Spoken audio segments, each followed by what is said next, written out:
te tau o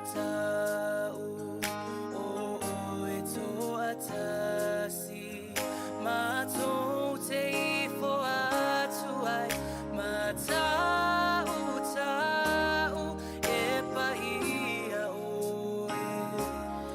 e paia oe Yesu. Yesu,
O te ofolofa ma whawhelo ia tu le tunu o le nei tae o fau, whamano le whalau manuia, o le tautua le siufonga le laumua, o tātou ria le asolua, le asolua sifuru o le masina o iulai lua whelua sifuru ma le lima.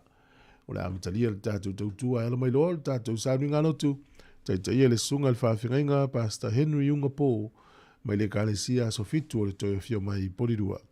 E hausi mai loa le whawhinga.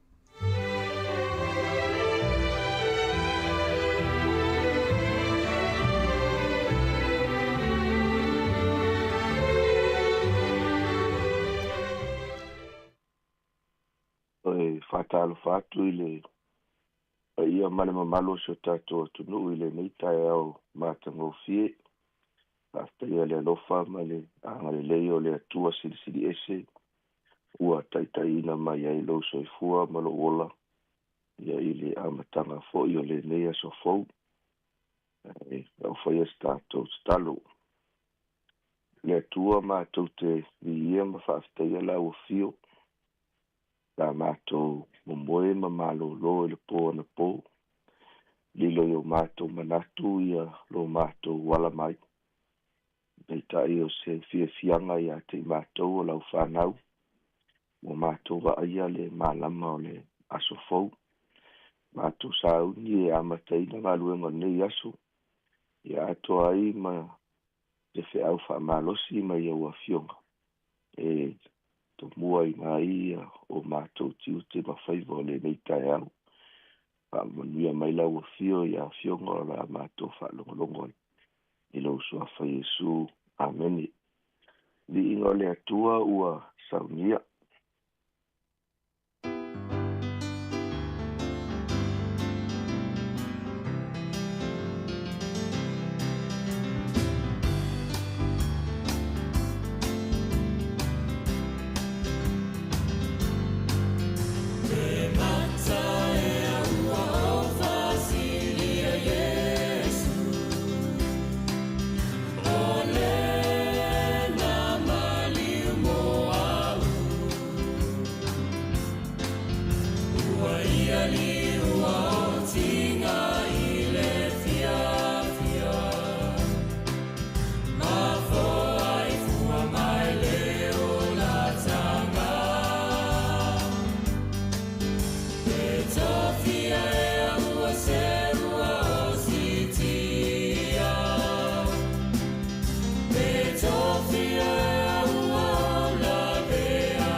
ua ia se manatu autu o le neitai au. I le tusi o whaalinga a lona mata upe lua sifuru maritasi. Ia whaitauina le whai upu mua se ia whangata mai i le whai upu tolu. Pāwhanga mai ia whionga pa ia lo tātou wali. O na au i loa lea o le langi fou, ma le lalo langi fou. A wā ua mawai atu le urua ilangi, ma le urua i lalo langi. Ua le ai foi se toi sangi. O foi o Ioane na o i loa le ai pa ia, o Jerusalema fou. Ua aluifo mai le atua i langi. Ua saunia pei o se whaato a no futane. Ua teu ina mo lamatane. Na o whaalongo fo i le leo tele mai le langi. Ua whapea mai, whauta, ua whaatasi matangata le whale whitafa i o le atua. E mau fo i o ia mai lātou. E whai fo i lātou mona nuu. E iata i lātou le atua lava. O lo lātou atua ia. Pāmanu ia mai le atua i le whaitau ina. O ana fionga pa ia. O le autu o le stai au le nei le tusi fai lotu a le ka le sia sufitu o le toe fio mai. Pa ingo ina o le leo le tai au. Pa mailo na autu i le aso luas fumale iwa. O iulai. Ua luifo le ai pa ia. Ua luifo le ai pa ia. I le tusi o whaalinga alo na mta upe luas fumale tasi. Pai upo mua e whaangata mai i le tolu. O loo whailoa mai ai se whaalinga mawai. Na iloa e Ioane i le motu o Pātambo. E whaatatau i le langi, ma le lalo langi fou. Pa mai o le neino o fuanga. O le a whaatasi ai le atua ma o na tangata e whaamavau. Pa mai o le taunu unga leo o fulafulanga. Sili ese alo tātou atua.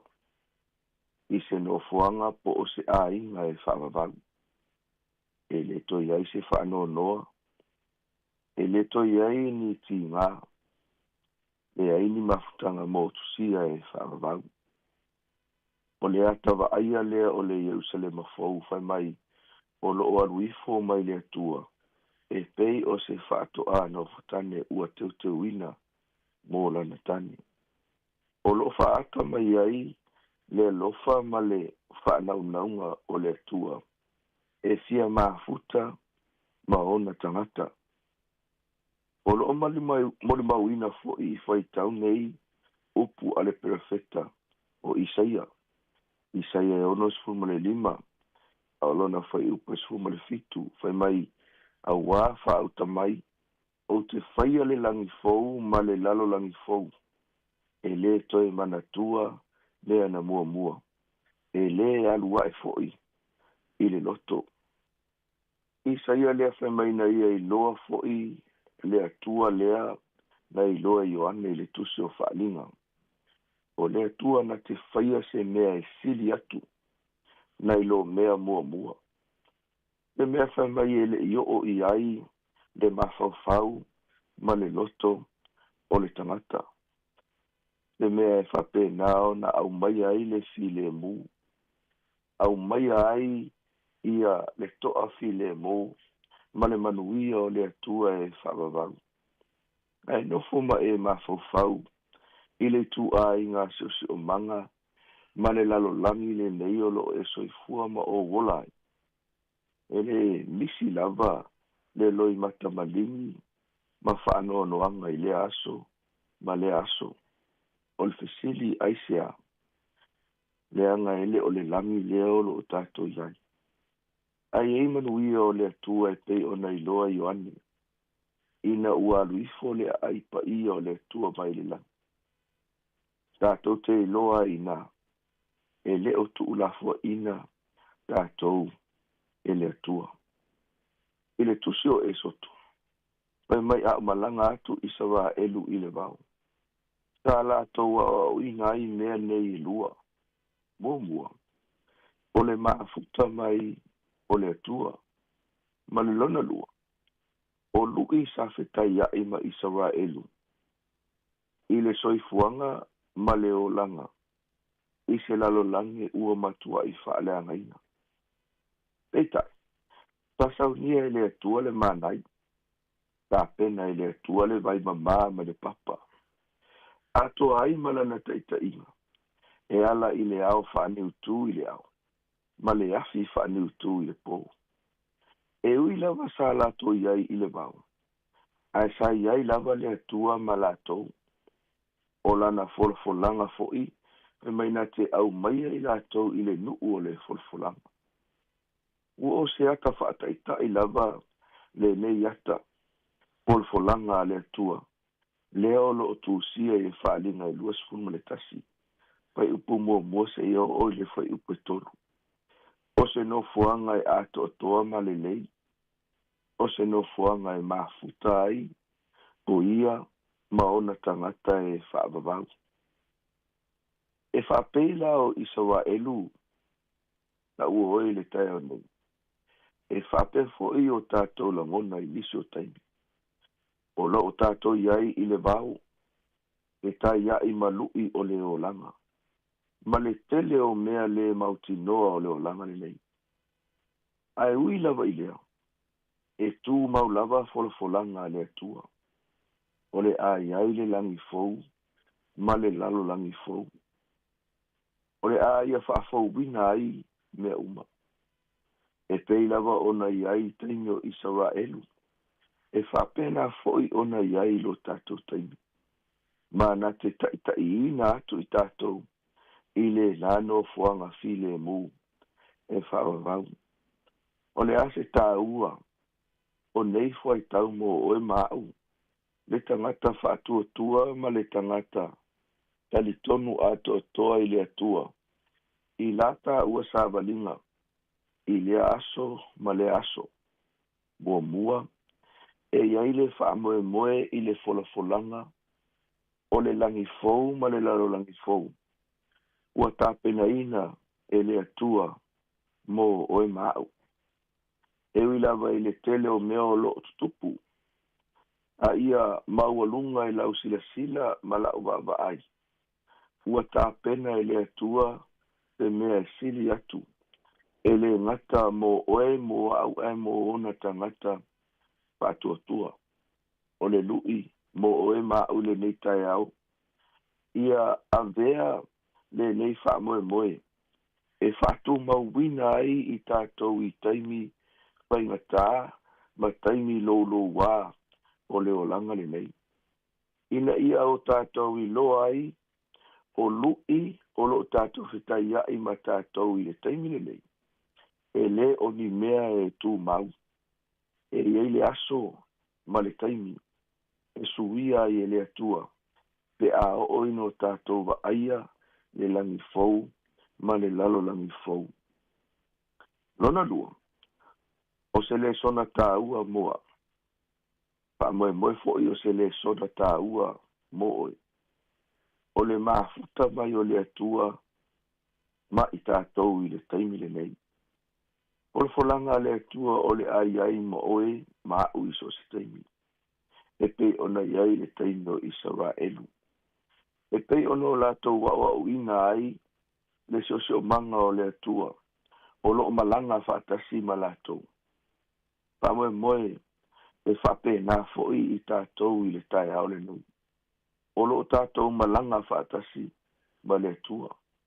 O lo tātou wheso tai atu ia te ia e ala i le tatalo. O lo wheso tai mai le atua ia te i tātou e ala ia nā fionga pola fola. O lana taita inga e le fesili ia. Mai so se mea tātou te iai e iai foi ma le atua. E ao ia te i tātou o no tātou whape ifo i le aso ma le aso o loo maa sāma vani whaatasi ma le atua. I whaingatā, i lui, ato ai ma manuia e iai lava le atua i so se taimi. Ma le lona tolu, ia e soifua ma o wola, ma le mautinoanga e fia tau la ila tātou va ai. i le aso tātou te iloa atu ai, le a ai pa ia, ua tuuina mai i lo tātou lalolangi. La ua oe i le tai o nei. E ui lava i le whaingofie la tātou sāwalinga, i lea taimi, ma lea taimi. Ai ua avea folfolanga le atua, e le ngata i lona toe, a fio mai, ai whapea foi, pe a o i le taimi e tuuina mai ai, le langi fou, ma le lalo langi fou, o le a ai e tātou te mafuta i maia, e whaavavau. Tau ina ia whaamanuia mai le atua, i le nei tai au. E o tātou te talo. Le atua lo mātou tamae o le langi. E vi ia lava oe i mea uma. E te foa i le ola ma le malosi, i le taimi ma le aso. E te whaamanuia mai a te i mātou o lau whanau. I so o se mea mātou te manaumia. I aso whaiso. E pei foi o le nei tai au e whangua i mātou i le manuia. E au maia foi ia au pe au ma au fionga. Ina ia vea o se awala. E whaaloto tele ina ai o tangata whaatotua. Tuli matai atuai e le ngata o tiu te mawhaivo le nei aso. Ia e whapea e foi le numana. Pāwhitai e le o mawhai o na tūla fo ina i mātou i le nei lalolani. O lo e mafuta mai e ala i lau tausinga, ma lau pui saunga le mu. O lau taitainga, o au a fionga, o lo fafanga i na ilo mātou ola whaaleanganga. Mai le mawhai o no mātou o ese ai le atua, awa o oe o le atua o manuia. Ile nitai au o mātou sauni, e whātinoina ngā luenga, fe au, tiu te masani, mātou te ole atu i lau o fio, pa mole mole, ina ia whapena, ona e fesoa soani mai, ma e mafuta mai. Talo whapitoa fo ile tua, ia mona i o mātou tamama, tina mātutua. E ui na mātou iai taimi mālulu o le nei fo i tau sanga i tutono le nei atunu. Ai eilo mātou wha moe e le mawhai ona e tu la fwa i a te mātou. Anga le leila o fio na i o mātou mātua mātutua. Talo mo manuia i lau o whainga luenga tutofi. Sunga i whaafenga inga mo lātou whalitua. Ia awale tau asuina o le vai o le ola. Tonu o le lau mo nei ia whapea. So se vaenga o le nei lalolangi o lo mātou iai. Talo foi le atua i te itai o le nei malo. Iai le manuia o e le atua fuai fo ia. Le sosio tamaa inga wha mafofau ma le poto. Ia awa ia whiwhilinga mai unga. E manuia i o mātou tangata. I le whaangaloina fo i a mātou te talo so mātou o tunu. Hao tā pena atu moro lātou pai ngā whiwhilinga o uta itai. Ia mātou te talo matu ina atu i lau o fio. O lau o fio e te tusi a au, mai mūsu ia whina ngalo, ma langona o tangata. Ina ia whilifili a inyo mātou uta itai. E o whaatasi ma le whina ngalo lau o fio. Talo mo fa manianga ile au whainga luenga le. Tu whonga lau mua le nei aso mo la tau tute. E le anga le leo lau fio. O se tasi o lo mafuta mai. Ilungo le nei ala ata ma le nei ala leo. E a pa ia tu iai au. Lo wa le nei mo manuia tama. Fatasi mai lau fio le amatanga le nei aso. Te ia ngotoa ele la. O ile vi inga lau fio ele au noa. O la mātou te talo lea ua awalatia Iesu Keriso. O le li ima whaola. Amen.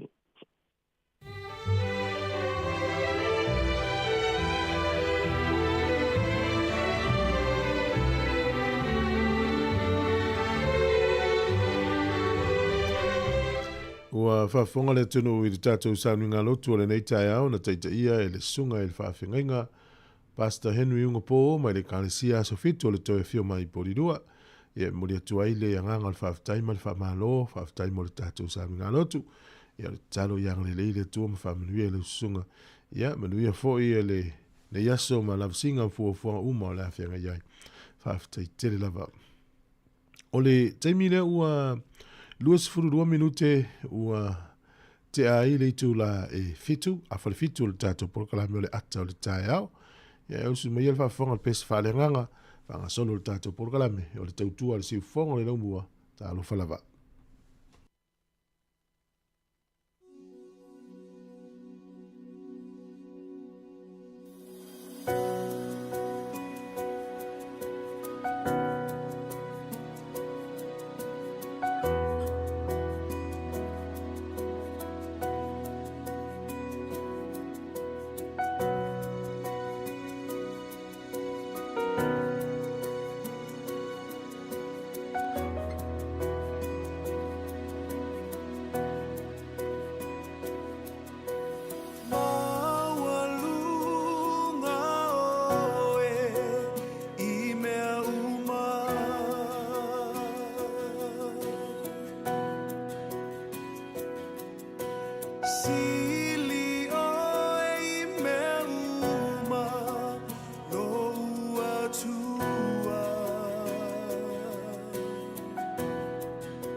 O le tautua le si ufonga o le laumua o lo iai fo i le langolango a le New Zealand On Air.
Ata o le taia, si ufofonga o le laumua, aso ngafua i le aso foraile. Ata o le taia.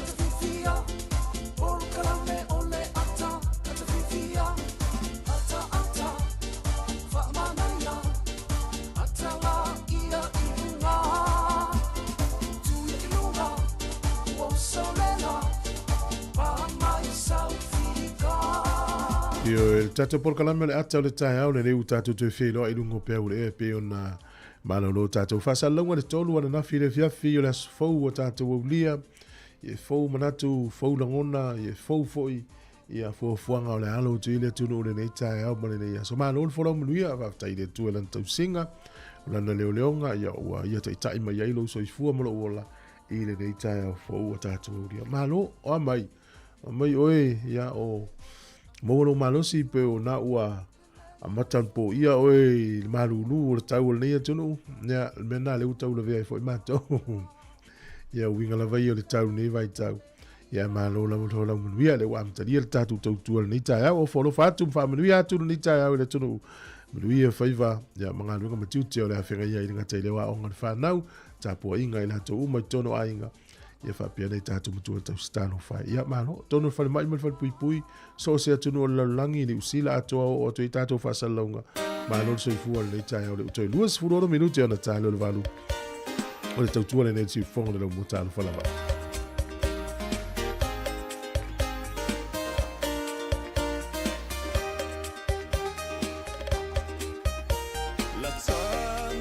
Sāmoa, lau i loa i le Vasaloa, longo whātutu i la o le Pasifika atoa.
na whaalo alo na te la e mea umalawa. Ano ia taua ilo tātofi mai le atua. Na tā whasino mana o lau ele ele mawhanua. Malatanga nu whaapea ngai whanua. Ai maselenga ngana wai a whoa i fua.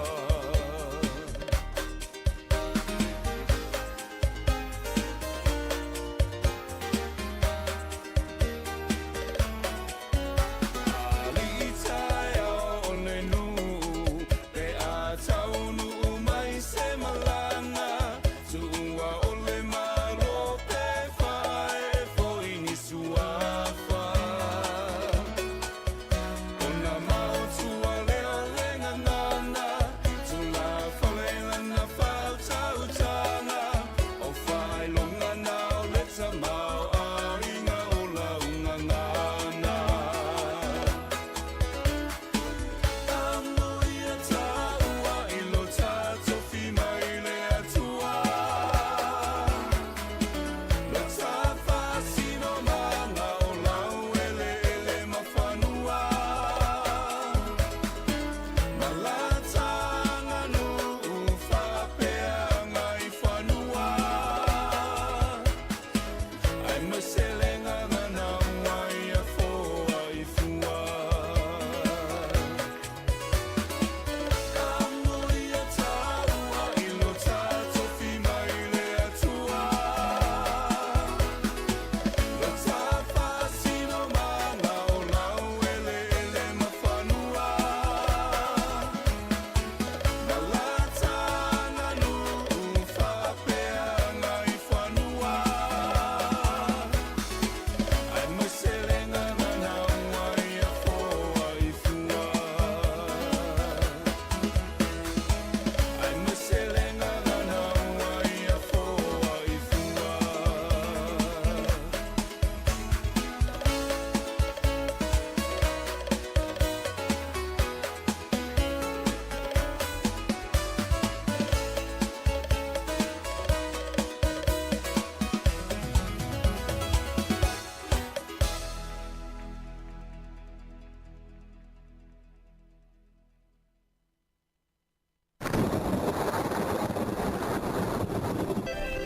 O le talo le tau usi mai al whaafonga ia o le whawai fo i le tūlanga o le tau nei aso e piona walo i le official vai tau ma tele ina paolo ma whaamalu malu le nei aso whamai ina i timu. O le aso atai ao ina i timu na matele ona kilia manangi le lei le tau whapena le stofi as wharaile ina i timu le tele vaengo le o nei Wellington en Porirua e langi le lei le tau i le asto na i piona whailo mai. Ka piti manu tu whanganui mutau naki le valo ia i eiti munga i le aso le nei. E langi le lei le tau Hawke's Bay e tau bo Marlborough. Ma Marlborough e ti munga le so, susu ia i wingo le tau i Wairarapa. O le manu ulu o le eo lo whawawina a mata mai le valu anga i lunga le sifulu inu ui ona o tau nei. E a mawhanwhana e sifulu ma le tolu anga i lunga sifulu fitu. Au kilani le so le wha malu malu mai ina i timu i le aso le nei. O le motu i saute, o le pito i lunga o le motu i saute ia e ti munga. Whapena le pito i le lo le itaninen mai navigagul. Queenstown makalai estete paolo le aso le nei. O le manu ulu o le ea i le so. I le motu i saute tolu anga i lunga le iwa e a mawhanwhana sifulu ma le tolu wha solo i lunga le sifulu ono. O le au te renga o le atunu o le nei aso le motu i matu nei. E o Napier, Hastings, Makispan e langi le lei le tau o le tele o vaenga o le motu i matu nei. E to ulu ai ti munga. O Martin Brown, Mastone, fsusu ia i winga le tau whapena Palmerston North. E ni steimi e vai le matele la. O apia i le nei aso au oa lusu fitu fu le vela lufu lima le mawhanwhana. O le angoto i fu le lai le so Wellington e lusu furu ono minute te ai le lima na nei le fiafi. E oso a ele la tai au le to a lusu furu iwa minute te ai le fitu i le tai au a tai au. O le fua le manuru i Wellington e manutu a oi amata mai le ofa aso le lunga sifurtasi. E a mawhanwhana o lo i le sifurwhanga i lunga sifurfitu.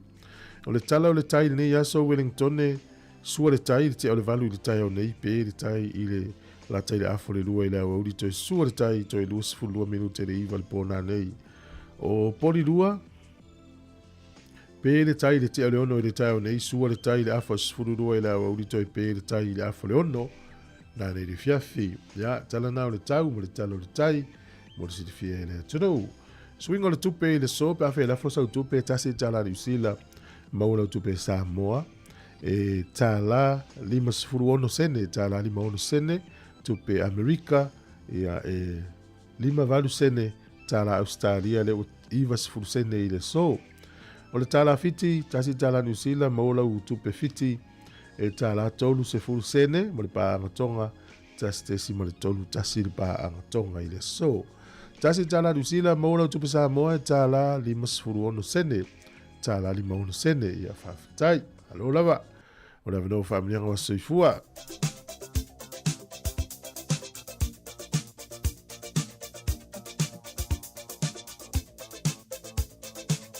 Ono tato emaili lava na mo asfana, upe afia mai asu fana at samocapitalradio.co.nz. Ia manuia tele lo asfana, upe fa pene lo wa soifua. Tato ulia na so luas fruiva masina o Julai. Manuia tele lo wa soifua. O le tusi whaitau o maua le tusi lea Yeremia mua fe upes furulua. Ie le utato i lol perfecta o Yeremia. O le fetalai mai ai lea o Iova i a teau. O Yeremia lea tautala. Wa le leila uva ai. A wā o te mata ala ina ia whaia hau upu. O le whai upes furulua. O le fetalai mai ai lea o Iova i a teau. Wa le leila uva ai. A wā o te mata ala ina ia o whaia hau upu. Ia... O le Yeremia mo fe pas furulua e tato i lole atua na tele soria sana upu. Ese mai tangata. Tato uma e ese le upu e fai ese fori me patino. Ia manuia lo was soifua. Ia le pese nei e wha manuia ai o to was whana uma de sa vale keviso.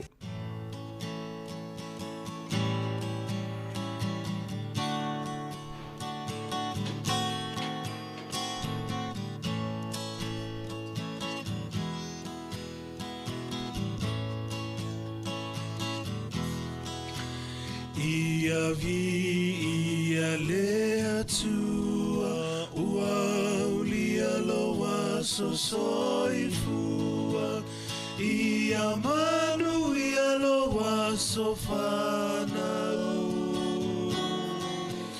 whamanu ia lea tua ia vi ia lea tua ua ulia loa so soifua ia manu ia loa so whanau whamanu ia lea tua ia avea ne Yesu matautai o la umalanga ao fesoa ina loolanga o Yesu le tai tai ala ia avea ne Yesu matautai o la umalanga ao fesoa ina loolanga o Yesu le tai tai ala a fesoa ina loolanga o Yesu le tai tai ala.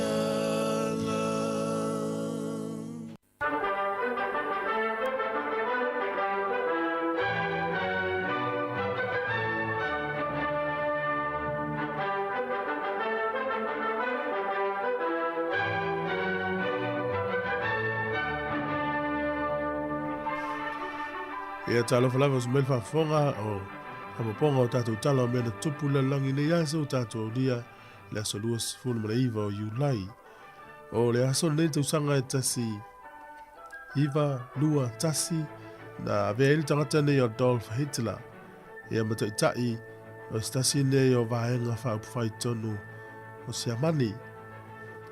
e tau o le National Socialist German Workers' Party. Le tau te ilo lei tau unga tau nuu iei le fo ta malona vela vam tai si amani stanga ta lava ina Sāmoa ta tau ilo fo lun tau unga. O le aso nei tu sanga e tasi iwa tolu tasi ia sa fai eisi sa uninga I moa ma pea pe ta talai ia ma whamna tui foi no fuanga le utua nei lea onga le ka le sia katoliko o lisi whawhai fi au I moa. O le aso nei I le tausanga e tasi iwa whaono ia o le vaenga nei o po le ministry lea New Zealand po le mtanga luenga o le vai fafo na la tau whai loe se li poti na la tau maua ina mai al tau lo na lua lo langi o lo whaali ai e to ase fulu lua tangata Sāmoa lai Sāmoa e la vea I lalo le pātia le nāsia si amani.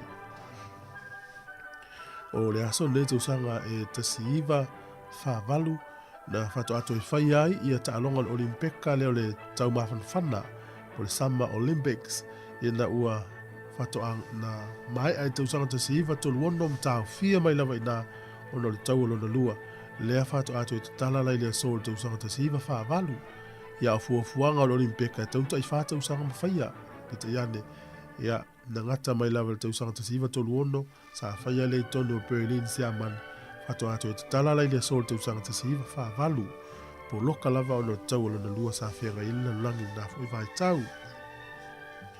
O lea sol te usanga te siwa li mawha na te tala ile tusi mua mua le tangata nei o J.R.R. Tolkien's o yelen tusi le tusi le Lord of the Rings.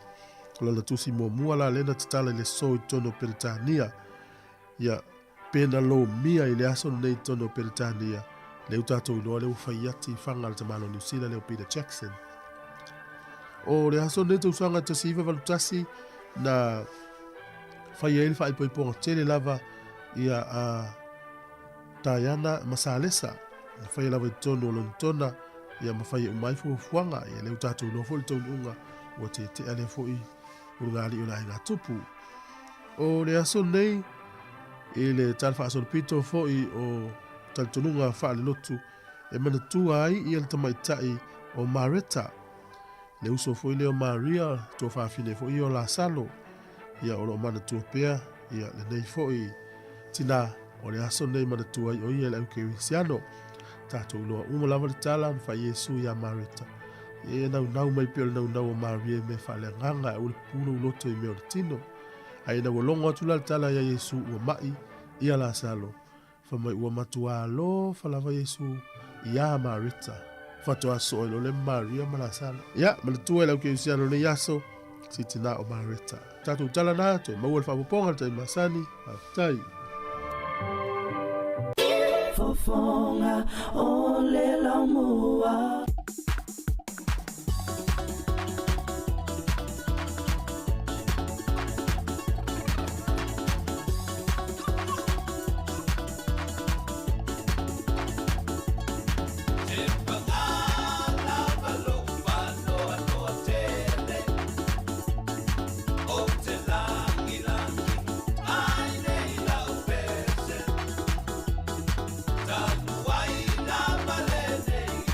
But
Vivianga so fifilo I mele fionga swa Felice Mikaele ia mal tatu pesene na faala I oe lea ua tau faalongo tu tau sautfia mui ia pese vave na tai au ia e masil tapina ino fanau mo la to wa onga e tamaiti e usu fatasi amatu ai of matu e fengalu nga ma tu ele onga ia dis tamaiti ia la talata le fale onga le fale ia fato au te mi ole onga ia ai mo tatou ia na usu le vaveao ia malo lava ngā lue o le vaenga le fato au sua tu nei ia pe whaalongo te ele o seki le ivo ile le le vaenga le na o le vaveao ma tu tamasa o tamanau masani le tau malulu masani le usu po le vaveao whaftai mo ngā luenga le o lo tau whianga iai e le ngatai tau tua ai le manu le tunu ia e maisa tupe mau e tau tua ai ia ainga mai ka le sia manu ia maisa sia ua ainga lai whaamuli mai Sāmoa I le tele o le whaalewe lawe le whianga I mtatou nei vai tau.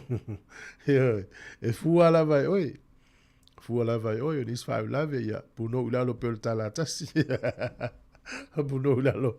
Alo matua alo to ele. Ilalo ai whaapasi a e lunga. Lo vatu valele mana whenga lunga o tawa. Erika ia mahalo whenga uia I. Lo mo le tina. Sunga ia le onai. Peti le mafuta mai sasa ai. So vai o mai el motele sala fai.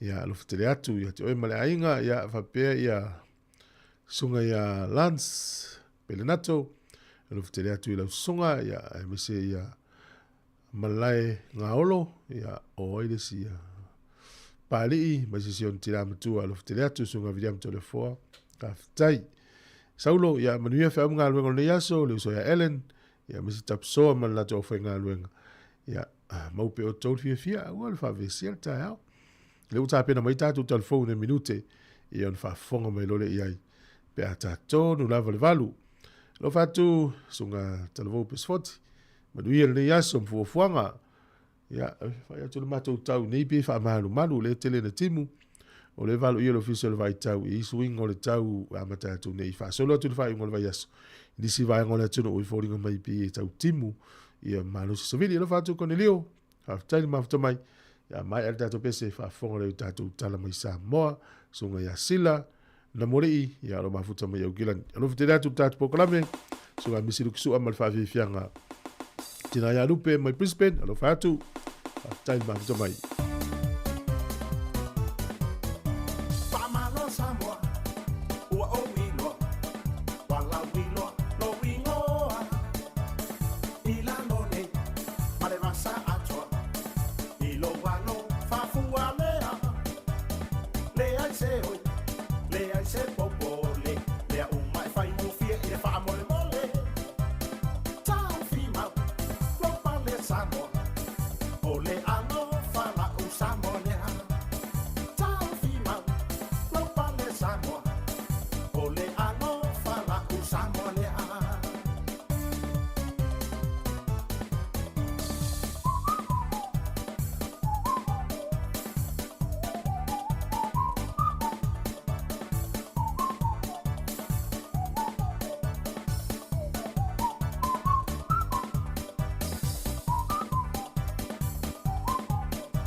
Te whatalofa le nea sulua i le tātua tino o le whaopoponga o tala whau mai Sāmoa.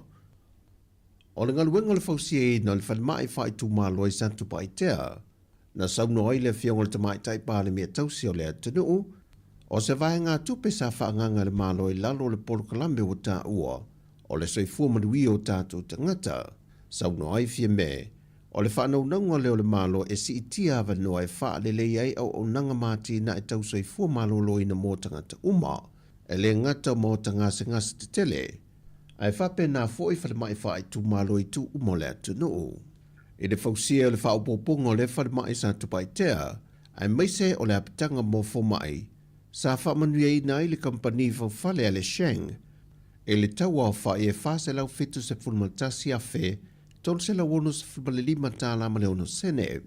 Ma e te tusa le leima le tau sa wha tinu i nai ngā ruenga le whale mai wha i tu malo i sa taua. O le ngā ruenga sa a mata ina mai le aso se fulmale tasi le masino Februari le tau sangare nei, ma mai a alua ia i le aso se fulmale toro Juni lua whelua se fulmale lima, e tusa lea ma le wha masina ma le toro vai aso. Sau nore te mai tai pāle me tausi, o se whata i ta inga le lei leo le ngā lulue whaatasi, o le malo e tau wala atu mtanga luenga o soifua malo loina, malu mtanga luenga o ngā luenga te tele, le kampani whauwhale e maiso lea whioanga, wa mai lea venga, le wa vave o na tino mai ei, le ngā luenga wa mai a. O le tusi atu le whionga le tamai tai pāle mea tausi i a whia mena o mimta awha, i le komisina o le ofisa o le komisio whainga pālota, to le fōtu i a Filolo John Stanley, e tā pāai sana wha amamla manga, e ta ialo le tula whono mō wha alawi loa sui tau vāle pālota, e ala i se tusin tusia e le whale fito le aingo le tawa ana. E tā puaiso o se wha alawi loa o lava i lau papa wha ai loa, a sui tau vāle vang wha upo whai le Sāmoa o poto i ele o le whio ango whale lantai. Mai ua whae loa ai le manino i lalo ta ialo whainga wha avae o lo lima te ite ina ai whainga pālota i ana wha alawi loa, mō so se sui wha au leoli, wa a fia ia te tau sui tau wā e me se fo o tangata pālota, e afo mai i tu ai ngā wha i unga whaiwha pēa nu mā fio anga. Na sauno ai fia me o i tu ai ngā wha i unga wha pē nei, e adia i mei whewhesia inga mwhelauto o inga, e le wā o le pūle ngā li ima whai pūle ma le tūla whono. Whailo mai e fia me o le aso lua se fun ma le fito le māsina le neo iulai, na ia tauli mai nai le tusi al whale fito le ainga le tawa ana, e tapu ai wha ilo ilo mwha alawi loa a isi umalawa vaenga wha opo whai, se i vanga nā ai le pātia le JPP. O le tapu e amata mai se whanga sa ia pā ia mata auto, wa tā pā ia le whionga i le pāne mea tausi le komisino whainga pālota, ina ia o maia sana tali vave le mata opo, ona uala nata le teimi o le whainga pālota. O le aso lulu nei e a mata i loilo ai le whaamase nonga tāta sanga ia wa whauru atu, a nisi o sui tau vāle whainga pālota. Pei tai o whaamau nia mai le toe whaawi tua o tangia nisi sto lua, e au fiei se o manu sau noi mā lo nuu whai mata sua, E whaasanga le minister tausi o le whaamasinonga, matamua wa sati sili pulfana, a toi male ati nganga la wina I inga, e whaasanga ia pipi pauli te vitata riu. Wa te toi me ita alusanga iwa, o le a mata ilo ilo le whaamasinonga I le asalulo le vai aso nei. O le whao tangi o le a wha mua na ilo ilo, e au fie le tangi le te itai o le wha tua le tua Sāmoa watasi, la aulia le male ato le ua te pola te vau Fosi Schmidt, e whaasanga ia wha olu sau Rosa Duffy Stowers, o le sui o le JPP, maltangi a ale vena ale, I le isi fo I sui o le JPP a Pepe Christian Fruen, a toai maletangi a Paloa Lewis James Towers, e whaasanga fo ia leala le pule rimoni a Yafi, o le isi fo I sui o le JPP. A toai maletangi a lea tinu Wayne so ialo, e whaasanga ia mua au wha lele Mary whaafawina ta eu. O tuala Josefo Bonifacio, e whaasanga ia wao au salu malolo fipo, o tangi wa whaatulanga mole aso whao le masina fau. Ai o le lui e tuala Josefo Bonifacio whaasanga e le komsino whinga palota, ma le sui a la wano muli vai la wano pau, wa whaatulanga I le aso e so e le aso lima le masina fau lava. Ma le tangi a le atinu Wayne so ialo, e whaasanga ia ulungia I lon pili opo pithem, o le avala au le aso valo le masina fau. A toai maltau sanga avalasi lua pito whanua ta fitu sele, e whaasanga ia tangalo le ilua tupou afa, o le aso se fudma le lua le masina fau. O le aso se fudma le lima le masina fau, e te tau ona tō laulau umai le whaai unga o ia mata aupu wa ilo I luma o le farmers nonga. O tala fau ia, manuel ni aso le tātua tino, whaasoi foia.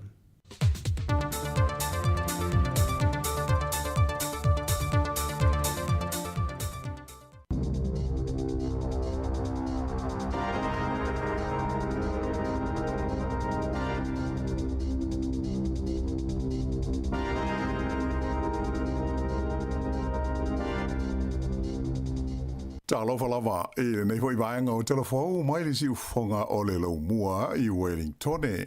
O le talamu o mua, o iloi se li poti fau ua whala o I tele mai, ia le to tele o ainga ma tangata Pasifika, e le Italia I whale o le malo I taimi o mana onga whaafusa I po o emergency houses, I le masino mati o le tausanga nei.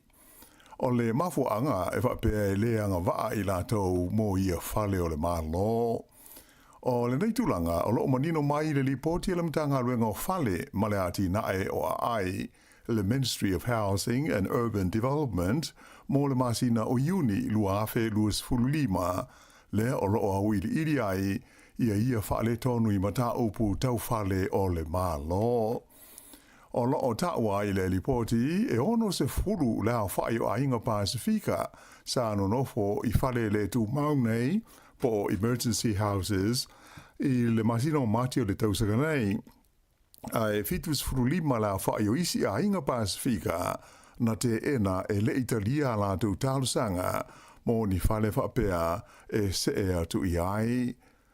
Ua whalia fo I le nei ripoti o lo arupe I lunga ma si itia la whainga o tangata e le aini a inga po ni whale e no nofo ai ai mai se lava o tangata Maori whapea ai ma tangata Pasifika I tu SSA o New Zealand.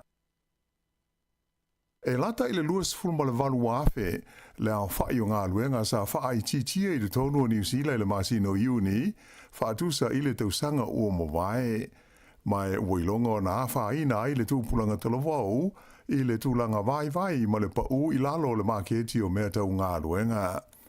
O whainu mela mai le mtanga luenga wha maumawina whainu mela le malo le Stats New Zealand na tauai e lua se fulu fitu afe valu se lau lima se fulu le au whainga na whaai titi ai awa noa whainga luenga I le tonu le tunu I le masina na mawai atu nei. Na tule mai e o te si tasi pasene na si iti ai ia le a whaai o awa noa whainga luenga na mawhai o na whaatumu I le masina tasi ae sa wha mawina I se pau e tasi tesi ma le 2% mo le tausanga a toa. A whaatusa I whainu mela mo le tausanga o mawai e se furulua afe se lau onus fruiva la whai o ngā luenga na wha amuta ai I le vahenga o ngā luenga fawhale ai e lua ma le afa pasene ngā ruenga na whaititia mai le vaenga e ngau si ai o loa, po le afa inga e 5 afe valu se lau 5 se furu. Ai o isi mtata wha apitoa na whaititia le lua te si 5% o ngā ruenga, po le afa inga e 5 afe se lau 5 se furu, ma le vaenga o ngā ruenga langolango po support services e wha te si 5% sa whaititia ai, la fa inga atoa e wha afe valu se lau ono se furu ngā luenga. O tala vau le val se furu 5 ma le se furu iwa tau sanga le mātutua e se furu pasene sa wha ITTI awa noa whai ngā luenga mo i la tau. A o le lua se furu, a ngai atu i le lua se furu whātau sanga o le soifua e tolu ma le afa pasene. A o tangata i le vau le lua se furu 5 ma le lua se furu iwa tau sanga o le soifua e tolu te si male iwa pasene na pa uwai i awa noa whai ngā ruenga mo i la tau. Whailo mai e whapea o le to te leo talavau nei, na i umai i a la tau awa onga i le tau sanga taruai, e o mai ia i le teimi nei, o lo tau sue ni a la tau ngā ruenga e whai ngā ruenga ai. Ua whailo mai le fuafuanga a le sosaiete o tausi soifua New Zealand, e whaia sa la tau te te, ma tau fia la tau au nanga, mo le umi e luas furwhai tu lai le vai aso nei. Ma hua lea ono se mata aupu o lo fia maua i aise tali e le asosi, mai le mata ngā luenga le soifua mālaloina, e winga i le tūlanga saonga le mū i le taimi o a la tau tiute. O lo o te te, o le te te ele nei, o hao moe, o le a whaia i le aso lulu a tae ao, mai tusa e tolus furu ono hafe, i a la whainga o sui a wai o le a fiai, e le ngata i tausi soifua, a e whapea i fwoi o na a fiai ma whaato sanga, a e maise o te ngata viso soani ngā luenga le soifua māloloina. O i lato umanei o lo ngā lulue i te tonu o whale mai o le malo, i tu e seo New Zealand. Sa whailo mai e le li whaatonu o le whalapo tō ngā tausi soifua o Paul Coulter, ua tele teimi ua langa ai e le asosi le mata aupule nei e winga i le toa ngao le au whai ngā ruenga i taimi o sifi. Na amata mai lama ia se temo le tausanga umawai i le taimi o talanoanga e tusa o te tongi o le au whai ngā ruenga. Ai pitai o lo whaatalinga tūli pēr i aile mata ngā ruenga le soifua maloloina le te whaatu ora. Le o mafuai le fuafuanga e whaia le te ele nei mo le umi e luas fuma le whai tū la, e amata i le iwa i le tae ao, le aso lulu a tae ao, e o atu i le iwa i le tae ao, o le aso tofi le aso torus fuma le tasi o iulai. Na whailo mai e le whalapo tonga o tausi soifua, a o whaanga solo ai le la tau te o le a wha wau i au o nanga, mo le wha sauina o le soifua o tangata ngase. Na maua ini o se whainga leo na whaia le ai o kilani le vai aso nei, le vai aso taruai. Ia se au whainga mawae o le fuala au whaasaina e whaingoina o le LSD. Le o fuafuaina lo na taua whaai sili atu ma le tasi le miliona tā la. E silia le fase furu afe la whaai o ni fuala au whaasaina tablets sa mawai ia suenga whaapitoa a leo. Na whaia ni no fuanga se whai au kilani. Whailo mai e whapea o le nei ngai o i ngā leo, o se vaenga o suenga na whaia e tusa o le au mai a whaana nā o fuala au mawaila au whaasaina o le tu ainga o le Class A drugs mai i le United States of America a ngai mai i New Zealand nei.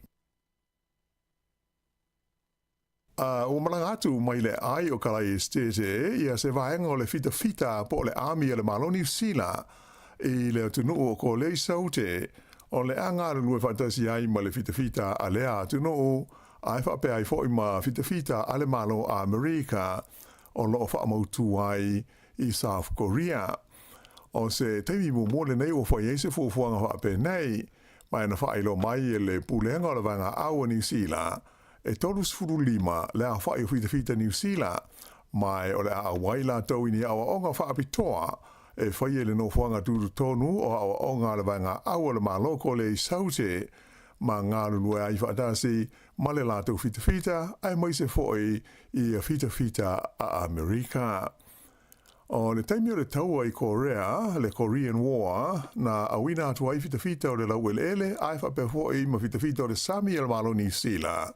E langolango I nai vai ngā au o malo au whaatasi I le vai tau o le afe US lau limas furu, le tusa ma le ono afe, la o whainga o le fitafita New Zealand, na tau tua I le tonu o Korea I saute.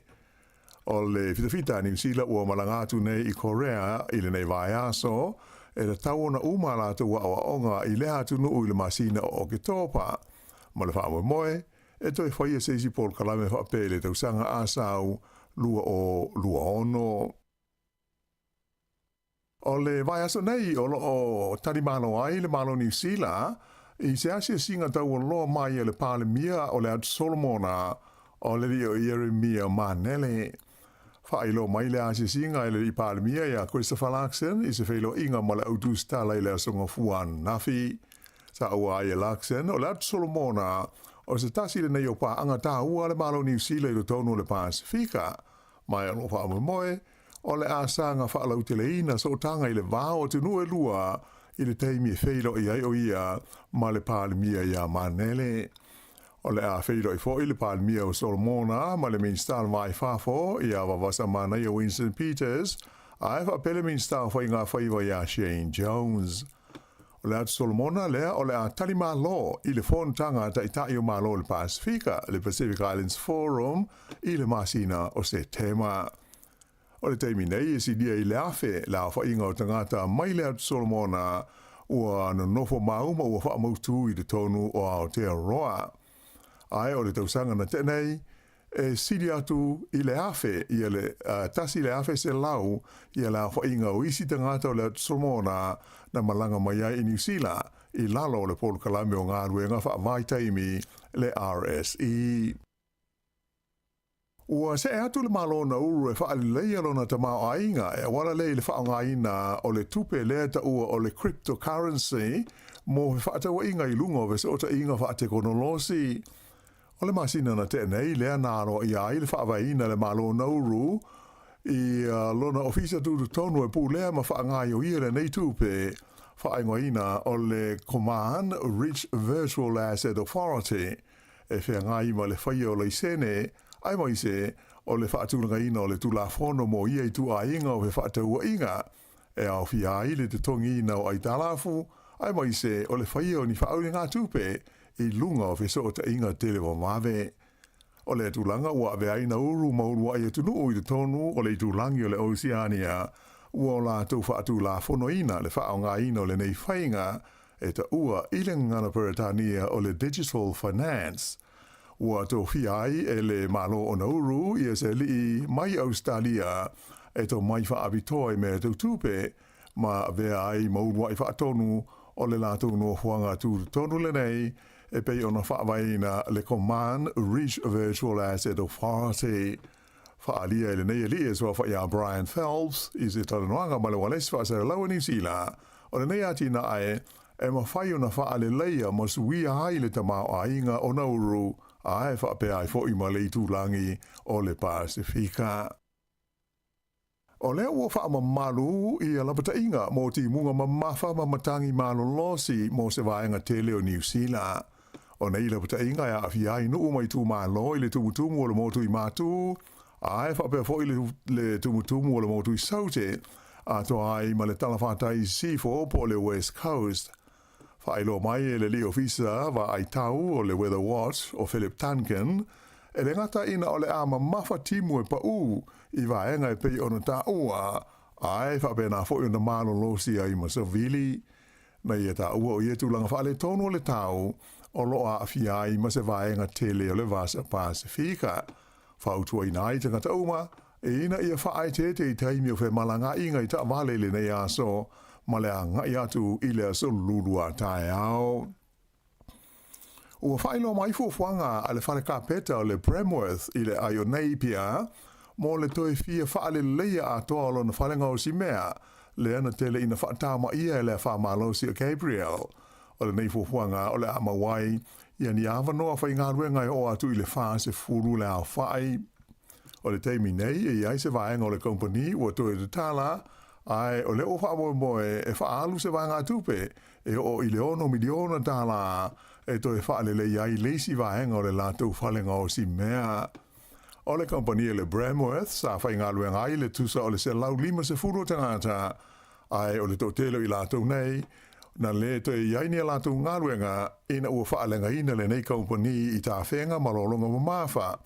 O le kompani le nei e iai ma i a leisi o na lalai le ai o whanganui, mai na whailo mai e le li whaatonu i a Craig Woolford, o se whaalongona le lei le mawhai leo na toi whaale lei o se waenga na whaalenga ina o le lātou whalewhai ngā ruenga o se tūlanga tā ua tele ai mai se mō le au whai ngā ruenga. O le masino o kitopa e le tau na o iai ua uma. Ia ma whapea na te tala i ngā ruenga ia o lo whaia mō le toi whaafoi o le company le Bramworth ina ipia i lona tūlanga sa iai mua.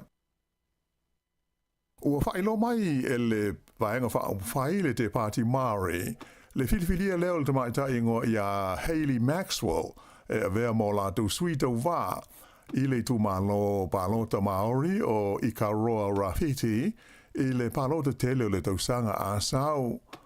O le tamaitai le nei, sa tu malo si i le fuafuaina, ma le whaatulanga ina o le solo te te, po o le hikoi, le sa whaaliai le te ena tangata Māori, o ni swinga na whaatula i mai i le whengainga o waitangi i le tausanga taluai. O le no fōle tu malo Māori le nei i ka roa Rafiti i le tonu o le parlemene, o na pau leo le no fōa mai no fōa e fitu o tangata Māori e le i maua e le pāti le nei e le te Party Māori na malo ai i le pāti o le leiba i le pālota tele taluai. E tā longa, e whai pelenga wha le wāo mā loa le tu pāo ta mai tai. E le imanu ia le tau mwhai o le ta mai tai o Lani Daniels o New Zealand, mo fusi tu whaatasi o le sempini o le pānga ma mafa o le lorolangi. Whai e ina o ia i ai i le ta mai tai a Amerika o Clarissa Shields i le la fusuanga le na whai e le ai o Detroit i le aso a Nafi. O toe maua i nei la i le ta mai tai a Amerika le nei, ia fusi e wha o le pānga mafa o le lorolangi i le tupā o tamai tai. Ia o le whaingo le nāle nei vaenga o telefau.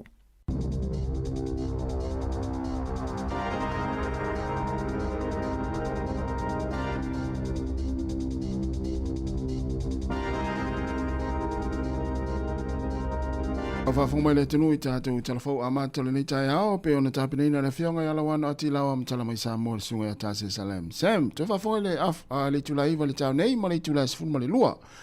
Ia i le au le nā nei lea ua lua sifun tasi minute, te nei le tula i walu. Malo lava le, e usu le tai ao, ue. Malo lava, tai le tua u tātou whiloi, o me tātou tasi. Ia, muni a whaftai. Malo, peo... Wa tu nei te milen sa wilo sa pe te o se la wai ai pe le isi sile na kolalo o tono ta vale o ma san ya ta vai me yo ta vale ai e me moli lista na tele start e o ma la moli ya songia tu la fau pe fa tu fa al mele no wayen pe tu la kolalo o pe ia va pe sios te o sera vai tu sa volele ole taimi le nala tu le tatou tala volele o mena tupu tala fasa o Peter Lola le lana lua tu tala ya Mareta tu fine o la sala e la tu fatu ui tala vai ya Mareta ya la va pe ya ta vale você si Mareta la tu tala noi allora va le yo Mareta tu fine o la sala le tala mai tatou pongalame tu ti ali me veselu ai ga Pero ele se si ele se si Mareta le tua fino la salo le fa ta u le aso nei e o ia sa o Cristiano ia so se Mareta la fa fo mo le tai me va pete sua fa ya Mareta ya mio Mareta tu tia vai ngale no vai nei te tu ta vale so na tu mala e tang foi coloro e fa ma fola leva chale e a Mareta tu fino la salo li volevo mali ale ma salo ya malo la va io me tupu ya io ile ya si le ta tu ile tupu io me io pe waso umale ta te voglio le tupu Ya manu ia tele tai au I fuanga le tunu. Ia. Tau manga o le alo fo ia nei aso ia le pifo ling mai Paolo tatou nei Wellington poli lua. Ia, mana ia mafana na pula sa fala wana po. Ia, mafana na po. Tau me lava nei. Ah. Yo. Ia, na. Ia, isi tu ni usila le falo ia ono malosi ia ti munga msavili nei fa solo tai a. Ia. E fu lava le pitonu na te ia. Ia, tau sia ia. Mau le fia oe po fela vo fa fonga mai ia. Ia, sa ole. Ia, a ole. Fa manatua ia le mfai ona tuua. O lunga lava le wala taimi nei o le mori o nei whanau wa onga.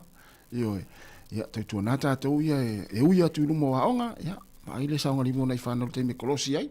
Ia, moni. Ia, manu te le ina le tai au. Le ulus fu fa minuto te enel valu tautua te fonga le mua. Mana tu le la. Mai Tatou se fa fi fianga. Ia, foi mai lea. E nisi o nanga fi fala uloa. Ia, manisi o tātou tala tātou tatanu ai. Si fonga le mua nei.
pe fa fianga ma pe pesa fai isi na ulus fulval minute te nei le tu la valu e tatou fasilanga le I ia na la fa fonga mai ai ia o le fasilanga mo le ainga le fatotua i le tua Sāmoa tasi Wellington e foi pele vi inga i le tua soifua i le mawalunga lo na lofa mo lo na ngale le iu fatanui na ai le fa moe i sanga le mu ma le fi le mu e pe o le foi tau a mai au tatou fai o se ngā luenga o tatou fa peane le o una le ngā i tatou a viele nei tu lai fa leo to ile nga me e mal fa tai tele le lau pa ia mal malu o se o tatou maftanga i tupu mata mali mai se le lasi o se o tatou ai nga fast Wellington o e uma sa langolangoina le tatou fa moe i so o se tiute i le afiafi e fa pito au ngafa le ngā whaafitai ma le whaalo tele nei o tatou mātutua ta mahamtina se i tulou o tau pa ia mamamalu i lau tau sangisangi fifia mai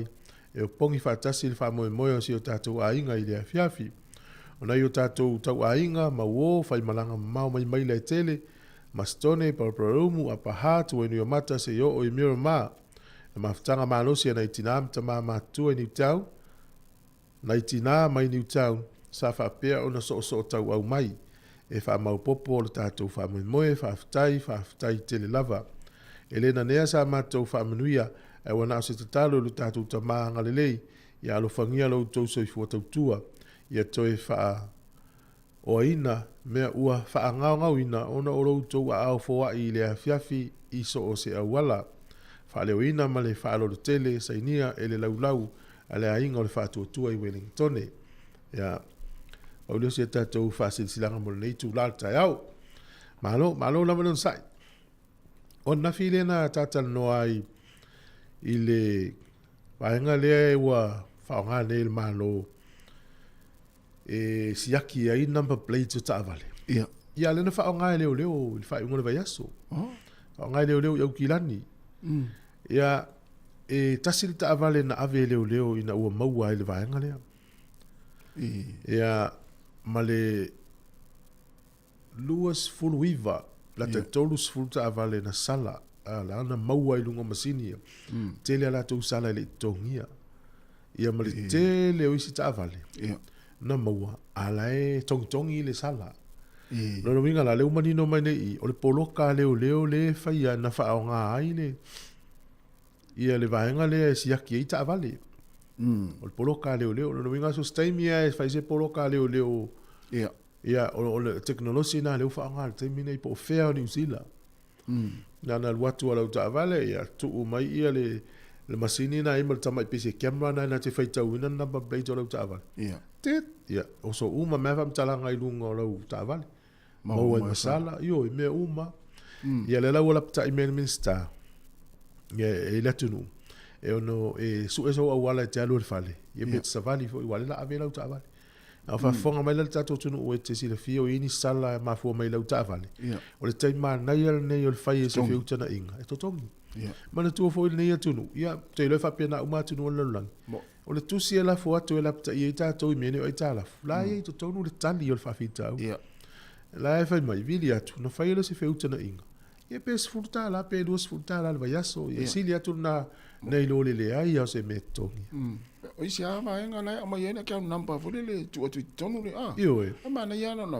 ai tu a wasala ia tongi no te minna ia o te fa tali wa el te mi ngalo ia mon ia wa o le si tu fo le lo fa nga le si tu avale le ia ile o ilo e tangata na la usala la taval te ia le alu tangata po sa me o kilani tangata te ia la fo me tu si la utavale ilo itres ia la usala la utavale ona me va pe nai mana tu ai ia ia foi tatou le tal no tatou ngana o le van tatou fa mana tu al sala o le tangata e paka ile paka tangata i mana o fa to mo fia foi sala tasina tu mantu fit sala limsfu o vela te lo sala ia le foi la tatou fa mana tu to teknolosi fo le ia le na ai ai sa sala o ta vale tau ma fai se feuta na inga to espialu le court le fiso fam sinonga na tala tane i lo ainga ia tala no ia le sala na ia lo ta vale pe fie se lau pe fie afi a matan fai se nga luenga ia e foi ama tu lo fio i fa na uta vale ia alua tula le sala la welo le le le tamama le tene sa sala le tavale la la wa tuli va ile meli po ia e fisili ai po isala misal temi nei le wa fa fonga mai lo wa fa ngal ti kon lo si fauda le le pu e tavale po le tele sala na te wona na tamama le tene ia sala ia te fiu ti tali lo tavale ia sa o le fam nat ai se vai ngota le fo te fa so mai ai le o fa tolu va lima lo fa tas e vini mai tato te no o fa tolu va lima lo fa tas el numero tato telefoni tato tal no ai ma le foi vai ngale la wanga ele ma lo le fanga ma lo le te mine ia tato ine ia I tongi fo ele fanga tato I le mo fanga nyoka le la vese vai ngala o le tape nanga tau no otu ia me lua filu ono wa vese ia o le asa u ai alu fa zo fa tau tilo le masini po yise me va pena ia na mana ia tau wan shaki masini me va pena yo e wala mana ia te faingo fie tau le o mise pen ia ai o le meu tu wa faingo fie na fa nga le sil kada le si wo mtoli le mo mise pen namba no va tu fasa la nga le si ai ngo fasa la ai na le lo le kada la tu tina porta mama tu ya su e lo le mtoli le mo le ya transactions po fie na fa nga le kad mo le ya le spam pensini na ma tangata na fa nga in mana tu ele mo mise pen no te da mo le tangata lo fa nga fa ile fa tau ia e vai lai ta si vol na ma nga ma ya o ni tu fa nga in wa na ile limiti pe valsuta la e fa ina e fa nga fa pena ia mo nan fa nga le fa lo o ko stu pe la ia ai fu la fa mo mo ngal commerce commission le fa ilo mai e fa be mai e se lau lima 10 miliona ta la le tu pele alu e tangata ni usila I se charges fee ia e au fee tu tonu le val fa lima le ono 5 miliona nisi fee wa tetele atu le tau nai lo le fee te tau na tongi ai no vai tu le tala la mai la val minsta o tupe pe folinga mai e la mai pe le tau no va tu I fai tau o ma va pe ai folinga mai o le la ole se charge fee le e una mi milo tu tono le tau le oloa renga folinga mai ala le se winga se tu la tato fai tau atili e na fa manino le ai ole fu o tau sang fo ya me lo afilo no to a fai e ma na il fu sa tele tu pe ya lui tamai tik tu fa tasi e vele tata no fo il ta ingale mai fa tu pe me fo le subscription po se website po le ala se wo nanga lo e fa nga ina e te tau ana subscribe ale tala dua tala e fi se lo miliona tu pe tanga te nga we na me fa tete le ya yo o me ya oni mai mo sta la se si war tele o tala yo le a 4 miliona la tanga te vai o ko se tu pe le nga we na ana ya tala tato leina ani vai ngata u ana fa fo me tato telefon ya ala me tato fa so ai ana yele tango su atu fai tau le stanga tana na o fai tau ia na fi oi mo meo o le sona nga o le oranga le tau tino nga tanga tale o le o ta me so se ke tasi te o se la o faliu fa pe ma na fo mana tol tanga tale fa mai o ina le tele o ni me se na fai a istangata e ala I fautuanga no avea iai. No winga o me se le fai e istangata. O mawele sona le tangata lea. O no me se le fai e tangata la. Na mafua na fai e tangata la me se. O fautuanga le tangata lea. Le lauto ea onga ia le me se fautuesa. Mai ua o ina au. I me se na fai e tangata. Tu sa im fautuanga no avea iai. I learned from the mistakes of people who took my advice. Tu sa la sa foi tangata la o fa te tai. Ele fa te tai. Ole fa manatu la mo le tato fa longo. Fai tete tangata fautuaina we. O nai tau su ese se fai fa te tai ngon fautua. Pele. Avai tu lo leanga. Ia, o lana fautuanga le la fatia, o tata inga. Le wai fautua mai ia. E te le dope le, e te wai ai mai fautuanga le mai e leanga. Ai tanga olo le sui lau fautuanga, e fautua sta mo chevi. E fautua fu e leanga fu. Fai te le tu nga me va pena. Ia, la, ia, malo. Ia. Tala tato leina, te 2 minuto tani o le. Fautuanga umai te vatu ia o luana e na le le. O le ntau fai atu la o tala ua fasala vi. La tala. Je no te mo te ia tato ia tato. E ia fautuanga. Le na tango fe mai te au. E na walu la fai. Ia. E te we vai atunga e la ve ai mata. E la filo e mo ia. E bueno, wa tino le lei o fautuanga. Lawa tama matu ya fautuanga. Malo, ya tala tatu lina mala mai. Fatal watu sunga sila na moli. Malo la faftai ma fafta mai, fale a onga kalolo. Ya ol sunga faltu ya pe pina te vanga. Manu ya lava ni tayao sunga alapati le la ulu. Alapati la ulu, faftai te lava sunga tentito. Manu ya lava ni tayao, manu amosa, faftai te lava ma fafta mai. Sunga vale mati mala foi ngalwenga ina o tara, faftai te lava lava afe maleta se misi mai na Martin faltua Rito Sifa e mania lava ni te faltua te sia Cristino after ma after mai fa fuina Tanielu ia le sunga ia Sione Tupai ia le sunga ia Silva Marcelino Casiano oi tala Silva mania lava ni te au o le faltua Teresa Ene ia fa te lava to 2 minute ona talia o le tu live Eva.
to fa datu pese na le wa il tatu wala le tom fai mai talo fa wala talo fa telenga salmuanga malo se fo malo no se fu mo le ta fo ma tai le tunga le o ya tu fu tai lava no wa ta malo le e fu mo nuia male al fa mai fa ngole le nei ta fu de lo fo de tu ele sa wala wala ma fu ta tu dei mate Ui.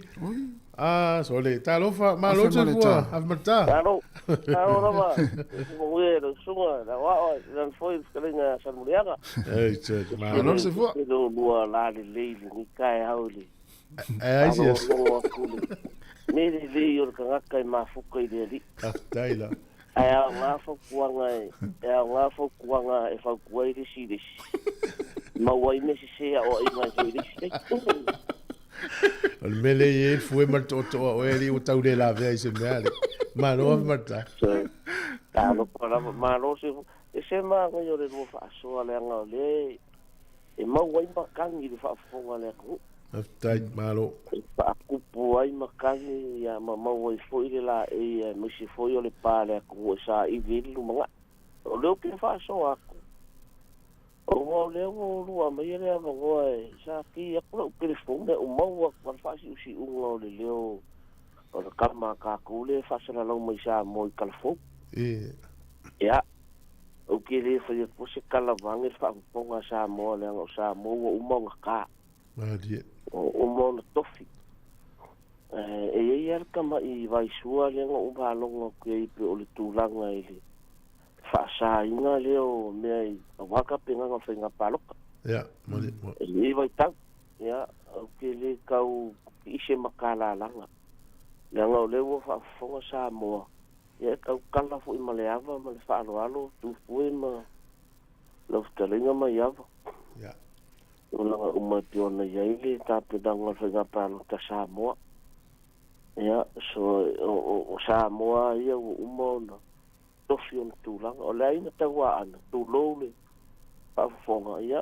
le tu fu le wo si le fio matai mai de mo nga mai fasto tai e a mata to I ma unga manu o sala e a nga ia tua ina se ia pa ia tua malai o to le me fio I lai sa tua o le ai na tawa ana a to alina ya ali ai pe o le ma o ti mai lavo le me fio ia le fionga le tum le li fano ma se ona tu fu tu ma lo le a fu I le vai nga le pe fa fonga ile tu ya ma tu ko asile a ina tele ya Sāmoa pe fa va singa a ina le tu ya e vole la ngona e amata me tama ma a ina fa tu pu fi le mu ma pai tau ia pai tau ma le tu no ina ia no fo le ma no fo ma popo e fa solo ngole tu no e le afia I fo panga le tu malo se ulangona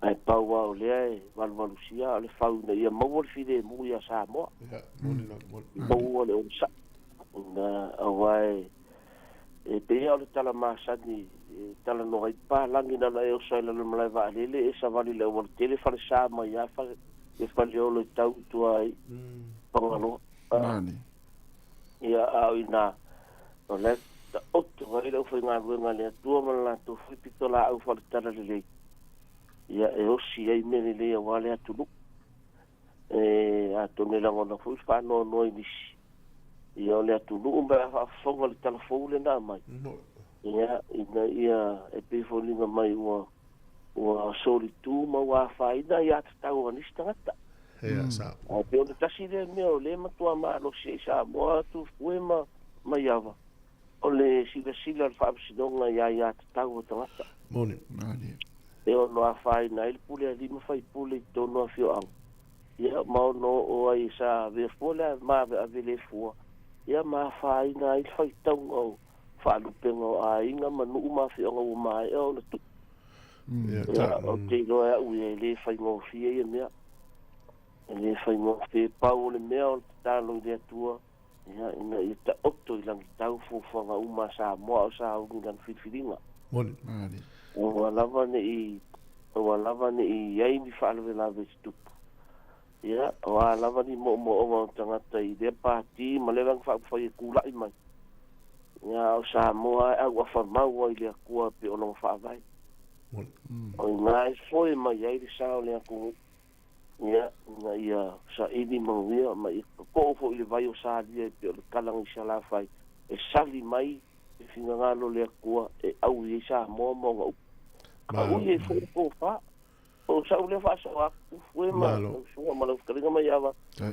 ya usai foi ole mele ngo mau aku la fa longo ya ka kula la foia o alu ngai sa vele u kamar kai en ka kula la foia ko ngai mo ma no wa fa mo so ka ko o le lo ma ku o ka ko o le ka kalu fo mo isi le ka ko ke po ku le fala ma ka ko fa ngo mo le ko ma su le fa malam ka ko va ai la vai me ngo ka ko fa nga mai ai me nga le ka ngo yo ka ko te mo ka ko nga ama ka in Sāmoa Alo.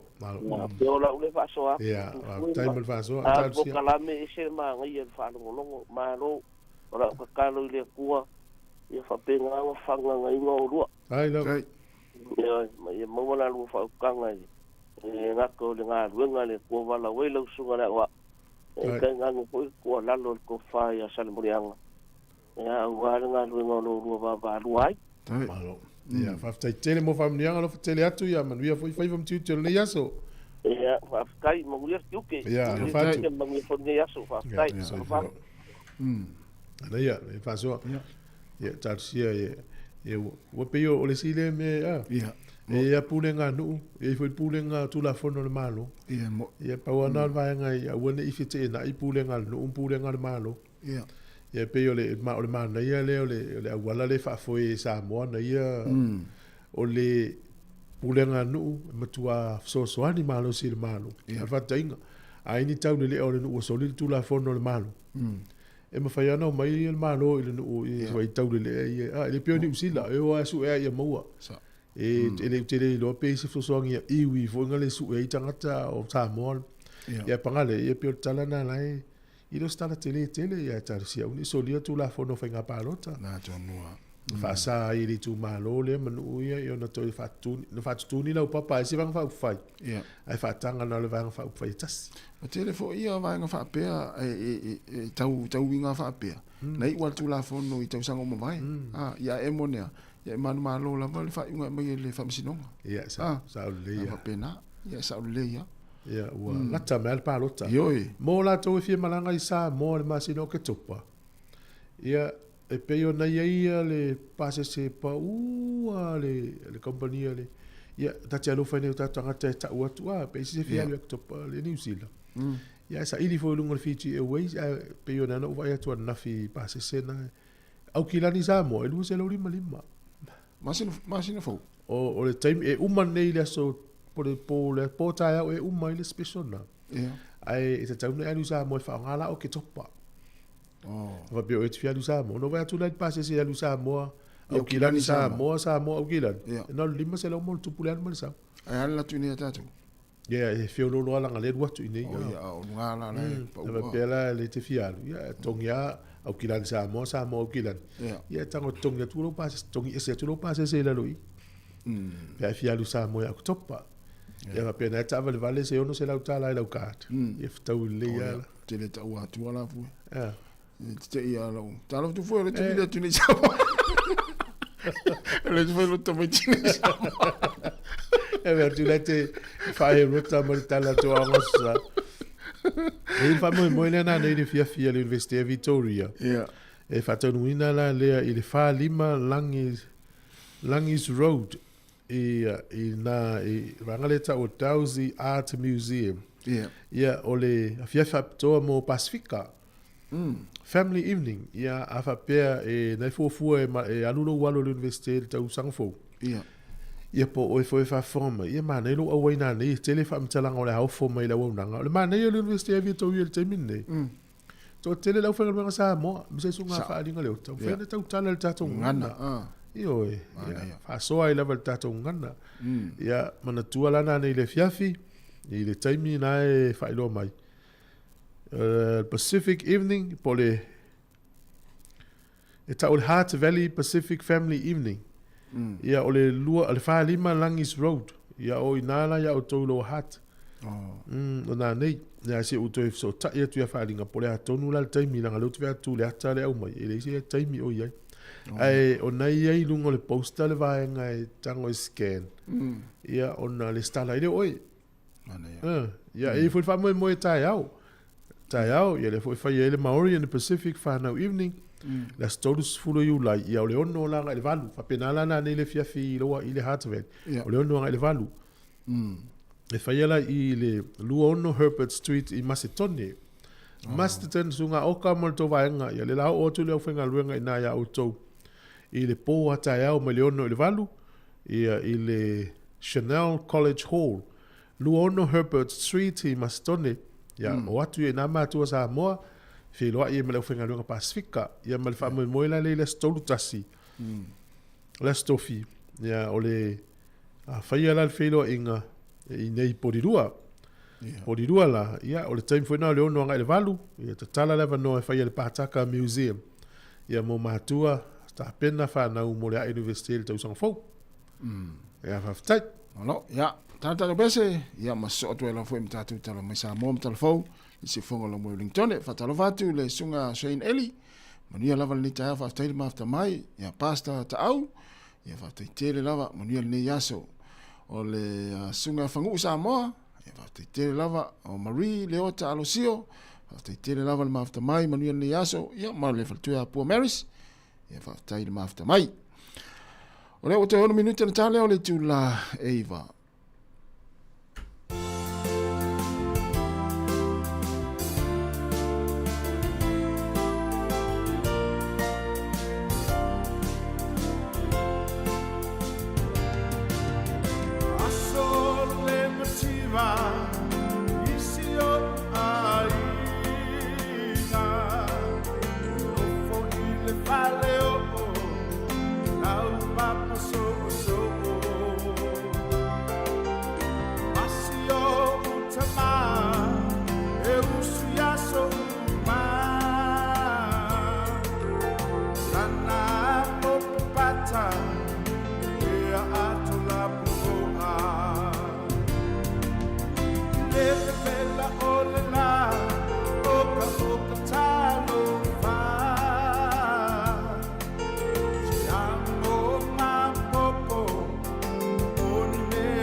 Toi whatalofa le nea sulua i le tātua tunu o le whaopoponga o tala fau mai Sāmoa.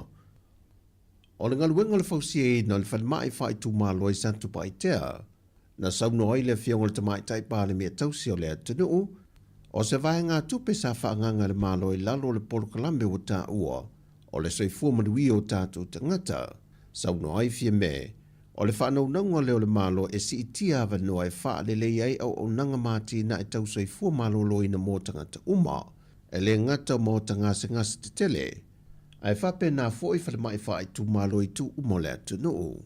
I le fausia le whaopoponga o le whalemai sa tupaitea, ai meise o le apitanga mō fōmai, sa whamanui ei nai le kampani whale a le Sheng, e le taua o wha i e whase lau fitu se fulmatasi a whe, tol se la wono se fulmalelima tā la male ono sene. Ma e te tusa le leima le tau sa wha tinu i nai ngā ruenga le whalemai wha i tu malo i sa taua.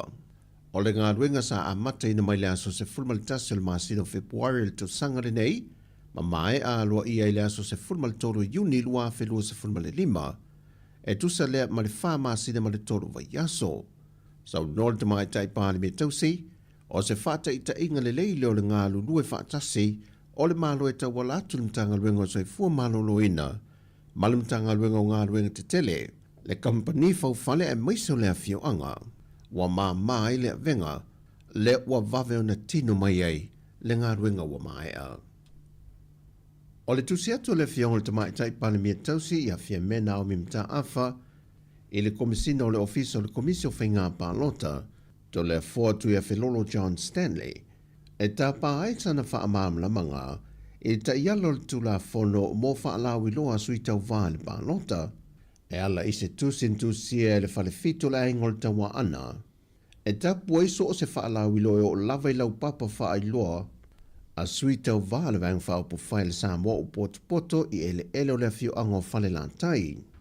Mai ua wha loa ai le manino i lalo ta ialo whainga wha vae o lo lima te ite ina i whainga pālota i ana wha alawi loa, mo so se sui wha au lioli. Wa a fia ia te tau sui tau va e me se fo o tangata pālota, e afo mai i tu ai ngā wha i unga whaiwha pēa nu ma fio anga. Na sau no ai fia me o i tu ai ngā wha i unga wha pē nei, e adia i mei whewhesia inga mwhelauto inga, e le wā o le pūle ngā li ima whai pūle ma le tūla whono. Whailo mai fia me o le aso lua se fun ma le fito le māsina le neo iulai, na ia tauli mai na ile tusi al whale fito le ainga le tawa ana, e tapu ai wha ilo ilo mwha alawi loa a isi umalawa vaenga wha opo whai, se i vanga na aile pātia le JPP. O le tapu e amata mai se whanga sa ia pā ia mata auto, wa tā pā ia le fionga i le pāne mea tausi le komisino whainga pālota, ina iau mai sana tali vave le mata opo, ona uala nata le teimi o le whainga pālota. O le aso lulu nei e a mata i loilo ai e le whaamase nonga tāta sanga ia ua whauru atu, a nisi o sui tau vāl whainga pālota. Pei tai ua whaamau nia mai le toe whaau i tua o tangi a nisi sto lua, e au fiei se o manu sau noi mā lo nuu whai mata sua, e whaasanga i le minister tausi o le whaamase nonga, mata mua wā sati sili pulwhana, a toi male ati nganga la wina i inga, e whaasanga ia pipi pauli te vita tā riu. Wa te toi me ita alo sanga iwa, o le a mata ilo ilo le whaamsinonga i le aso lulo le vai aso nei. O le whao tangi o le a wha mua na ilo ilo, e au fie le tangi le te itai o le wha tua le tua Sāmoa o tasi, la audi le male to le o te pola te vau fosi Schmidt, e whaasanga i a wha o lusau Rosa Duffy Stowers, o le sui o le JPP, ma le tangi a ale vena ale, i le isi fo i sui o le JPP a Pepe Christian Fruen, a toai maletangi a pāloa Lewis James Towers, e whaasanga foi a leala le pule rimoni a iafi, o le isi foi sui o le JPP. A toai maletangi a lea tinu Wayne so ialo, e whaasanga ia mua au wha lele Mary whaafawina ta eu. O tuala Josefo Poni Whaaseo, e whaasanga ia wao au salu māloa lo fipo, o tangi wa whaatulanga mole aso whao le masina fau. Ai o le lui e tuala Josefo Poni Whaaseo whaasanga e le komisino whainga pālota, ma le sui a la wano muli vai la wano pau, wa whaatulanga i le aso e soa i le aso lima le masina fau lava. Ma le tangi a le atino Wayne so ialo, e whaasanga ia ulungia i lawn pili opo pithim, o le avala au le aso valo le masina fou. Ato ai ma le tausanga va lasi lua pito whanua ta fitu sele. E whaasanga ia tangalo le ilua tupou afa. O le aso se fulma le lua le masina fou. O le aso se fulma le lima le masina fou. E te tau o na tō laulau umai le whaai unga o ia mata aupu wa ilo i luma o le whaamasi nonga. O tala fou ia, manuil ni aso le tātua tino, whaasoi foia.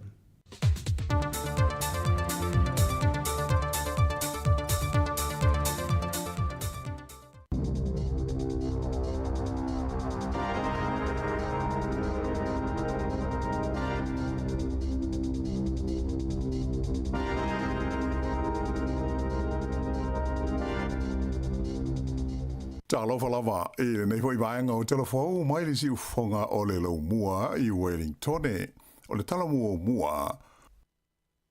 Ua mana o le malo New Zealand ta ofi ma whaamuta ia le tau whaapopo po le surcharge pe a whaao ngā kā se le tongi ai le tau o ni aloa i le tonu o whale o loa.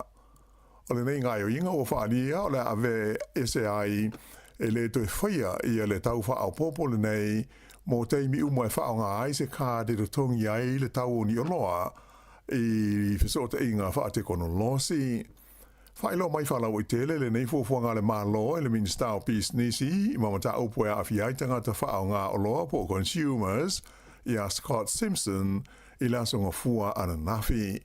Ta ue le Minister o le nei fuafuanga o le a le toi whaasala i na haitanga ta whaatau i le taimi le whaiai i a lana whaai unga po le ale tu ai ngau whainga e te tongi ai le tau ana oloa po le swai po lana card, po le tap, po le whaonga fo i le digital wallet o lana telefoni. O le whaai unga o le tusanga le o fuafua o le a whaofia i le parlemene se tu la fono e tapu ai ma whaasa o na toi ai se tau whaopopo i le whaia o whaatau o tangata i cards ma o le whaamoemoe ina ia auli atu le masino mei le tausanga fau, lua afe luas furuono, ua amata ona wha amamalu le atu la fono i New Zealand. O le nei tu la fono o le awhi ai le te tongina o loa e awala i Visa cards, whapea i a Mastercard debit ma credit cards, ato ai fo i ma le F-Boss card, ai e le awhi ai le whaatau e whaia online ma easy cards wha le wā o malo. O leo o te tala talo sanga mo le visa le malo Australia mo tangata Pasifika e fia nofo mawai i lea tu nuu mo le tausanga le nei lua o lua lima.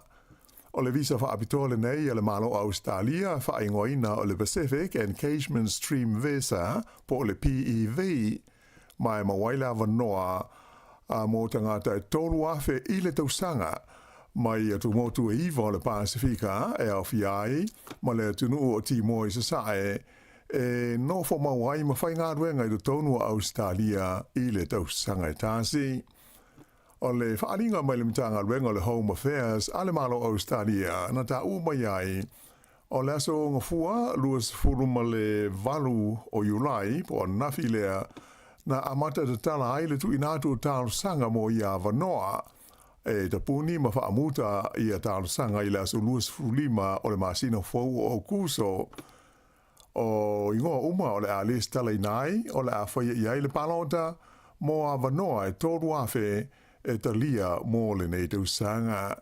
O tunu e au fia le Port Kalame le nei ale malo Australia e iai i a Micronesia, le FSM, Federated States of Micronesia, o Fiji, o Kiribati, Nauru, Palau, Papua New Guinea, Sāmoa, Solomona, o Timor-Leste, Tonga, whapefoi ma Vanuatu. Wai loi se li poti fau ua whala wai tele mai, ia le to tele o ainga ma tangata Pasifika, e le Italia i whale o le malo i taimi o mana onga whaafusei po o emergency houses, i le masino mati o le tausanga nei. O le mafuanga e whapea e leanga waa i lātou mō ia whale o le malo. O le neitulanga o loo manino mai le lipoti le mtanga ruenga o whale ma le ati nae o ai le Ministry of Housing and Urban Development mō le masina o Iuni luafe luas fululima le o loo hawili iri ai ia whaale tonu I mata upu tau whale o le malo. O loo taua I le lipoti e ono se furu lea whai o ainga Pasifika sa nonofo I whale le tu maunei po emergency houses I le masino mati o le tausakanei. Ai fitus furu lima lea whai o isi a ainga Pasifika na te ena e le Italia la tu talusanga mo ni whale whapea e se ea tu I ai. Ua whalia fo I le nei lipoti o loo aru pea ilunga ma si itia la whainga o tangata e le aini a inga po ni whale e no nofo ai mai se lava o tangata Maori whapea ai ma tangata Pasifika I tu SS o New Zealand. E lata I le luas fulma le valu wafe le au whai o ngā luenga sa whai titia I le tonu o New Zealand le masino Iuni whaatusa I le tausanga ua mawai mai wailonga o nā whaina I le tūpulanga talavau I le tūlanga vai ma le pau I lalo le maketi o mea tau ngā luenga. O whainu mela mai le mtanga luenga wha maumawina whainu mela le malo le Stats New Zealand nā tauai e lua se fulu fitu afe valu se lau lima se fulu le au whainga na whaai titi ai awa noa whainga luenga I tu tonu le tunu o I le masina na mawai atu nei. Nā tūlei mai e o te si tasi pasene na si iti ai ia le a whaai o awa noa whainga luenga na mawhai o na whaatumu I le masina tasi a e sa wha mawina I se pau e tasi te si mare lua pasene mo le tausanga a toa. A whaatusa I whainu mela mo le tausanga o mawai e se furulua afe se lau onus fruiva la whaai o ngā luenga na whaamuta ai I le vahenga o ngā luenga faufale ai e lua male afa pasene ngā luenga na whaai titia mai le vahenga e ngau si ai o loa po le afa inga e lima afe valu se lau lima se furu ai o isi mtata wha apitoa na whaai titia le lua te si fitu pasene o ngā luenga po le afa inga e lima afe se lau lima se furu ma le vahenga o ngā luenga langolango po support services e wha te si fitu pasene sa whaai titia ai la whainga atoa e whaafe valu se lau ono se furu ngā luenga. O talavau le valu se furu lima ma le se furu iwa tau sanga le mātutua e se furu pasene sa whaai titi ai awa noa whainga luenga mo I la tau. A o le lua se furu, a ngai atu I le lua se furu whātau sanga o le soifua e tolu ma le afa pasene. A o tangata I le vau le lua se furu lima ma le lua se furu iwa tau sanga o le soifua e tolu te si male iwa pasene na pauai I awa noa whainga luenga mo I la tau. Whailo mai e whapea o le to tele o talavau nei na I umai I la tau awa onga I le tausanga taruai e o mai ia I le teimi nei o lo tau sue ni a la tau ngā luenga e whainga luenga ai. Ua whailo mai le fuafuanga a le sosaiete o tausi soifua New Zealand e whaia sa lātou te te ma tāo fia lātou au nanga mo le umi e luas furwhai tu lai le vai aso nei. Ma hua lea ono se mata aupu o loo fia maua I aise tali e le asosi mai le mata ngā luenga le soifua māloloina e winga I le tūlanga saonga le mū I le taimi o a lātou tiute.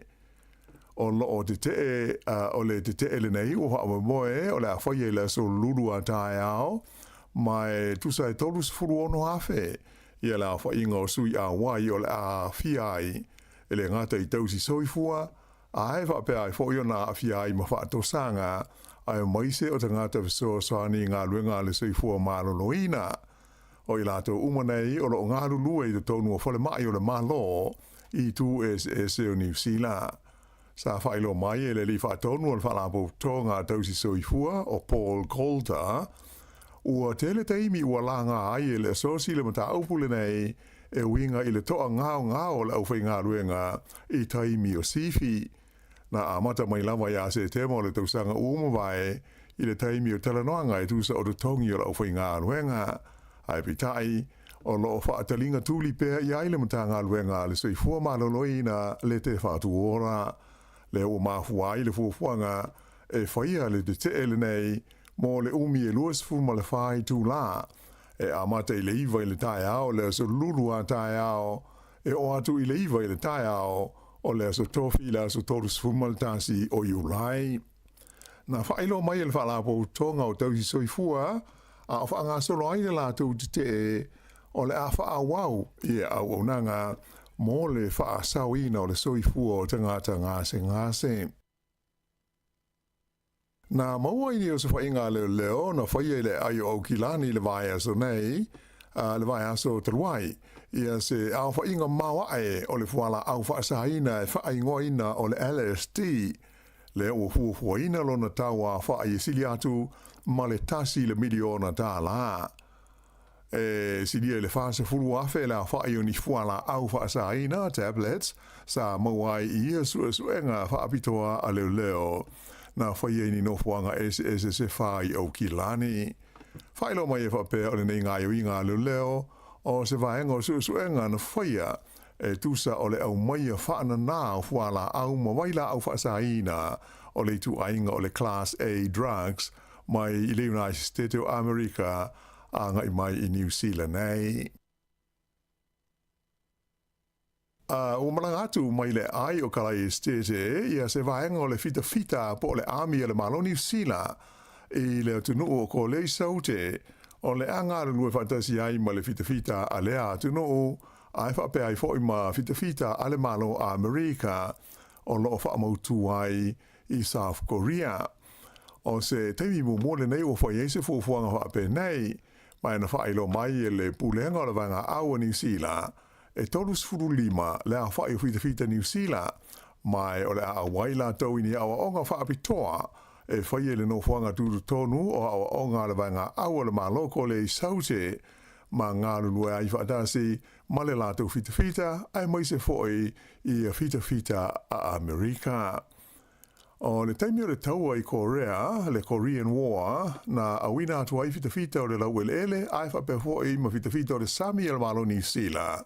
E langolango i nai vai ngā au a malo au whaatasi i le vai tau o le afe i se lau limas furu le tusa ma le ono afe la o inga o le fita New Zealand na tau tua ai le tonu o Korea i saute. O le fita New Zealand ua malangatu nei i Korea i le nei vai aso e le tau na uma la tau wa onga i le atu nuu i le masina o ke topa. Ma le wha moe e toi whaia seisi pol kalame wha pele tau sanga asau lua ono. O le vai aso nei o o tarimano ai le malo New Zealand i se asia singa tau o loa mai e le pāle mia o le atu Solomona o le rio Jeremia Manele. Whailo mai le asia singa e le i pāle mia ia Christopher Larkson i se whailo inga ma le autus tala i le asonga fuan nafi. Sa ua ai e Larkson o le atu Solomona o se tasi le nei o pā anga tā ua le malo New Zealand i le tonu le Pasifika. Mai alo wha moe o le asanga wha lau te leina so tanga i le vāo te nue lua i le teimi e whailo i ai o ia ma le pālimia ia manele. O le a whailo i fo i le pālimia o Solomona ma le minstar vai whafo i a wawasa mana i a Winston Peters a e wha pele minstar whai ngā whaiwa i a Shane Jones. O le atu Solomona lea o le a talima lo i le whontanga ta i tai o malo le Pasifika, le Pacific Islands Forum i le masina o se tema. O le teimi nei e si dia i le afe la whainga o tangata mai le atu Solomona ua na nofo mauma ua wha mautu i le tonu o Aotearoa. Ai o le tausanga na tenei e sidi atu i le afe i le tasi le afe se lau i la whainga o isi tangata o le atu Solomona na malanga mai ai i New Zealand i lalo le polu kalame o ngā ruenga wha vai taimi le RSE. Ua se atu le malo na uru e wha leia lona ta mao ainga e wala lei le wha ngaina o le tupe lea ta ua o le cryptocurrency mo he wha atawa inga i lungo vese o ta inga wha teknolosi. O le masina na tenei lea naro i ai le wha vaina le malo na uru i lona ofisa tutu tonu e pu lea ma wha ngai o ia nei tupe wha aingoina o le Command Rich Virtual Asset Authority e wha ngai ma le whaia o le sene ai mai se o le whaatulanga ina o le tulafono mo ia i tu a inga o he whaataua inga e au fia ai le te tongi ina o ai talafu ai mai se o le whaia o ni whaau ngā tupe i lunga o wheso o ta inga telewa mawe. O le tūlanga ua ave aina uru maurua i atunu ui te tonu o le tūlangi o le Oceania ua o la tau whaatu la fono ina le whaao ngā ina o le nei whainga e ta ua i le ngana Peretania o le Digital Finance. Ua tō whiai e le malo o Nauru i se li mai Australia e tō mai wha abitoi me tau tupe ma vea ai maurua i wha tonu o le lātou no huanga tūru tonu le nei e pei ona wha waina le Command Reach Virtual Asset Authority. Wha alia le nei li e swa wha ia Brian Phelps i se talanoanga ma le wales wha se lau New Zealand o le nei ati na ae e ma whai ona wha ale leia ma suia hai le tamao a inga o Nauru a e wha pe ai fo i ma le tūlangi o le Pasifika. O lea ua wha ma malu i a lapata inga mo ti munga ma mawha ma matangi malo losi mo se vaenga tele o New Zealand. O nei lapata inga ia awhi ai nuu mai tū malo i le tumutumu o le motu i mātū, a e wha pe fo i le tumutumu o le motu i saute, a to ai ma le talawhatai C4 po le West Coast. Whaelo mai e le li ofisa wa ai tau o le Weather Watch o Philip Tankin, e le ngata ina o le ama mawha timu e pa u i vaenga e pei ona ta ua, ai whapena fo i ona malo losi ai Masavili. Na ia ta ua o ietu langa whaale tonu o le tau, o loa a fiai ma se vaenga tele o le Vasa Pasifika. Whautua i nai tanga tauma, e ina ia whaai te i taimi o whe malanga inga i ta vale le nei aso, ma le a ngai atu i le aso lulua tae au. Ua whaelo mai fuafuanga a le whare kapeta o le Bremworth i le Ionei pia, mo le toi fia whaale leia a toa lo na whalenga o si mea, le ana tele ina whaatama ia e le whaamalosi o Gabriel. O le nei fuafuanga o le amawai, ia ni awa noa whai ngā ruenga o atu i le whaa se furu le au whai. O le teimi nei, e ai se vaenga o le kompani ua toi te tala, ai o le o wha moe e whaalu se vanga tupe, e o i le ono miliona tala, e toi whaale le iai leisi vaenga o le lātou whalenga o si mea. O le kompani le Bremworth, sa whai ngā luenga ai le tusa o le se lau lima se furu tangata, ai o le tōtelo i lātou nei, na le toi iai ni a lātou ngā luenga, ina ua whaalenga ina le nei kompani i tā whenga malolonga mamafa. O le kompani le nei e iai ma ia leisi o na lalai le ai o whanganui, mai na whaelo mai e le li whaatonu ia Craig Woolford, o se whaalongona le lei le mawhai leo na toi whaale leia o se vaenga na whaalenga ina o le lātou whalewhai ngā ruenga o se tūlanga tā ua tele ai mai se mō le au whai ngā ruenga. O le masina o ke topa e le tau na o iai ua uma.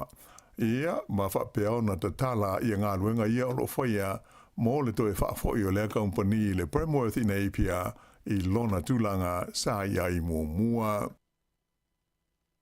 Ua whaelo mai e le vaenga whaai le te Pāti Māori, le whiliwhilia leo le tamaitai ingo ia Hayley Maxwell e a vea mō lātou suitau wā i le tūmalo Palota Māori o Ikaroa Rafiti i le Palota tele o le tausanga a sau. O le tamaitai le nei sa tūmalosi i le fuafuaina ma le whaatulanga ina o le solo te te po o le hikoi le sa whaali ai le te ena tangata Māori o ni swinga na whaatula i mai i le whengainga o Waitangi i le tausanga taluai. O le no le tu malo Māori le nei i ka roa Rafiti i le tono o le palemene o na pau leo le no mai no e fitu o tangata Māori e le i maua e le pāti le nei e le te Pāti Māori na malo ai i le pāti o le leiba i le pālota tele taluai. E i tālonga, e i whai pelenga wha le vāo māloa le i tū pāuta māitai. E le i manuia le tau mwhai o le tamaitai o Lani Daniels o New Zealand, mō fusi tū whaatasi o le seumpini o le pānga mafa o le lorolangi. Whai ina o ia i ai i le tamaitai Amerika o Clarissa Shields i le la fusuanga le na whai le ai o Detroit i le aso nafi. O toe maua i nei la i le tamaitai Amerika le nei, ia fusi e wha o le pānga mafa o le lorolangi i le tūpā o tamaitai. Ia o le whaingo le nāle nei vaenga o telefau.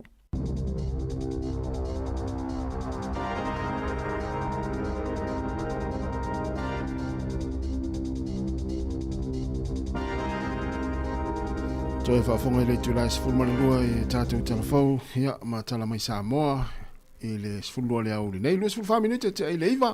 Ia, e po kalami masani o soifo malaloina i le tūlai sifulu, fue? Ia, saune le, e le malole la whatanu atu e savirina le tātou por kalami na. Ia. Ia ona I tiute fo yo la o le la fia ngai sa velina ma ana tu atu tatu tunu.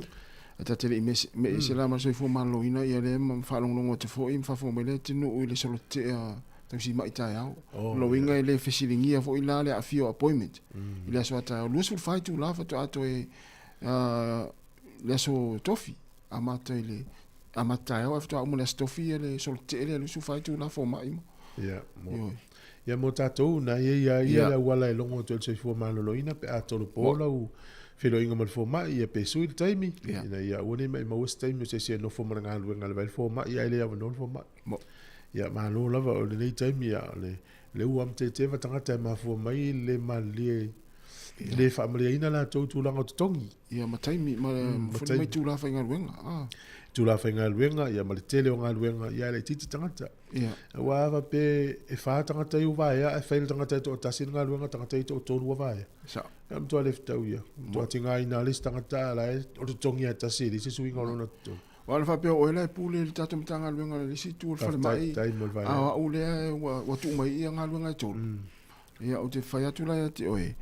Tauna tongi ya tongi le lo tongi masani. Tongi ma o le to inga le vainga le a mai e fa popo me nga luenga. Tongi mai ma o ma fa mai tu la. Ia ta to li wo. Ia no fa tu le va tu fa to la. E ista ta la fa to la fio mai tonu ale polo ka la sunale.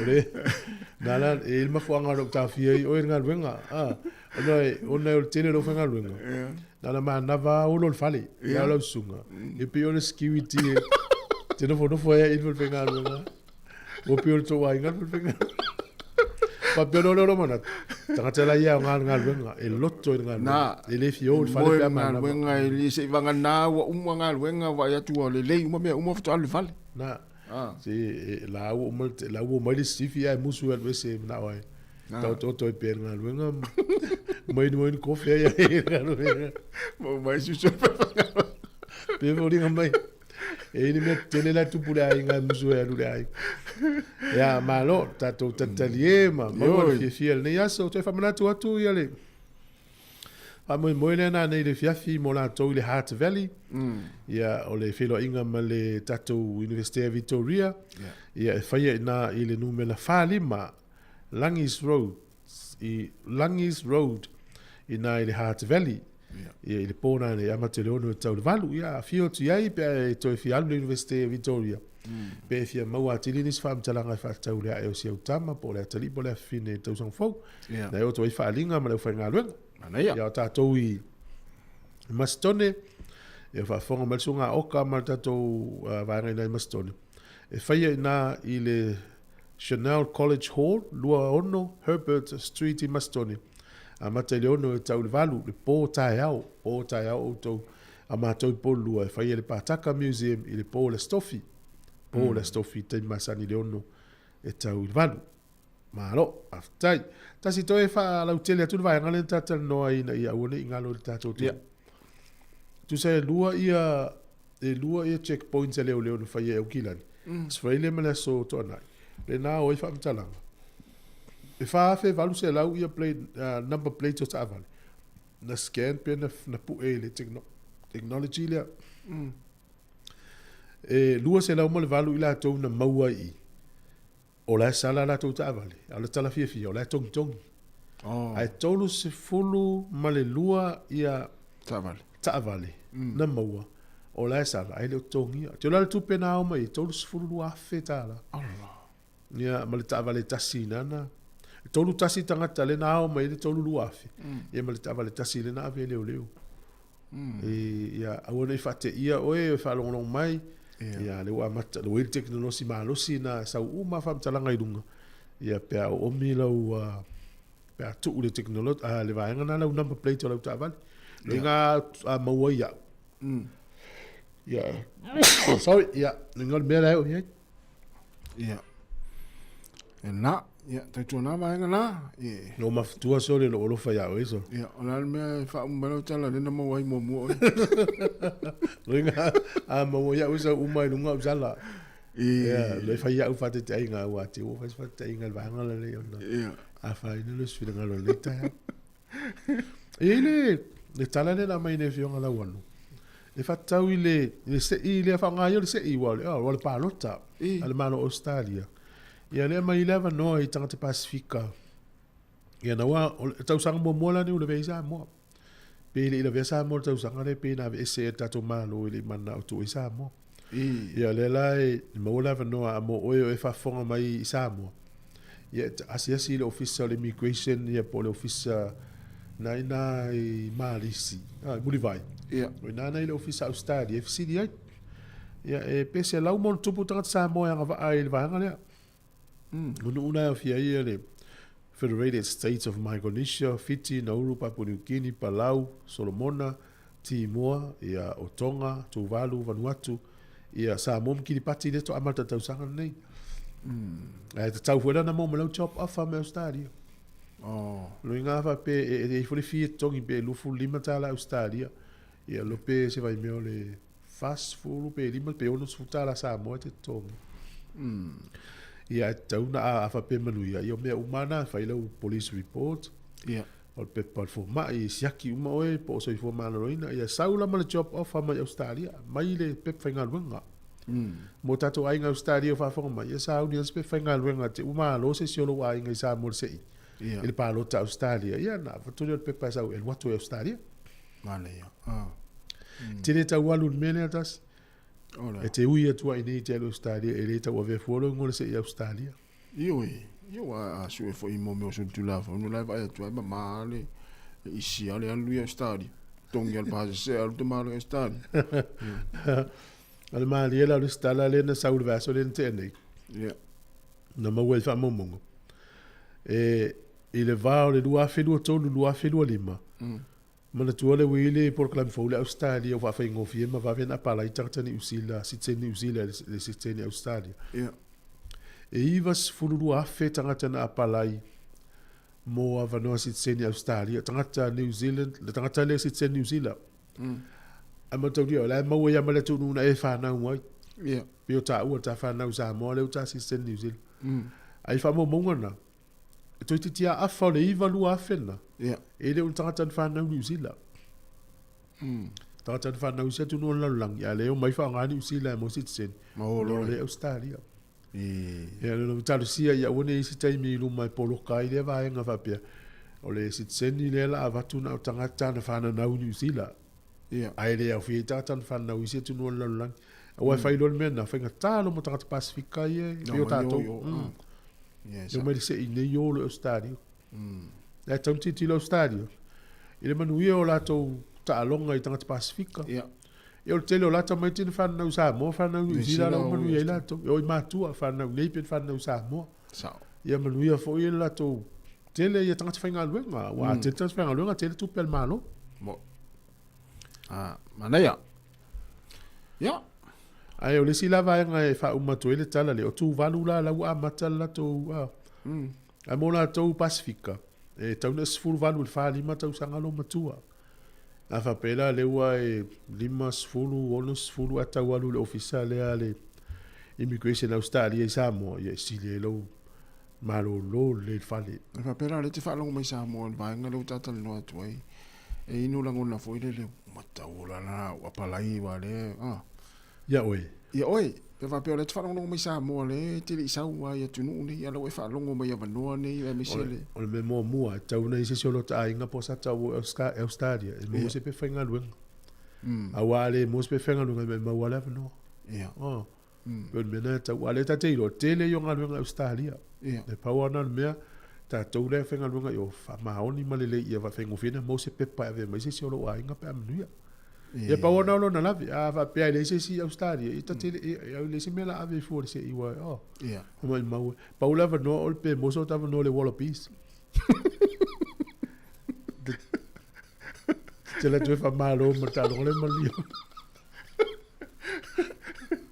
ol mele iso le ole va no la te tu na oi ta fin ol polo non mele Australia mo kiki il polo tinga ina fo wete so man polo me kiki la uri tu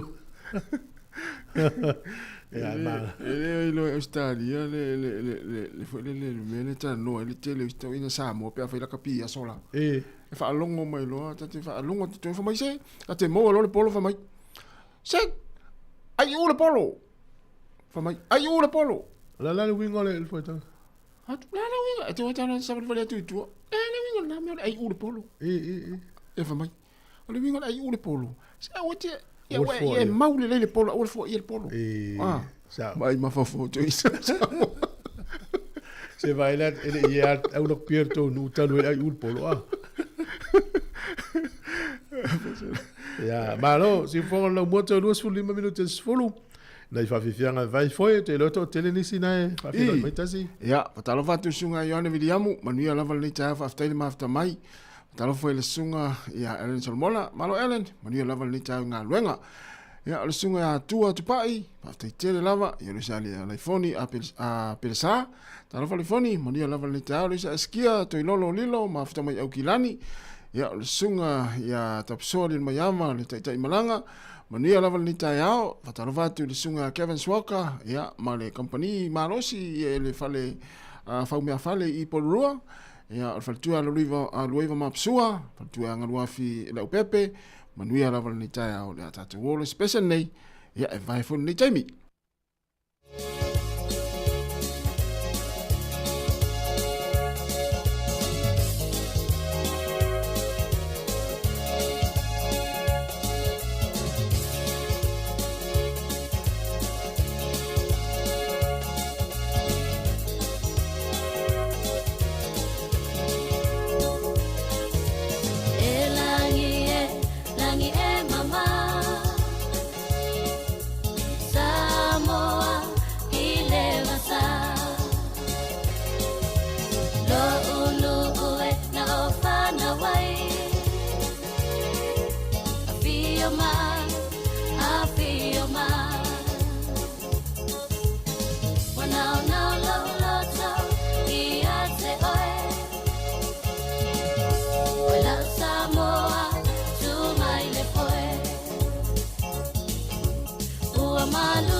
Whakawhianga lei te mera tāu na o te sefulu iwa minuti ana tā lea o le sefulu. Tasi. Malo. Le vaso ne tene ni fa toela utala ele no le tauranga.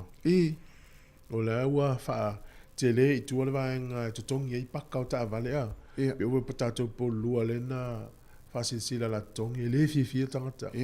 Ale va foi tauranga le fi tangata ile. Fo fuanga le pulenga no. Afa pena o ia le na tongi ta vale paka ta vale tongi. Ya le fa tele i tu ya mela na le fa visi mai tauranga o le fi on tangata. Ale la toi fa sa o tu vanga le pe toi fa manino fa la utile tu tala lenta tan no il taio. Le foi na va tu tal fo le fiona la wala. Ye sa o le fa ma ni mai o le sa no anga na minsta o tu pe ni usila. Nicola Willis fa mai na so ti sa o le ngol fine te o se fa le. Na sa. Fa mai na tala. E aola i pisini si ona pasi atu le tau o le surcharge file i customers po tanga te fa tau. O so. Ai le mana tua na lan fu ele ma lo le fu ngale ave ese ia. Ono le tau so ani tangata la utele le tau tal so i fuanga o ia. Ya e fa longo fa ringa. Ama e ola i pisinisi afa pe ini tau o le fatinonga o nanga nei le la fa i pisinisi e tau lana tu ulunga o loa tu. I tau ola tu o loa na tutongi le tangata fa tau. Tu sa le la se winga. Ia na le se winga na. Tu sa le pe fa fia mai tātou le saunga le tala le laves. Ia ale la fi mai tu me to fa popo lungo tau olo. Sa ole le ia. Ia le rola i pe te le atu la le tu pe la fa popo lungo tau olo na i lore tala ni mas fulu tala lu fulu le. Ia sa ole la sauna. Sa ole alta. Sa le se wing. Ai ole si me ole mafua anga o vai le ma lo fo fuanga le. Ole lo fai tanga tau tatu fo. Ia le se wing.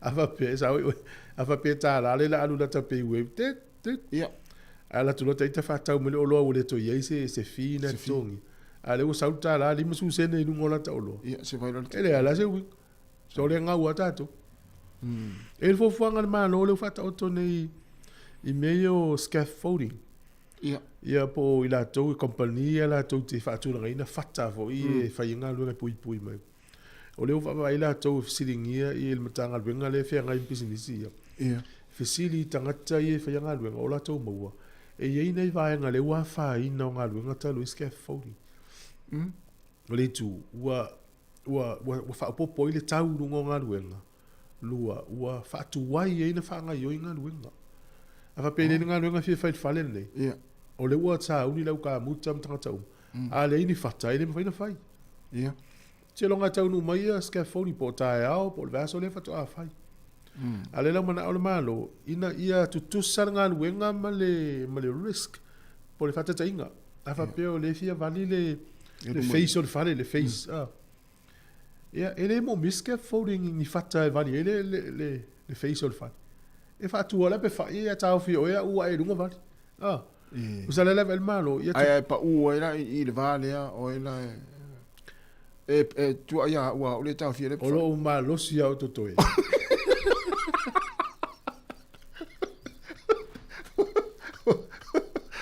je mai tangata ta tiela fai desi tu ta tiel pulu mui mala bavali ala fa tu linga lo ni mai o fe la woli ai fa mai la le u ya tu le si pe valia o male u tangata le na e lunga o lo na to e malo si ala tu dia to ele se fe ma tu ale se fe pe tu ai ya te ia pe tu ai pe a ya nai ma nei al vai ngale scaffolding vo le pui el sango le mu wa pe nei la lunga wala te lo o e o tangata o tama futanga talu tama futale o va mas futa usanga o te meta wina o tangata elili ango fie i mea maula lalo o te lili ia tala ia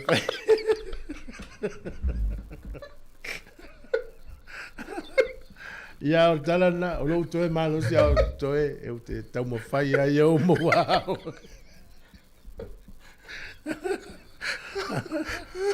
ia o fo fora malo kalau si au nei a fai nei ia le vanga le scaffolding ia fai nei nga luenga lis ia tu langa na le langa ye ia E iso ngā luenga fia whaia e le tatauna whaongai na ia. A le la whatatali ia. A vaila le afianga o ngā luenga i le pepal tau nei. Le whapea mai. E lata i le ono a whenga luenga o leo toe mau i tonu o Wellington. Ia, e te tonu o le tausanga e tasi. Then 1 year. Ia, o li poti lana. Ngai fuala i tangata nei. Na le amatanga o le utala le te feitau. Fia afe nei tangata i le utoi o whenga luenga. Au tangata nei le tauri ai kofi.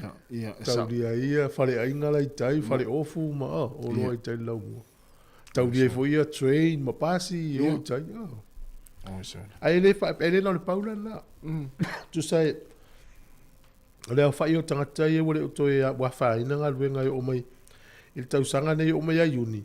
E lua sifuru fitu afe, valu se lau 5 sifuru. Ia o au kilani ia anae e tele fo i tangata ure o toe whainga luenga ia whapenau ua wale ai mga luenga whapenau Wellington tele nei tangata ia a whai ia tama tau ina le tapuni o le tele o whalo lo business tai Wellington ia a whau leu tau le tangata e whaatau tele na afia business ia io e tuna e tasile ngā luenga e whalele tapuni a afia mai ale tele o ngā o business. Ai ole la iti o tangata le o peida le on fata ingo pe lata le ono afi. Ya o nei tangata le lope o la tu ale ma sani o fale inga le o fai ave me fale ingo le tangata o tapuni no. A fai na funga no ngai tangata. Mai la. Le o tato va la. Talo fa va. Pakalo ko le ngang falo. Tu foi matas. Ma se foi. Leo. Leo. Foi mo o lo foi aso ka ki. O ka mo Sāmoa, verso de escola. Ale o meu malanga.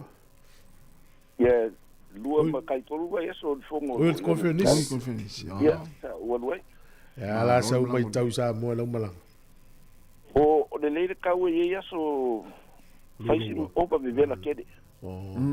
Ai ia so o manga ia o foi va ku le fa fonga i le va o malu.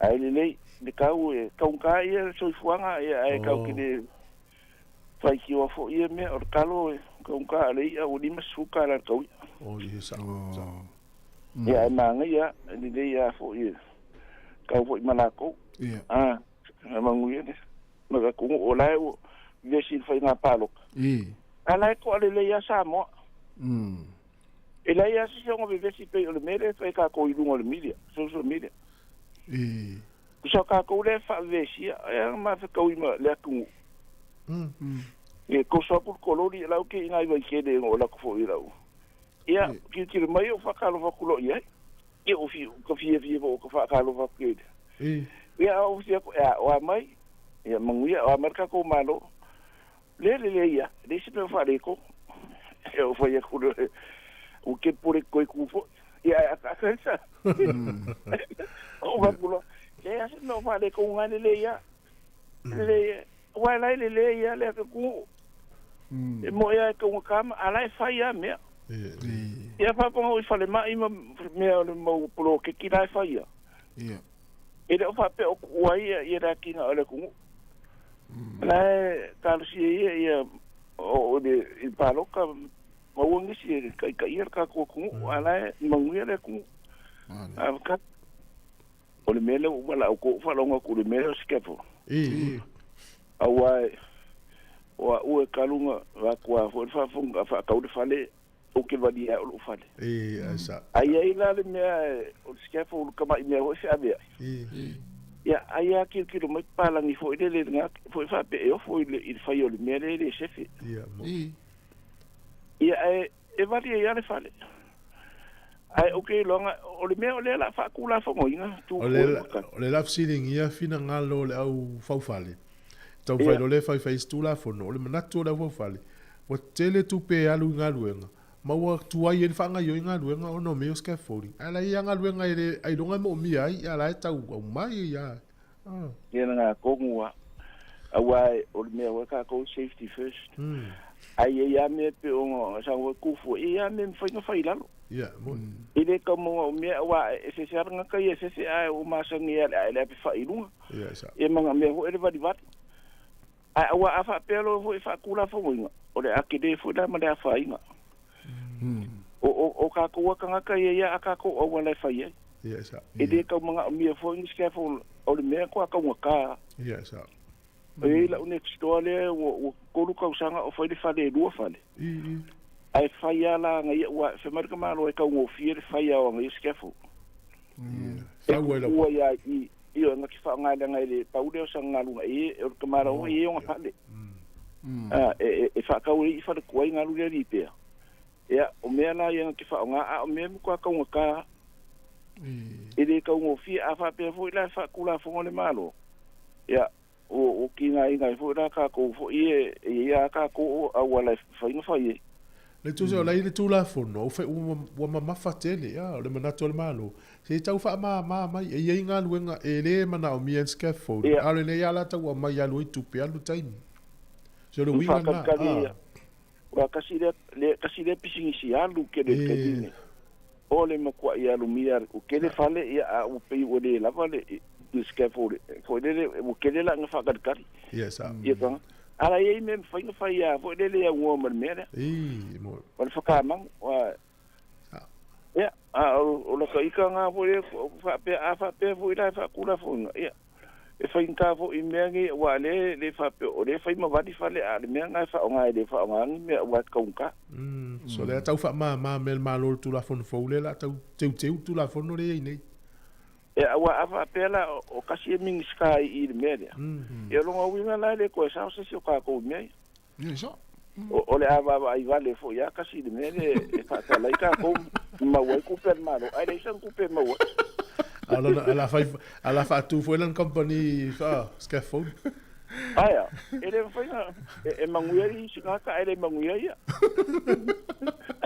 ya au le na e fia sau lau malanga pe mana ya bo le vana fia sau pe te fia sau ya mango e kalu ko kasi ke nga fia sau au ko dua ai ya po se me la be Sāmoa ele ko o walo ke alu le paloka e fai la ya ai la nga o pe mai vo e ka un ko sau e si me fu e pe o la nga na to ya duai de ko va ve mai a mo sa mo ya maka ko e o kirangi e ko o fo de Sāmoa me ale le o tu o pensione pula tanga ia na ia io e alua mo de masinga foi le wa de ilo de so so de fe ka ro ka ika ko sa uminga ka lunga ka ule ia e ke ole mo pension ole se me ola mo la no malanga i wa o foi na matu eu fui ta fun te mala ia io ele ko ese se amango sa awala o le sida me ia paro ka mar poco va ai po fele me querer pension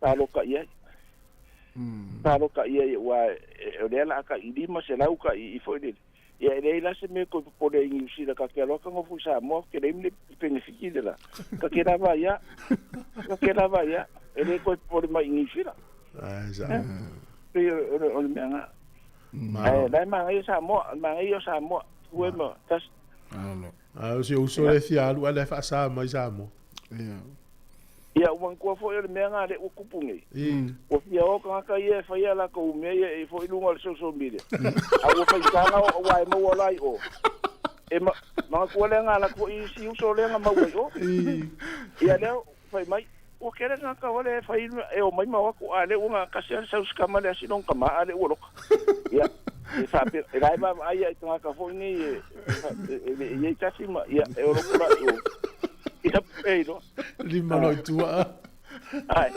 e tau que fiu ale allo papi au ame i o ole mana tangata e o la Sāmoa o te loka tangata Sāmoa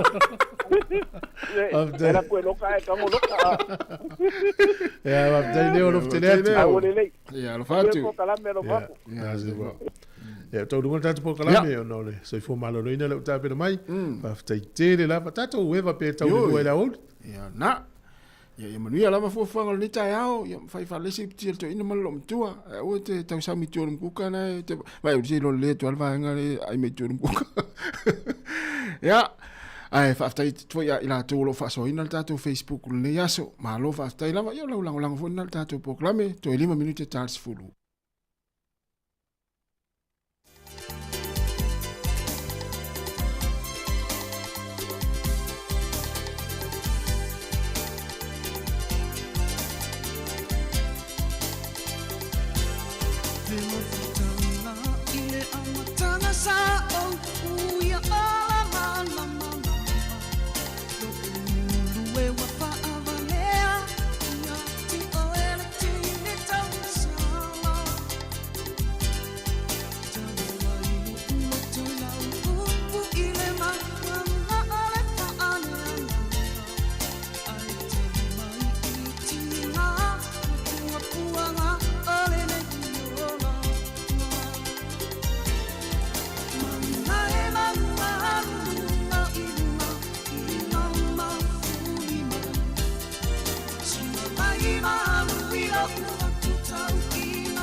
Olo o e whaafong mai bea I le si ufonga le laumua, tasi ono te si male tasi Sāmoa. Ia whaapena fo ilunga le alata o le YouTube, Facebook, whaapea I male app ale Sāmoa Capital Radio, ta lofa lava ma lo le soifua. O le taimile nei, o le polkalame masani o le soifua maloloina, pe ona ngā lulue wamalua ia tātou le Tio Pasifika, ma le soifua maloloina I le neitu malo o Wellington e whaatala noa. Ia ma whaailoa ma taaputaha o le soifua maloloina, whaapia foi au onanga o lo o ngā lulue e tali atu I mana onga o tātou tangata ina ia maua pia le soifua lau le lei. O le mataaputaha ua le taio nei, wa ta ua le Hepatitis C.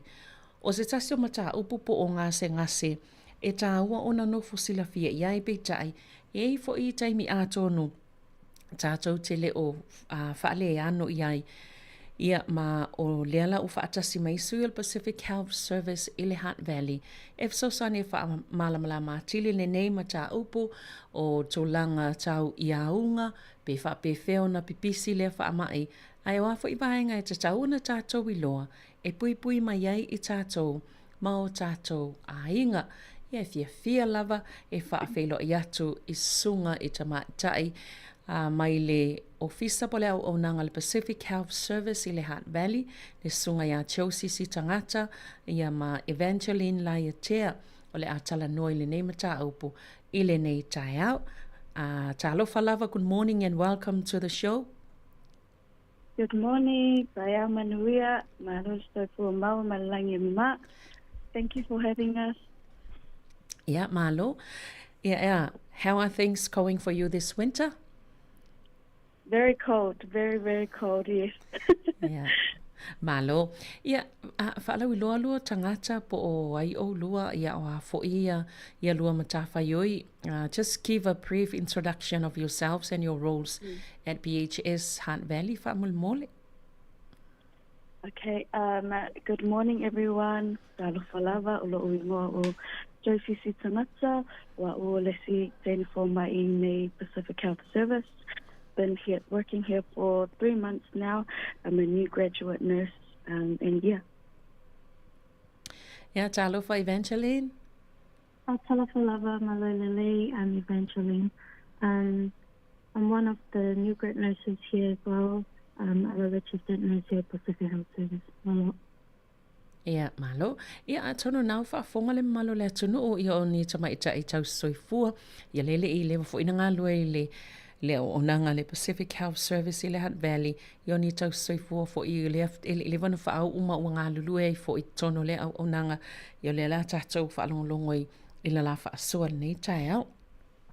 Whaaftai lava ono o le whaatasi mal tātou pokalame. Thank you for joining us today because you will help us better understand about hepatitis C, and I'm quite sure this conversation could make a real difference or a real impact for our listeners or someone they know. So tell us, what exactly is hepatitis C? Hepatitis C is a blood contact viral infection that's primarily affects the liver or in Samoan ate.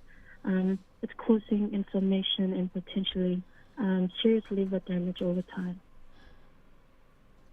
Yeah. And whaina e so soni, Joseph, whaapula tili vaenga lea. Yep, so we have inflammation of the liver. There's two types. There's acute, where it's short-term within 6 months. And then we have the long-term. If it's left untreated, it can lead to liver failure and liver cancer. So it's very important to get tested early so we can identify it, so we can prevent it from getting having further damage. Ia, lele. Ia, atono le whaafonga mai. Pe o se maile le e mawhai o na awhia ia le o le liva, o le ate, o le ate o le tangata. Pe sa oa o lea Chelsea? Yes, yeah. Ia, o peila o le ngase po le maile whaingo e a awhia le ate o le tangata. Ia, le tā ua e ei taimi, e ei le tu ai ngā awhia ngai e pupu le taimi e awhia ai. Ia e ei fo ile afianga ia umi lava le taimul soifuanga e afia i o le tāwana o le vavena siaki mai loa ai na whaile o le tonga fitinga. E whapewhena pipisi le hepatitis C ai o ai fo i tangata e pito sili o na la matiele fo i ngase. How is hepatitis C transmitted and who is most at risk? So hepatitis C spreads through blood-to-blood contact, and people at risk include those who have received tattoo or piercing using unsterile equipment, those who had a blood transfusion before 1992, also those who have been in prison, and lastly, those with mothers who diagnosed with Hep C. So through pregnancy? Yeah. Oh. Ia, o le pe sa whafsili, le nautou whaafonga mai le whafsili le pe whapewhiona pipisi le hepatitis C. Ia, o i fo i tangata pito sili o na la matia i lea fo i to ai ngā ngase. Ia, le o tā ua, o le fsota inga mai le toto i le toto. Ia, mantua i taimi o le e pe e tui ai le toto mai le leistangata ia na whaingofia i le ona pasi mai ia le whaamai le nei a ngā i leistangata. O le taimi fo i le mai tanga il tina ia e whaingofia fo i ona pipisi. O la fo i le siwa inga le Chelsea wa misi ati au. The blood transfusion before 1992, or if you received any tattoos, piercings with unsterile equipment. Ia, ona winga o le pasi atu o le toto i le isia i le whaamama le mome o masini po o me whaingaluenga i e whaongai e pasi atu i le toto i le istangata i pe o vaenga lana o na winga o tono o whalmai ia o vele hepatitis C ma popolenga tele le soifua maloloina nei vai tau. Is hepatitis C still a major public health concern today? Hepatitis C remains a significant health issue in New Zealand. Approximately 20,000 to 25,000 New Zealanders, but because symptoms often don't show for many years, thousands may be unaware they have it. E fiala whainga tangata, 25,000 tau le maua le atu langona. 20,000 to 25,000. Oh, yeah. Yeah. Tele nā tangata e mawhaiona o nā awhia. O le na avel whafsili, po se pōlenga tele le soifua maloloina nei vai tau le, nei fo i whaamai. I wai pe se asa fo nta tal noi lunga le tio ile nei fo i mata upo e pe wale le fo ile au mai e nei tamaita e tau soifua nei ia le fo i mata upo. O le alai e wawai atu e ia lua se fulu anga ile lua se fulu li maafi tangata e a fia ai ile tau sanga. Yes, yeah. Oh, yeah. Ia o le alai e whai lava so tele lona winga o se wha amai e tatau lava o na matua wha alawi loa lea fo i vaenga. Se tatau mailai i aunga po o symptoms o ani aunga ta atele o le hepatitis C. What are the common symptoms of hepatitis C? Well, so the most common symptoms include tiredness, joint pain, loss of appetite, and also nausea and abdominal pain.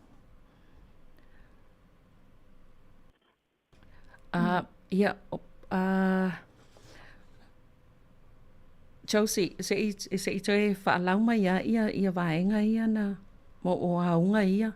Yeah. So we have symptoms of tiredness,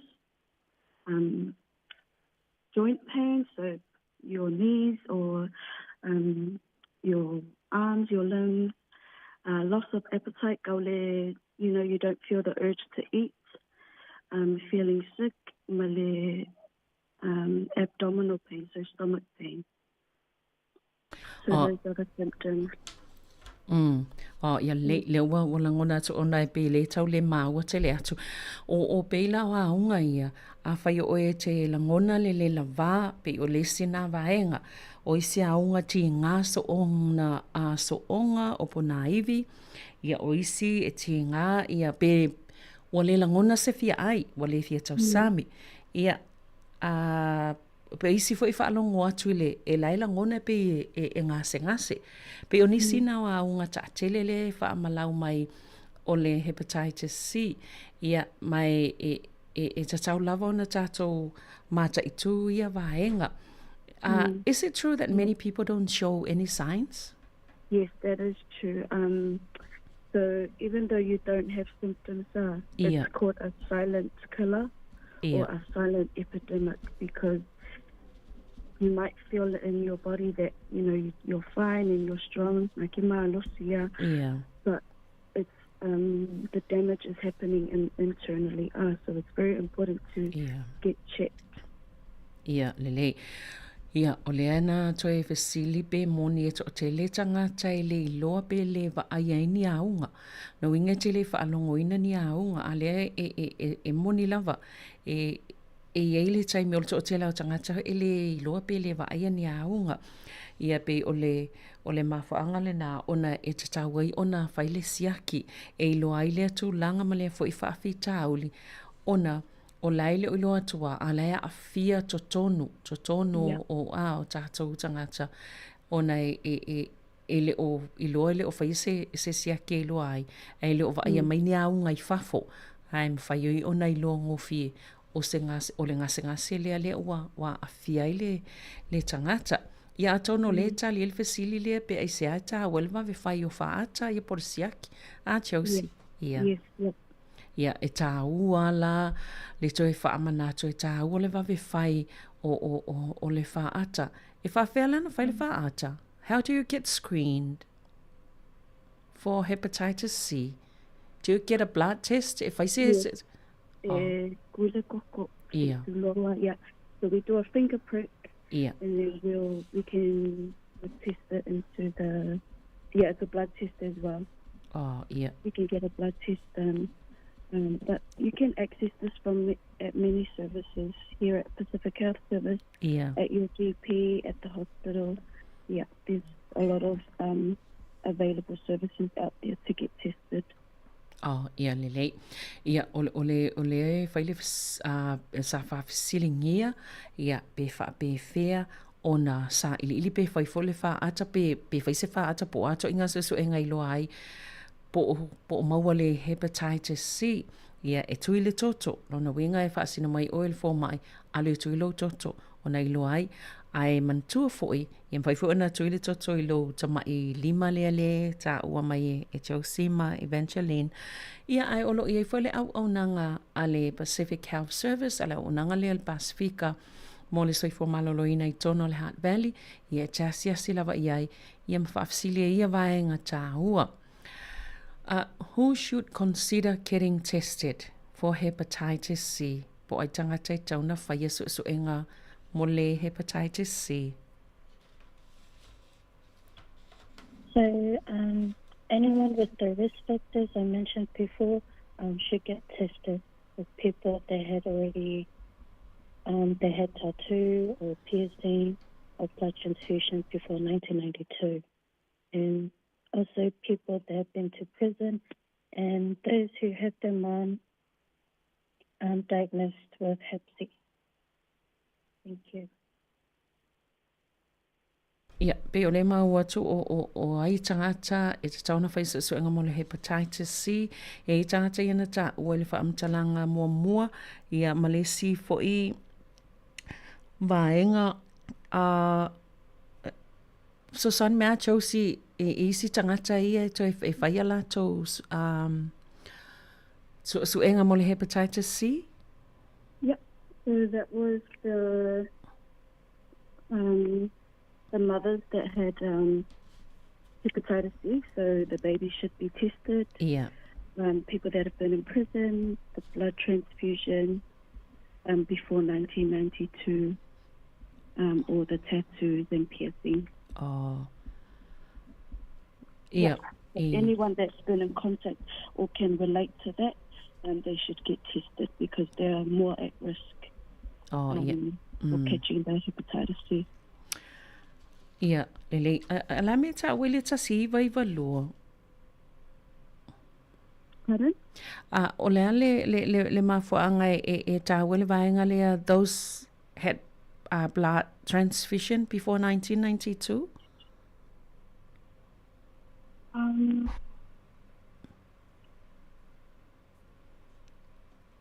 Yeah, masalu se ito that's when Hep C started, in New Zealand. Oh, le nala.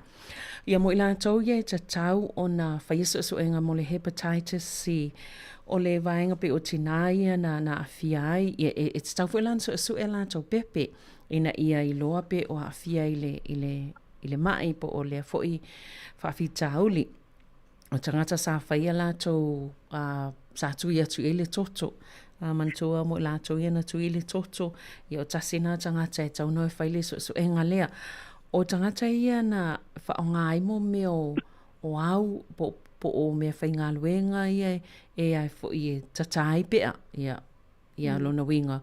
Tā ua te lele whai su e ngai tangata ia o na o lalma fuanga Chelsea. Po lele mama fo I te ua le mama pea. Yeah, the same reason, just not clean needles and not, using the same needles for the same tattoos and just the infection spreading through that.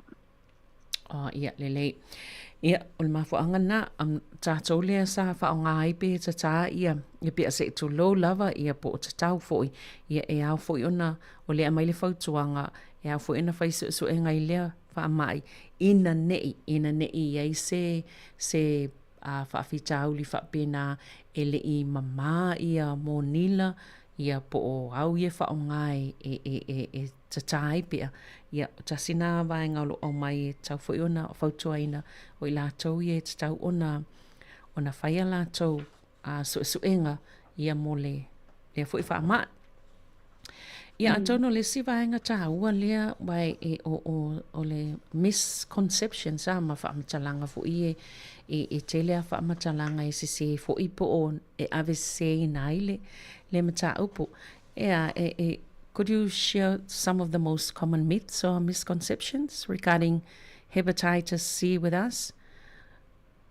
Yep. So a few of the misconceptions people say you can catch hepatitis C from casual contact, which is not true. So it's blood to blood. If you're in contact with someone that has hepatitis C and you're in contact with their blood, that's how you catch the virus. But casual contact, no, that's a false statement. And another one is only people who use drugs get hepatitis C, which is also false. So it can be multiple transmission routes. So just that blood to blood again. Yeah. And hepatitis C is a death sentence, which is also false.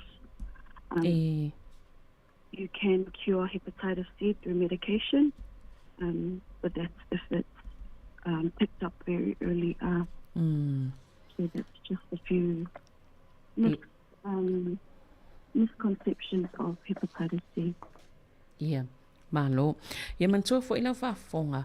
E so se mea lava e tele lava ina iei whaamatalanga fo ia ave seo I to inga whaamai whaapenei. Ia le fo ila sa whaafsili ai. Po ani si o talitonunga se o iai e whaatatau I le nei fo I whaamai o le hepatitis C. Po ape o vaenga ia e whaingatai o na o tangata e whaialantou siaki. Ia maso e po a fia le whaamai.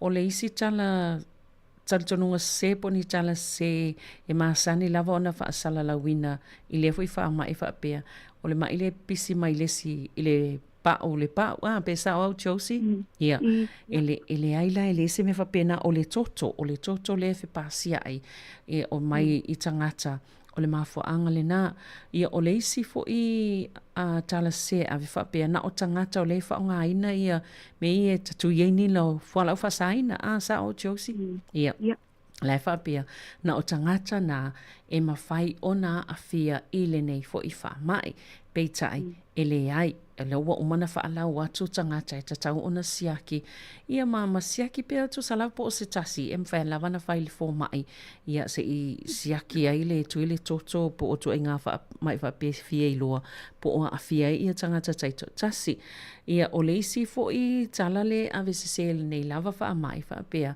pei o se whaasalanga fo i le oti ia peitai e lea i se fo i le nā tala o lea e iei tonga fitinga o whala au matulanga whapena e mawhai e ona tonga fitia lea whaama lona winga e te tau lawana malama iei i tūlanga ia ina ia aua ne i pāpuipuia mai ai tātou mai leo e whaisiaki i le nei fo i whaama i lewa i le tau longolongo i le nei tae au.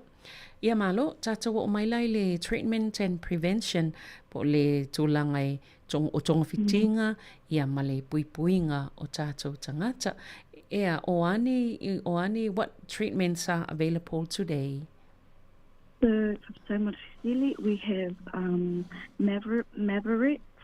It's a chronic medication. It takes 8 weeks to 8 weeks of taking the tablets 3 times a day.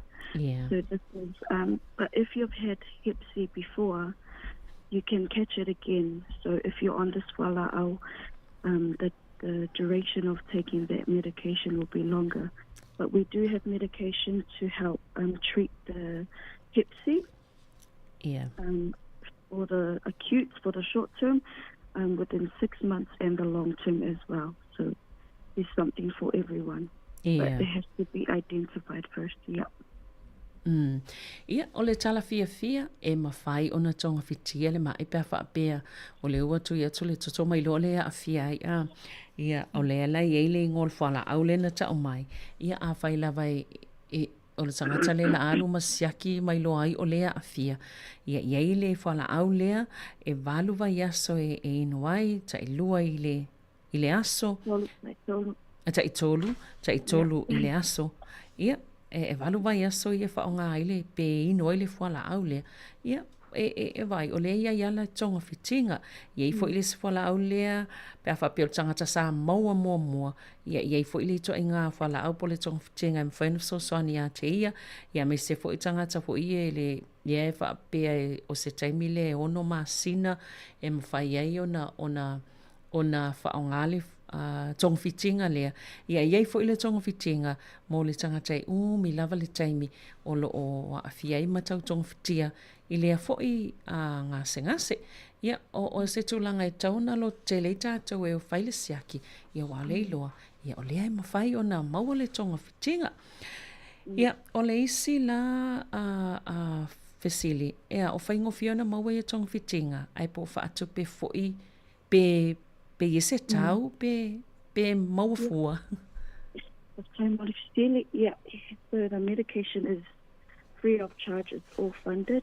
Oh, yeah. And you can access this through your GP. Yeah. Or here at our service specific health or your health provider. You can just talk to a health profession and see what they can do for you. Yeah, lele. Yeah. Vai, e leise tau, o lea e mauafua le tonga fitinga lea e whaatupe lava le malo, ia e te mau e te fisili lau fō mai po o whea lava le au nanga nai te alu iai. Ia malisi mea whaapi whaingta, ia whaafso o tai lava le Pacific Health Service i le Hunt Valley, lea e mawhaina fsosani mo. Oi, masaulo se taimi mulmuli ia whaeloa fo i lea o le lato telefoni. Whaina fso o tai iai pe a whaapi e fia mawati lin whaamtalanga ia tūlanga, ia al me leo tātou lo nei, o lea e whaia fua e le ai se tau e tutongi. are there any steps people can take to prevent infection? O ai o yeni la asanga I mawhai o na ulua ta o mai e whaatino e tangata e mwhai o na pui mai a whianga o le nei mai. Yeah, I think it's more so for our healthcare workers with using the equipment, the needles, the syringes, the drug preparation equipment to make sure it's all clean, all sterile, as well as the tattooing and body piercing. Just for those workers, or even if you just want to make sure if you're getting a tattoo or piercing, make sure the equipment is sterile. And just ask, there's no harm in asking the staff, if their equipment is clean, as well as we advise not to share personal hygiene items such as toothbrushes, razors, all of that stuff, and to get tested for our pregnant mothers, to get tested before, before getting pregnant. Malo. Ia o la asanga mwhen whaatino e tangata tātou umalava e mwhena pui mai a whianga nei mai. Ia o le masalo vaenga ia le tūr soi maloloina. Ia la tom tātāna ia mautinoa, ia lo mama, ia mama lelei ia vaenga ia e whai I la tautonga whitinga mau onanga ia awaine I pasi mai lesi tangata, malesi tangata, ia le vaenga lea e a whia le fo I wha mai. Ia whapena foi I au nanga ia whaatino ia le momeo pea e tata matulang whapena I o loo whautoina fo I lantou ia le whaamama le o lantou masini ia po o mea whainga luenga nei e whaatino ia lantou au nanga nei o le fo I e ta ua e tausima Evangeline e le ise a whaino lo fesili I tangata nei pena whaamama le leia lantou me whai ngā luenga, ia po me whai tino ia whaatino e lantou ngā luenga, ina ia mautinoa e saunga le mu oe e le opasi mai e lesi tangata, ia le siama, ia ma po vairusi nei e a awhiai oe, no inga tā ula usili. O le whai sa tā ua, awa le whaongai lesi le, o le pulumu toothbrush, did you say so? Ia vai, ia awa fo ile, po le aluatu lava ua fiu su e lau pulumo I o le whali tono o le whalta ele se itulo aluatu lo whaonga le pulumo lesi ia o lo iei lava whautuanga le ai awa le whaasoa ina le whaonganga o vaenga ia e whapena fo I mo meo o sele ava ia po o mea fo I le whaonga ia tātou ia I le tatau ona whaonga I lesi le mea sa whaonga I lesi tangata ona iei lava whae te tenga I tātou te leo iloa ia po a whieilis tangata I lea fo I vaenga ia alea la a whaonga ia mapasi atua I leo o ia vaenga I lesi tangata ia na o mailole lesi vaenga lea I le taumawhainga Tausima Evangeline o le public health efforts ia ma le awareness e silta o le nofusila fear. So what efforts are being made at the community or national level to raise awareness and reduce cases of hepatitis C? We have Ministry of Health. They oversee the hepatitis C testing, the policy, and the national action plan.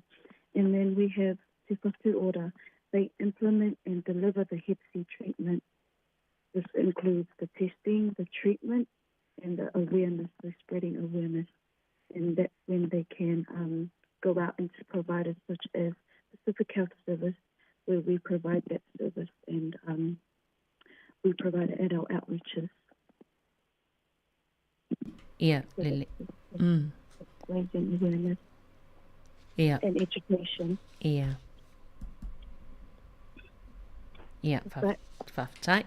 Pe o le si vaenga le tāu o te le whaalau I loa o le safsilingi a poani tau mawhainga o whai e te tonu la. Whatita ingo I tō mālo, po le atunu o foi. E si iti ai le nofo sila fia, ma whae ti le numero tangata e a fia mai le hepatitis C. Ia leo sao noa tātou mālo nei tai au, le iei au o nangal mtangal wengo soifua mālo loina. Ia o loo ngā lue tono le atunu ato e whaatino ngā luenga. Ia e tawala mai fo ila whapena le te whātu ora o le au nangal soifua mālo loina. E tawala mai eisu e suenga o testing ia mo tonga fitinga o vaenga o malawa i o lo whaatinoina. Ia mantua fwoi whaasau I lalo I au nanga providers, pia whaatei inga le Yale Pacific Health Service I le Hunt Valley, ia o le au nanga nei te alu ia I tono lautu malo, ia po o le o lau fō mai fwoi ale ainga, ia po o vaenga o malawa na lea o lo o mauaile whaalau I loa ma tau mo whainga le soifo malolo ina atoa I tono New Zealand, ina ia whaititia le nei fwoi whaamai ia maa fianga lo a fiel tato wola malolo ina. Le ngata I reila to po kalame o a onga whaalau I loa tili. Ia tai pefo la whatite inga le fo tato talnoanga nei tai au. Ia le fo iwa ua whaalau I loa nei vaenga ina ia no fosila fia tangata. Ma ua ina I manato ma I nei to inga whaamai whaapea. Ona ia a fia I lava le soifua malolo ina. Pe lava na ta wela amatanga e Josie ma Evangeline. O lea o le whaamai fo I lea silent killer. Ele o ta ua maisi taimi a te oia aunga. Ia e lo whaingo fia lava o na a fia tonu o tātou tōtonga. Ia ma tātou le loa ai. Ia ona o le sa ili fo mai. Po a fia ai. O ala ni Paul Kalame whalau lo whaapto po ni vaenga fo I o resources o e fi o lua fia whailo aina. Are there any specific campaigns, events or resources you'd like to highlight? Yep, we've got, for the resources, we've got the Hepatitis Foundation of New Zealand. This provides education and support to families that want to get tested. The Hepatitis Cast discusses the road to hepatitis elimination, so how to treat and eliminate hepatitis C from progressing, as well as community-based testing programs through organizations, so your GP, the hospitals, or like our service, Pacific Health. Yeah, malo. Ia o isi vaenga umana pe ona whailoa po kalame whalau loa whaaptoa ia o vaenga masani e mantu ege fo ilale hepatitis le whaala potonga lea ia e mwhaiwhena e tāpai mo ni whaamtalanga tili ia mau onanga masani lava ia o lo ia pe fo ilao tātou fo mai ia o onanga o lo o mwhaion whaatino ile soi fo malolo ina ia o vaenga lava na mwhaiona fasili ia I mo ia vaenga tā ua tele. Yep, o le si vaenga o masalo pe o le ua bo umalava le tele a Angeline ma Evangeline ma Josie ai o se vaenga ta ua po le ase. What key message would you like our listeners to take away from this conversation? Yeah, I think you mentioned it before, the silent killer, the silent epidemic. And especially with our people, we're very stubborn and very... Yeah. It's quite hard to get tested for these things. But I really encourage, our community to get tested because we're only sorry when we're sitting on the hospital bed, when we're in serious conditions. But there are ways we can prevent this. There are ways we can treat this. Yeah. It's funded. The medication and the treatment is all funded. So... take the opportunities while you can. That would be my advice. Malo whaftai. O vaenga tā ua lava nei, o se whi au tā ua, e mawhai o na tu atu mo le au whafonga. O le sa silinge tato malo nei tai au, ia pe lava o na tā ua le taimi ua tea. Ia o se wha amai pe ile e ngungu mawhile mo. Ia ai e a whaina I lava le soifua o le tangata. Ia o no tātou tangata, ia pe lava na saunoa, ia Josie. Ia e a taimi fu ia pe e whatua tuai lava o nao e whaile suenga. Ia ai pe o lea mai le whautuanga, tātou e whaile suenga, ai alo fo mai po lesi, pe te alo lau fo mai e vaise si mai ia ma fesili pe ia le no fa lo le te ole tan no le mai le anchos o le ma nei pe a fa popo to i male na me pe so eta ita pe o fiai o na o le ta o ta mai ta in tal no a fo i te me le loine aunga ia tau no lo pe pe o te afia ai e le uilua ni aunga. Ta sina vaenga o mai le whautuanga o lo iai lava au wala e whai eiso esu enga o le nei wha mai pe o le wha manatu na o lo o au mai e tātou. Ia o whē e anga i e tangata e mau maini si wha amatalanga se tele pe mau i fo ini au nanga mo so esu enga o le. A mai se lava wha amatalanga na winga po o le ale telefoni am whaiona mau ai ia. Ia o tau pe a mo miani si wha amatalanga, Josie? Yeah, you can contact us on, our number is 577-0394. 577-0394 or 0800-747-213. Or you can... 747... 747-213. 213, yeah. Yeah. Or you can walk in to be referred to our service. You can go on our website or you can walk into our clinic here in Nainai. Oh, yeah, malele. O aso lua fo ia, na whai tau walk ia tau clinic na? Yes, yeah, on Tuesdays. Yeah, 10 to 4. 10 to 4. Yeah. Le, ia mawhaiona na e maua si wha amatalanga tili. Ia whaapea o le le lava le talanoa a le sunga ia Josie i le ngana Sāmoa. Ia to telefo ina i o tātou tangata o lo ngā lue i le le ngana pia whaapea e mo mia se wha liu upu. Ia mwhaina e wala au iei le latou numera na 555 o tolu i wawha. 555 o tolu i wawha, ia po o le si telefoni lea e le ise tutongi o valuselau, fitu wha, fitu lua, tasi tolu. O valuselau, fitu wha, fitu lua, tasi tolu. Ia pe te asiasi fo ilunga o le lata upenga ta whailangi, lea le PHS, Heart Valley. Ia pe te asiasi atu fo ia solua, o asolua lea e lea solnei, e whaila tau au nanga i e siaki ngā se ngase e te le tau whaise appointment te le vili e tau le vili foi.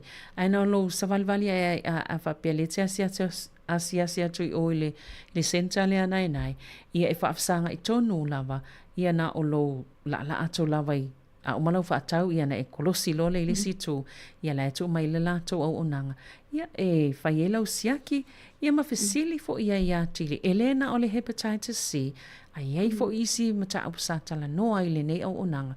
Whaina e whisili iai mwhaamal la ma tili mai iei ia vaenga tā ua pe au fia maua ni whaamatalanga ia e whaalau tele a tili ai nei mata upu tala noa tuai i le nei tai au ia maisi fo i mata upu.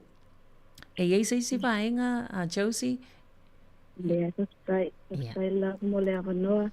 Thank you for the opportunity to speak and spread awareness on this Hep C topic. We really appreciate it. That's right. Yeah, Malola Faftai. Yeah, we greatly appreciate you sharing this information with us.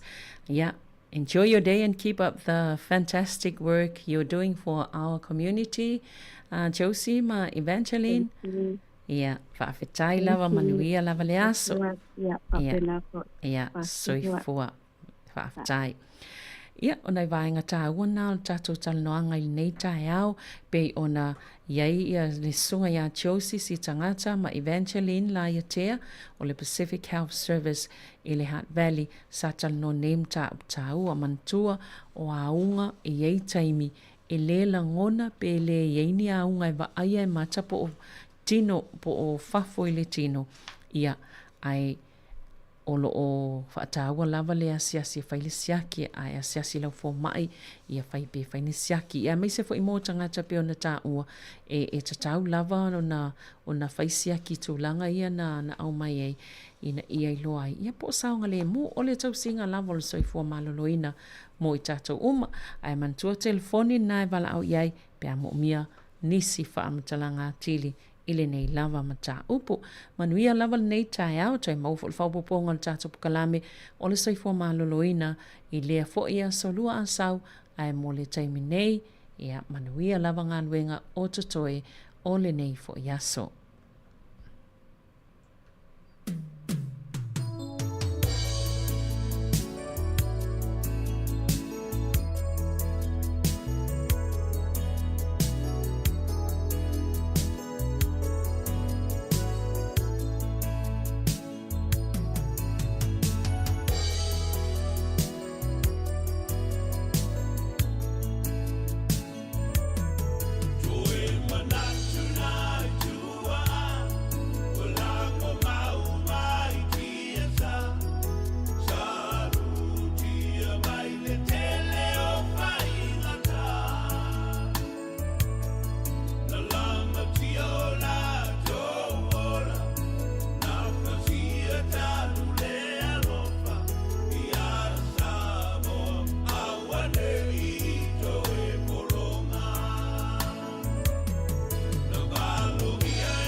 Sila mai leo tua ilunga. Nele tala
Say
Whawhiwhianga sui whewhiloi nei tae au le uono minute te aile sifulutasi tautua si ufonga lau mua ia I Wellington I lona ofisa whaasala lau I Porirua nei. Ia toi whaamaloa atu tato au whaafonga I le nei tae au whaatimutimu tae au I nei a tato I Porirua ia tautona fwy whapena fwy nisio vaenga o le nei atu nuu. Ia nau mai a fwy le au ina atu ia o le tato porkalamena sa whaatautai atu leo soi a Savelina porkalame o soifua malolo ina ia longolongo puia li ma la pata ia foi ia na yo tatou tangata ia inisio vaenga taua fisosoani foi ia wale tausia ina o le soifua malolo ina ia whamalo atu ina I tatou matutua leo lo taptapua e mai tonu maota malawa ia le ngata leo pa ia laslasio sio tatou atu nuu I le nei tae au o le a solua sfuruiva le nei on masina o JUL le foiwa lam fahi u foi le nei masina I ona tatou whaatalo whaatu foi le le masina o aukuso ilona aso mua las faraile. Pespese atu le sunga ia Wayne le mola ai mavivi inga ia o le nei pitonu o Porirua hewa mai I Porirua.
Amo boys my polilua, yeah. Polilua, polilua. Sua, siva my polilua. Amo boys my polilua, yeah. Polilua, polilua. Young on you rip the better on my vow, my motivation. Polilua, mo polilua. So far, so far.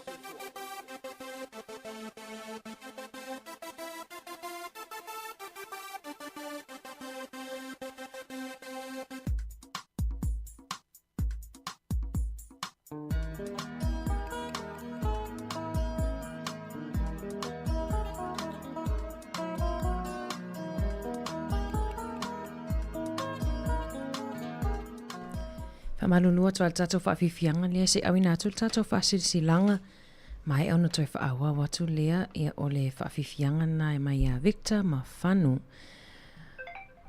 O le whaasisilanga o le a whaia se wheloa inga a i latou ua whaamanuia ina e ala i courses po o awa onga manga luenga i lalo polkalame a tamu. I le aso tofi o le aso fitu leo au kuso lua whelua lima i le itulai ono i le afiafi. E wala awa tuai maleanganga whaaloalo tātou a wai whaatasi e whaafafonga ma moli mawina le neitau mawhainga tāua o le ama wai fo i le awanoa e whaamalamala ia awanoa sikola sipi mō whailonga tike ri whaafaya onga o a onga a mata. O le tuatusi e whaiai o le numera sfulu tasi i le sefulu fitu wai Himo Street i Porirua i le aso tofi aso fitu au kusolua whelua lima i tulai ono i le afiafi. Telefoni e walau iai fesiri mo Erin nei i le o lua fitu, 5 lua valu iwa o. O lua fitu 5 lua valu iwa o. Po o le susunga le toi ina Reverend Nove Vaila au i le o lua tasi 2 5 tasi tolu o. O lua tasi 2 5 tasi tolu o. Mo nisi o whamatalanga whaafitai sa inia il porkalame a tamu. Nisi na whaasisilanga lewa il tato o ofisa. Ia ai, usi mai whaafonga whaafifianga mai a Victor ma whanu ma le pese sāvali vali mai. Sāvali vali mai. Sāvali vali mai tato o e tā pena le tato whamalostino lewa uli. Ia lewa pisi mai fo ilau ngā se tuale i tuale umkuka. Tā pena fo itamafutanga whamalostino mo tato mātua mātutua. Ia ile nei au auli. Alo fatu por kalame, fai mali alo sape, a whapele te mafuta mai tutono lau ta vale. Ia, fai mali e tato por rua, Wellington ia o leoro masi se ele awala. Tato anale saunga le mu. Fai tato appointments, pe whapete wangalo la appointment on nei aso. Ia toi siaki lau telefoni nana lu ato ele text. Ia, e whamanatau tula wasi singar fo mai, whaftai.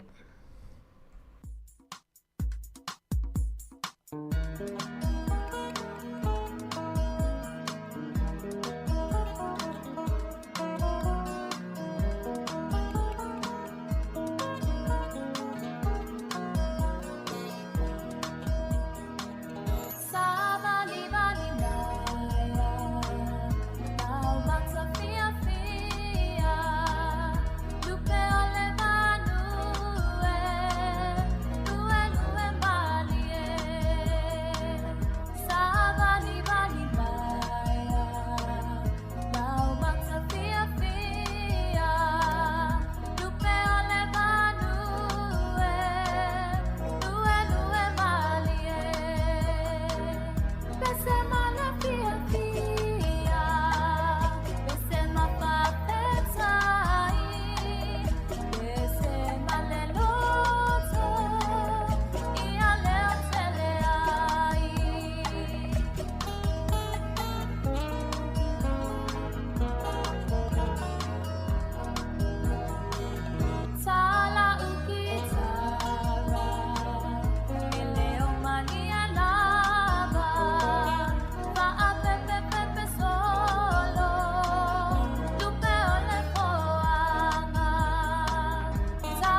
tui Sāmoa he tupulanga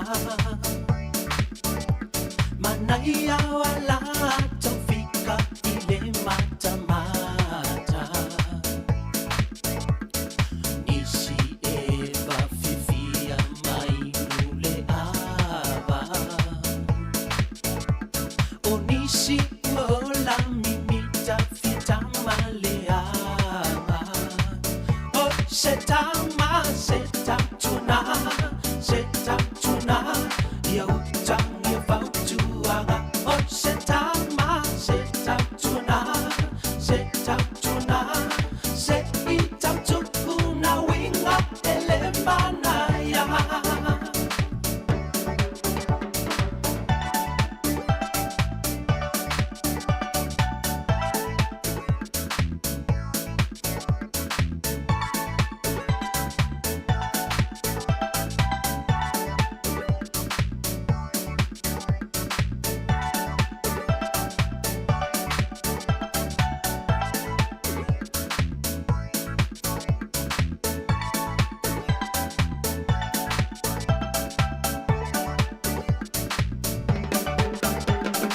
Tamama te meu Sāmoa se fautuanga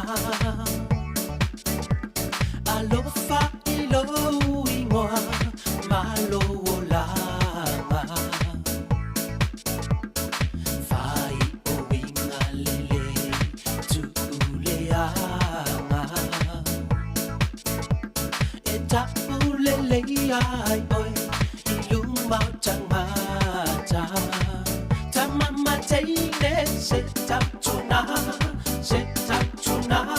ia utangi vautuanga tamama teine setatuna eva masuk saupe utile musika tamama teine setatuna ia utangi vautuanga tamama teine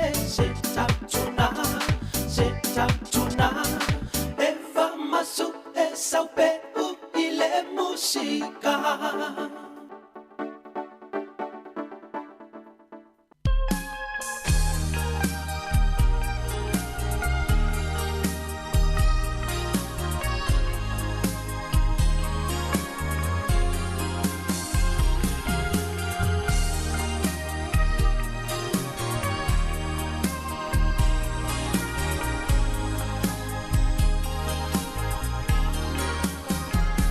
Na fau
Whawhiwhianga i siri lava Sāmoa ia mai le au whai pese an le ngata ula band.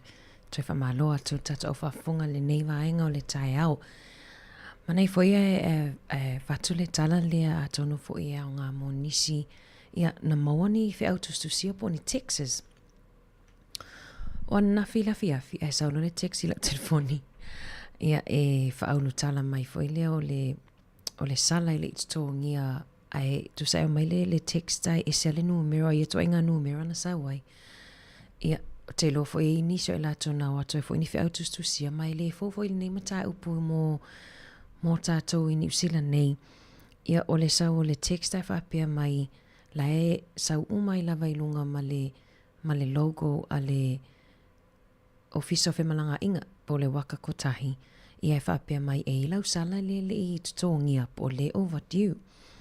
Ia, o isi whaupunga o le whautustusia e whaatosina maono talitonu ai lava nisi. Ia whapea mai, a whapea o atu laso lua i watu le text len sawa nafi la fiafi. E whapea mai, a whapea o atu laso lua sfuru i vo iulai. Ia o nei, a whapea o atu laso lua sfuru i vo iulai i le itotongia lau sala. Ia o le a whaalea o ngā ina pe suspend ia lau le stala o lau taavale. On me malia la whapea ele o te le manatua se taimi ia o te le manatua i se sala o whapeli i tutongia. E sawaila ma le link e te alo o omi.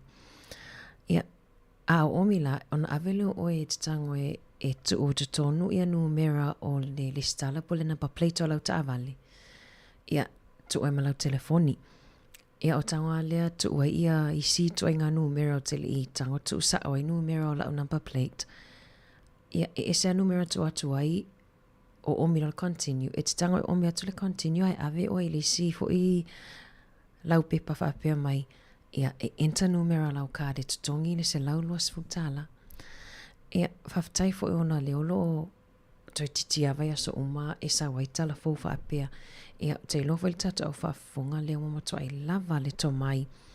Ia ma le malama anga e loa ele o vaenga nei o mea tau whawalea pe o tangata i e whai ia le ngaruenga leo. Ia tau i ora ngaruenga o la taua ia maasani o le tau whawalea e tau maunu atu ia tupe a tangata. Ia toi manai fo i whamanatu a whapea le wei maua se whi autus tu sia pos tangata fo e vile atu i lau telefoni whapea atu na i lau sala po le ala wale le to a inga wai tele ia matanga nuengan malo le whaonga e la tau i e whail tau whawalea ia e matanga nuenga o leo o isi or whale mai e whapea atu i lau pili le tutongia i tau tona awa le tatou te tangata pe e se malau telefoni pe mwhaiwhana e tango e lafo e vili le ofiso leo la tani. Ia pe vili a whapea fo i lai e lau sala ai wa e whapea o e o lea. Ma ne whelo tango e vili le ofiso pe te alu sa o lava i le ofiso whamalanga inga po ai lava vaenga na e wato i lau vili e le numera whapea o le maua mai mana tua i le text e sea la fo mai ni whi autus tu si e whapea whamanatu mai ni au sala. Te le lava o le tusi e la fo mai e la fo atu i lau pusameli. Ia peo leo whaonga fo i wo mai whelo waenga i e tau whaonga mai ia inga fau al whamasinonga lea sa awatu fo i tala fau i lea sofa raile. Ia le whapeo le a matanto e whamalosia i le whamasinonga o na ao ia tangata ia sala ta avali. E mantuala wa levona ia le vaenga fo i lea e mawhai ona tau fi pe e le lato masini e mwhaiona tau fia mai ia lau ta avale le mwhaiona toi alu pe a i sau sala o le von tutuli ai oil whamasinonga i le tutongia. E la masini fau ia na matawhata i ta il whai ungal vai aso talu ai. Whewa i lena whapipi i fo i masini e whai breath tester leo. Mwhaiona a lua tuwa pe maua oil poloka a e su e lau manawa tu lau. E otometi lava le a whapeo la ima sau sala o le von tutuli o e tutongi. E mwhai ona tau fiai oe, e mwhai fo iona wheo aia i la taune mamasini, i la lo i pakanga ta avale, vaenga no whanga i paka i ta avale. Ia e mwhai ona o la tau testa i ta avale pe siaki fo i number plates ma enta i tutono masini nei. E aluane i lunga ia o whaamaumaunga pe maua i fo i ni au sala i le i tutongia. E ono mawhai ona tau wailau ta avale. Ia e te alu atu nei te ewa alu atu e le sau tāwale ai mana tu ai lau sala o nisi na vaenga lena whaasila sila mai o nisi o suinga le o wa ai ai le matanga luenga ia por office o whamasinonga le ala ili ato ala wase vai aso ia le waui mai loi tua le vaenga i e tau whaavalea ia e whaonga le wanoa le e tau mauno toi tupe ele lea la leo i tangata i tupi. A mātou e lin tupi e lea i ase mea la entai fōleka. Tautua nā vaenga lea, tautua nā lau telefoni, vili atu loa, se si ifta whaalongo atu e le whetau i a mani. E ta pē, delete ma lau telefoni, a awa le whaalua fōle taimi e talitala noa iai. I awa e te iawa e ta awa tuai manisi vaenga o whaamaumaunga patino i le tataona ta ua iai. Nisha whamanatu nei tae au, whawhiwhianga Sāmoa mai a Felice Mikaele. Mā loe au ngā lue, le toiti tila wa tālis fulu lua ia tāfo i leo tau lunch. Mā lolo mai fo i lea mai ngā luenga.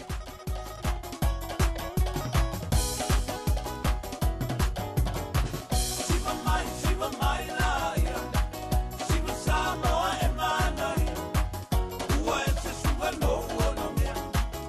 Ua le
Solo, solo, uta, bayo, solo pa, manamo aulele.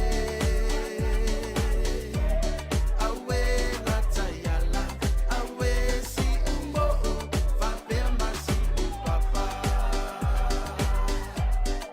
Solo, solo, uta, bayo, solo pa, manamo aulele. Awe ratayala, awe si umbo, fapema si papa. Hae fia i loa ngai yo piko ngu asi asi mai si o mako ngu a fio ai le kau fia mali e koa kaula papa a fio ai le lako kama le alo ali i kupo le sava uso ali i ka ua mai ngau i au alona kai sa le ukongi o le lima makua fale upo pe vau ko finga luko style wa pe pesa masiva solo solo uta bayo solo pa manambo aulele. Awe natayala, awe si umbo, fapema si papa. Solo solo uta, bayo, solo pa, manambo aulele. Awe natayala, awe si umbo, fapema si papa.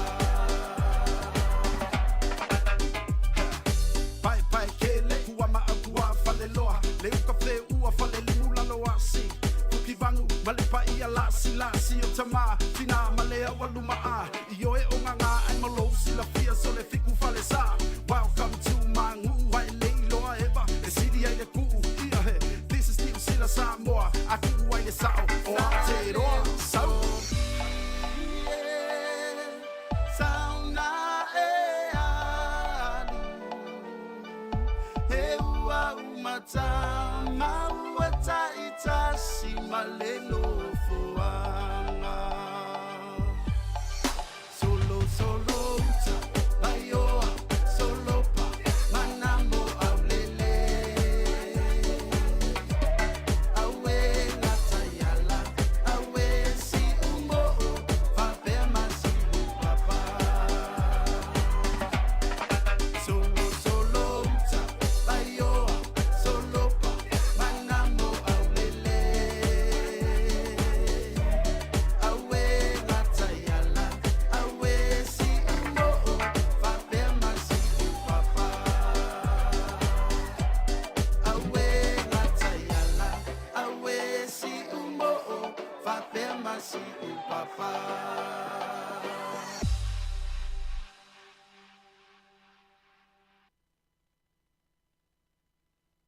Awe lilo maia vai sauni folau.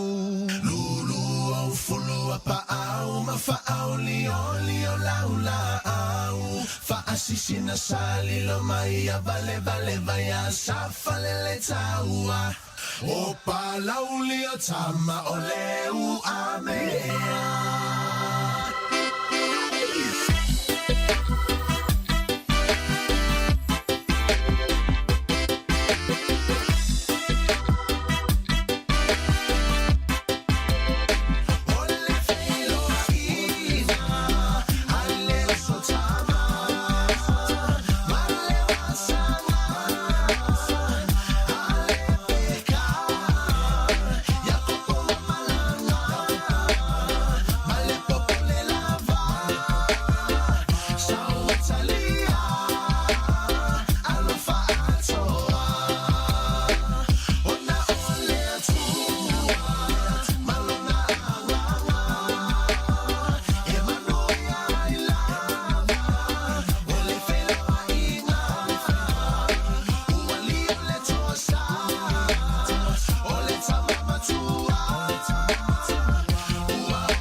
tama o leu a mea. Whawhiwhianga mai le sunga ia Wayne. Waino ia po Wayne la aia tamata. Wayne le mo la aia tamata tu porua. Pespese atu iwi ingo la fio anga o vai loa i palauli. Toi whatalofa toi le tato au whafonga le nei au auli. Mana tua fuala awana i tato ta mama tina matutua awana i ngalo. Tali tono fo i e le te taimi whaion whatamala na i tato. Nei i tato tangata i nofo le whale o la toa ia. Pito la au ma bloma tawhai o ia o le tausia ina o nei tato matua matutua ia amu ia foi oto ma wana wha manu yanga. Toi whamalo atu vai atu i le motu, pito i lungo le motu i mātu. Le olo o Keri ia whaanga i mai au kilani. Toa tele ia, tele a onga ia wa vili mātu e watu piki ala tō whanau o no te tele o timunga malolosi sa vili ia wa tele fo ina motu sia ile tise. Ia olo i le, taimini olo i le lapata inga lanu moli, pole moli lanu moli.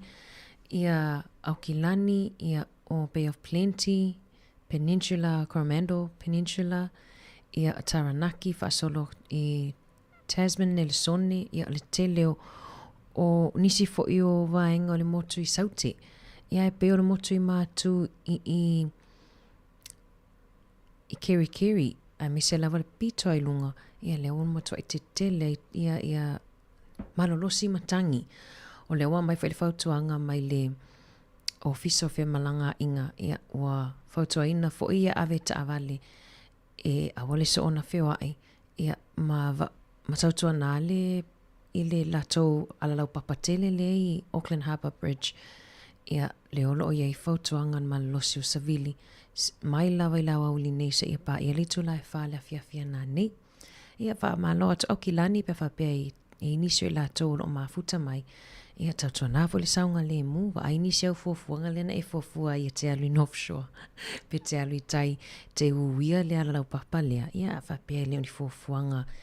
A whapea ni fuafuanga mi whaiona toi tu se i au lia tae au po le si aso. Ia ai malo lo le fale. Ia ona o fautuanga mai i ofisa le tali atu i whaalamlame whafua sei. Whapea fo i le ofiso wa ai tau leo lo fautuaina i le mamalo la tunu. Ia i Aukilani lava i anga i atu le pito i lunga motu i mātu.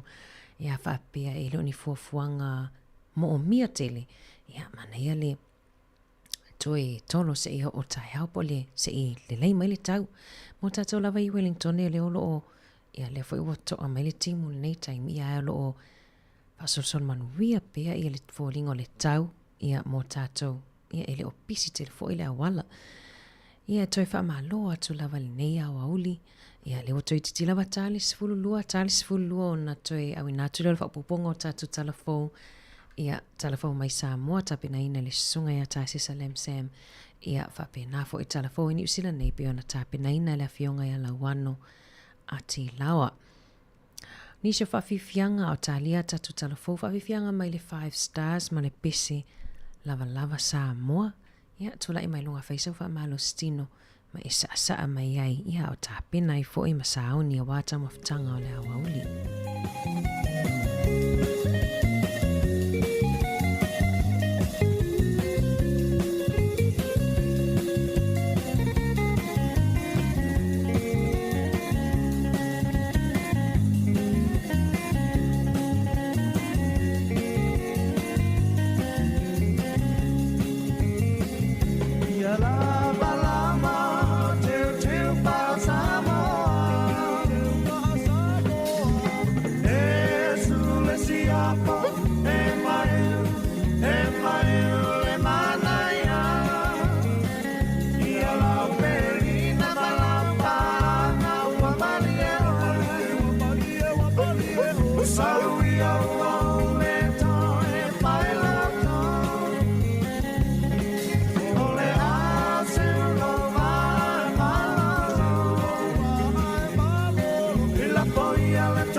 Walango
whawhaunga o lohua nganga, o oio mawhatianga, kua puna, ko mai o me o langa.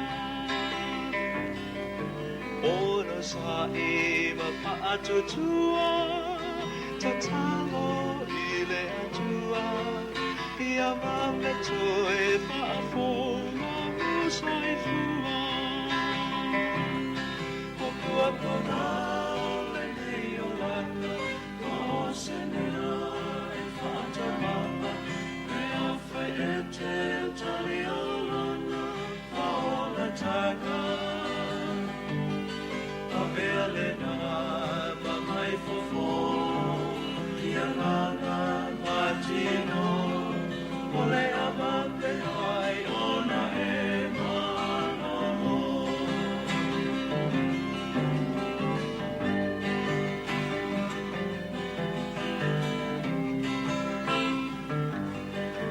Fa'a moe moe i le atua, fa'a fonso soifua, ai alo iti, fa'a pea fo'i matua.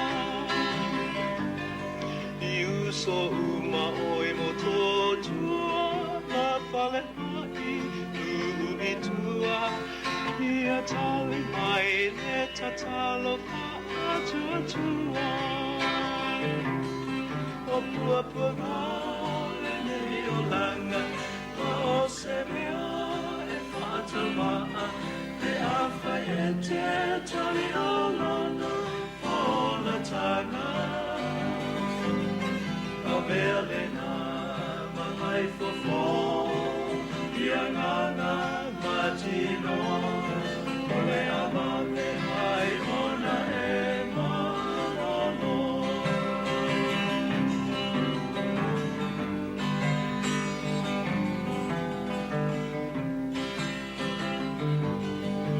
E o ngā se a ina, ole ale whangaroina, o touma i le nei o singa. Tu atu pea i le matai, pea uma e te roto i ahi, ona mai o le tino o mai. O puapuna le nei o lana, o se mea e whaatamaha, e a whai e te tali o lana, a ola tanga.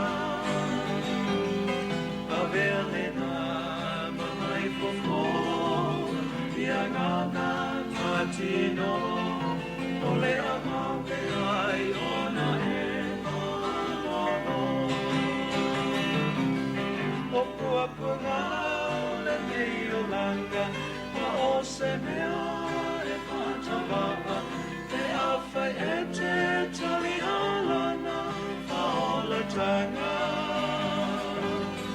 A vea le na mamai fofo, ia ngana matino, ole a mame ai ona e manono.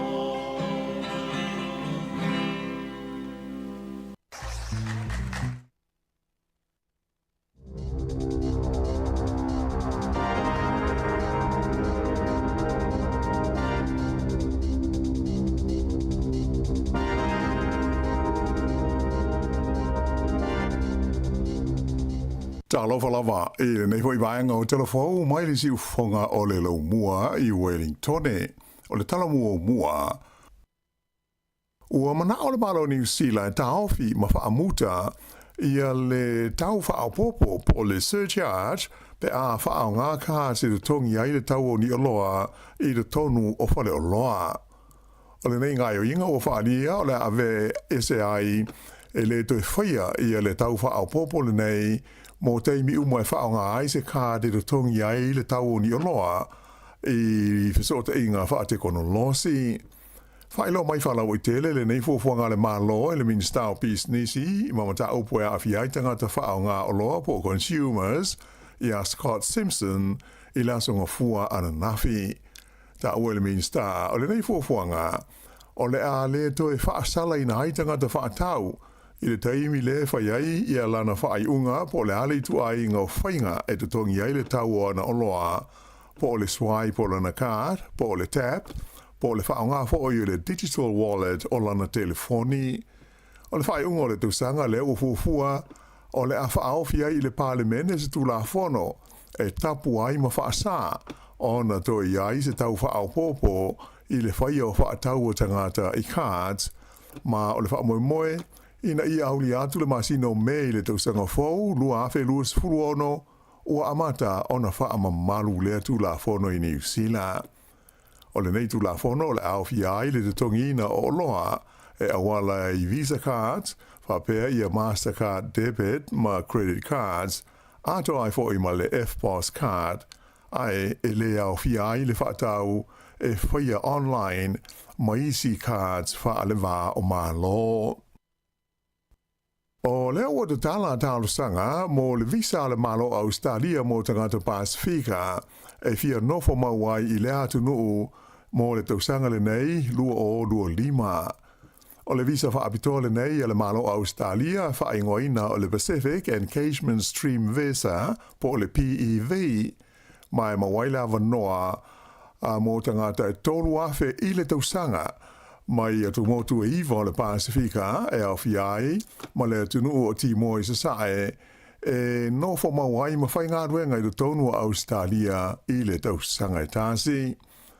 O le whaaringa mai le mitanga ruenga le Home Affairs a le malo Australia na tā mai ai o le aso ngā fua luas furu ma le valu o Julai po nafi lea na amata te tala ai le tu inatu tālu sanga mo i a vanoa e te puni ma whaamuta i a tālu sanga i le aso luas fulima o le masino fau o kuso o ingoa uma o le a les tala inai o le a whaia i ai le palota mo a vanoa e tōru afe e talia mo le nei tausanga.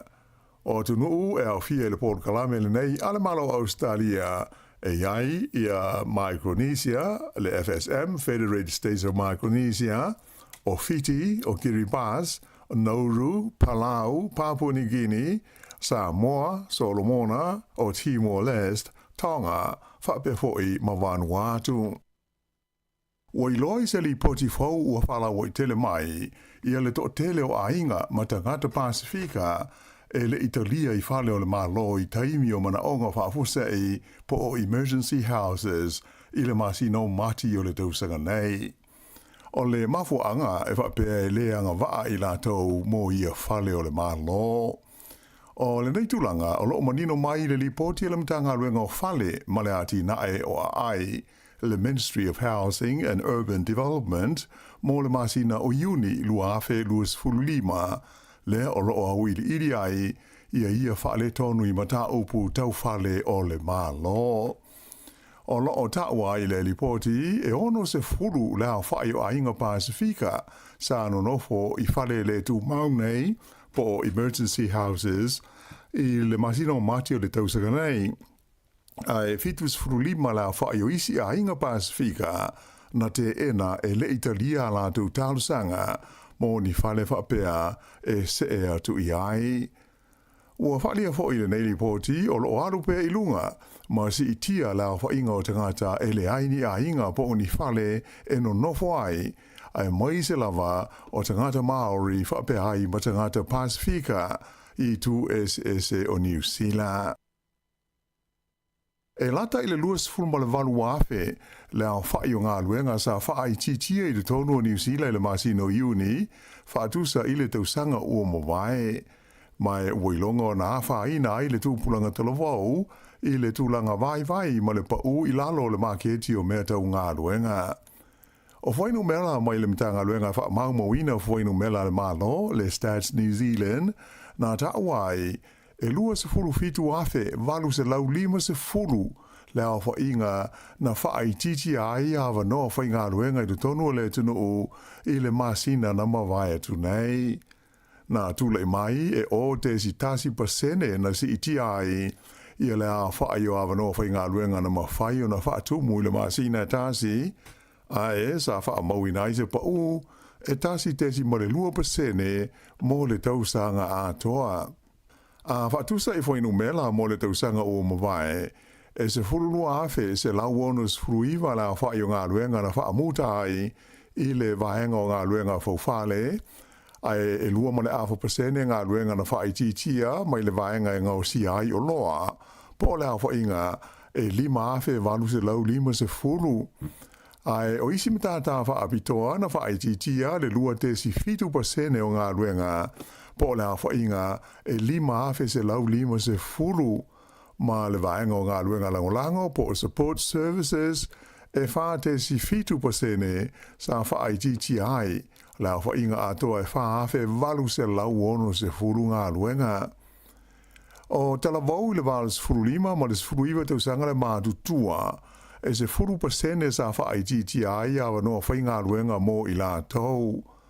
A o le lua se furu a ngai atu I le lua se furu whātau sanga o le soifua e tolu ma le 0.5% a o tangata I le vao le luas furu 5 ma le luas furu iwa te usanga o le soifua e tolu tesi ma le 1% na pauai I awa noa whainga luenga mo I la tau. Whailo mai e whapea o le to tele o talavau nei na I umai I a la tau awa onga I le te usanga te ruai e o mai ia I le teimi nei o lo tau sue ni a la tau ngā luenga e whainga luenga ai. Ua whailo mai le fuafuanga a le sosaiete o tausi soifua New Zealand e whaia sa lātou te te ma tāo fia lātou au nanga mo le umi e luas furufai tu lai le vai aso nei. Ma hua lea ono se mata aupu o loo fia maua I aise tali e le asosi mai le matanga luenga le soifua maloloina e winga I le tūlanga saonga le mu I le taimi o a lātou tiute. O loo te te o le te te le nei o hawa moe o le awhaia le so lulu a tae ao mai tusa e tolu sifuru ono hafe ia le awhainga o sui a wai o le a fiai e le ngata I tausi soifua a hewa pea I fo na a fiai ma whaato sanga a maise o te ngata viso soani ngā luenga le soifua maloloina o I lato umanei o lo ngā lulu e te tonu o fole mai o le malo I tu e se o New Zealand. Sa whailo mai e le li whaatonu al whalapo tonga tausi soifua o Paul Coulter, ua tele teimi ua langa ai e le asosi le mata aupule nei e winga I le toa ngao le au whainga ruenga I taimi o sifi. Na amata mai lava ia se temo le tausanga umawai I le taimi o talanoanga e tusa o tongi o le au whainga ruenga. Ai pitai, o loo whaatalinga tuli pea I aile mata ngā ruenga le soifua maloloina le te whaatuora. Le o mafuai le fuafuanga e whaia le te ele nei mo le umi e luas fu ma le whai tū la e amata I le iwa I le tae ao le aso lulu a tae ao e o atu I le iwa I le tae ao o le aso tofi le aso torus fu ma le tasi o iulai. Na whailo mai le whalapo tonga o tausi soifua a o whaanga solo ai le lātou te o le a wha wau I au au nanga mo le wha sauina o le soifua o tangata ngase. Na maua ini o se whainga leo na whaia le ai o kilani le vai aso taruai. Ia se au whainga mawae o le whala au whaasaina e whaingoina o le LSD. Le o huaina lona tawa whaai sili atu ma le tasi le miliona tā la. E sidia le fase fulu afe la whaai o ni whala au whaasaina tablets sa mawai ia suenga whaapitoa a leo. Na whaia ni no whanga se whai au kilani. Whailo mai e whapea o le nei ngai o inga leo o se vaenga o suenga na whaia e tusa o le au mai a whaana nā o whala au mawaila au whaasaina o le tu ainga o le Class A drugs mai I le United States of America a ngai mai I New Zealand nei.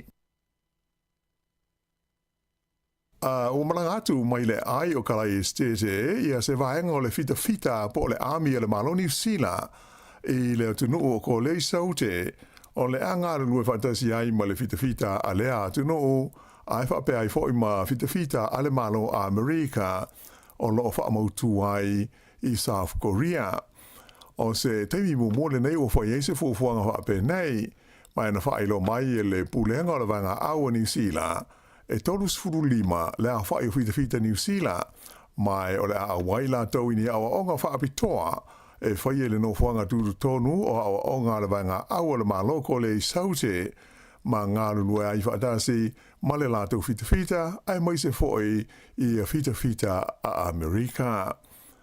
O le taimi o le taua i Korea, le Korean War, na awina atu ai fita o le lau ele ai whape foi ma fita o le Sami al malo ni sila. E langolango i nai vai ngā au wa malo au whaatasi i le vai tau o le afe i se lau limas furu le tusa ma le ono afe la o inga o le fita ni sila na tau tua ai le tonu o Korea i saute. O le fita ni sila ua malangatu nei i Korea i le nei vai aso e le tau na umala tu wa onga i le atu nuu i le masina o ke topa. Ma le wha moe, e toi whaia seisi Paul Kalame whapele tau sanga asau lua ono. O le vai aso nei o tari malo ai le malo ni sila, i se asia singa tau o loa mai e le pāle mia o le atu Solomona o le rio Jeremia Manele. Whailo mai le asia singa e le i pāle mia ia Christopher Larkson i se whailo inga ma le autu stala i le asonga fuan nafi. Sa ua ai e Larkson o le atu Solomona o se tasi le nei o pā anga tā ua le malo New Zealand i tonu le Pasifika. Mai alo wha moe o le asanga whaalau te leina so tanga i le vāo tunu e lua i le teimi e whailo i ai o ia ma le pāle mia ia Manele. O le a whairo i fo i le pāle mia o Solomona ma le min stal mai whafo i a wawasa mana i a Winston Peters a e wha pele min stal whai ngā whaiwa i a Shane Jones. O le atu Solomona lea o le a tali malo i le whontanga ta i tai o malo le Pasifika le Pacific Islands Forum i le masina o se tema. O le teimi nei e si dia i le afe la wha inga o tangata mai le atu Solomona ua no nofo mauma ua wha mautu i le tonu o Aotearoa. Ai o le tausanga na tenei, e siri atu tasi le afe se lau i a la wha inga o isi tangata o le atu Solomona na malanga mai ai i New Zealand i lalo o le Paul Kalame o ngā ruenga wha vai taimi le RSE. Ua se e atu le malo na uru e wha leia lona ta mao ainga e wala lei le wha o ngā ina o le tupe lea ta ua o le cryptocurrency mo he wha atawa inga i lungo vese o ta inga wha te konolosi. O le masina na te nei lea naro i ai le wha ina le malo na uru i lona ofisa tutu tonu e pu lea ma wha ngai o ia le nei tupe wha ina o le Command Rich Virtual Asset Authority e whea ngai ma le whaia o le sene ai mai se o le whaatulanga ina o le tulafono mo ia i tu a inga o he whaataua inga e au fia ai le te tongi ina o ai talafu ai mai se o le whaia o ni whaauri ngā tupe i lunga o wheso o ta inga telewa mave. O le tulanga ua ave aina uru maurua i atunu i te tonu o le tulangi o le Oceania ua o la tau whaatu la fono ina le whaao ngā ina o le nei whainga e ta ua ile ngana peretania o le digital finance. Ua tau whiai e le malo o nauru i se li mai Australia e tau mai whaabitoi me tau tupe ma vea ai maurua i whaatonu o le lātou no huanga tūru tonu le nei e pei ona whaawaina le Command Rich Virtual Asset Authority. Whaalia e le nei li e swa whaia Brian Phelps i se talanoanga ma le walesi whaasara laua New Zealand o le nei ati na ae e ma whai ona whaale leia ma suia hai le tamao a inga o nauru a e whaapea ai fo i ma le tūlangi o le Pasifika. O lea ua wha malu i a lapata inga mo ti munga mamafa matangi malo losi mo se vaenga tele o New Zealand. O nei lapata inga a awhiai nuu mai tu malo i le tumutumu o le motu i matu, a e whapea fo i le tumutumu o le motu i saute, a to ai ma le talawhatai C4 po le West Coast. Whaelo mai e le li ofisa va ai tau o le Weather Watch o Philip Tankin, e le ngata ina o le ama mafa timu e pa i vaenga e pei ona ta ua, ai whapena fo i ona malo losi ai masavili. Na ia ta ua o ietu langa whaale tonu o le tau, o loa a fiai ma se vaenga tele o le vasa Pasifika. Whautua ina ai tanga tauma, e ina ia whaai te i taimi o whe malanga inga i ta vale le nei aso, ma le a ngai atu i le aso lulua tae au. Ua whaelo mai fuafuanga a le whare kapeta o le Bramworth i le aio nei pia, mo le toi fia whaale leia a toa lo na whalenga o si mea, le ana tele ina whaatama ia le whaamalo si a Gabriel. O le nei fufuanga o le amawai, ia ni awa noa whai ngā ruenga o atu i le whaa se furu le au whai. O le teimi nei, e ai se vaenga o le kompani, ua toe te tala, ai o le o wha moe e whaalu se vaenga tupe, e o i le ono miliona tala, e toe wha le iai leisi vaenga o le lātou whalenga o si mea. O le kompani e le Bramworth, sa whai ngā ruenga ai le tusa o le se lau lima se furu tangata, ai o le tōtelo i lātou nei, na le to iai ni la tu ngaluenga ina u faalenga ina le nei kompani i ta whenga malolonga mamafa. O le kompani le nei iai mai a leisi o na la lai le ai o whanganui, mai na whailo mai le li whaatonu ia Craig Woolford, o se whaalongona le lei le mawhai leo na toi whaale lei o se vaenga na whaalenga ina o le lātou whalewhai ngaluenga, o se tūlanga tā ua tele ai mai se mō le au whai ngaluenga. O le masino o Kitopa e te tau na o iai ua uma. Ia, ma whapea na te tala i ngā ruenga ia o lo whaia mō le toe whaafoi o lea kompani le Bramworth i Napier i lona tūlanga sa iai mua. Ua whailo mai e le vaenga whaai le te Pāti Māori, le whiliwhilia leo le te maita ingo i a Hayley Maxwell e a vea mō lātou suitau wā.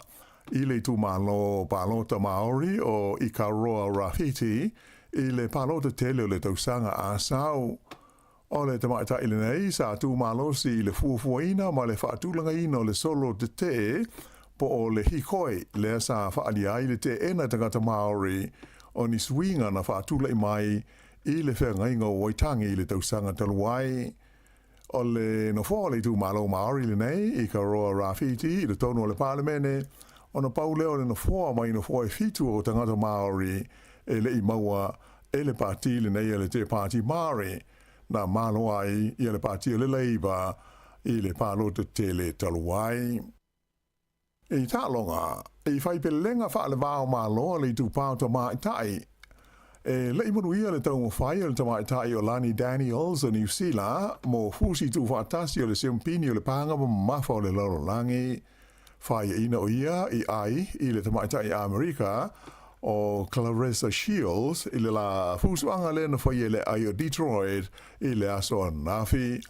O toe maua i nei la i le tamaita i Amerika le nei i a fusi e wha o le panga mafa o le lorolangi i le tūpā o tamaitai. Ia o le whai unga le nāle nei vaenga o telefau.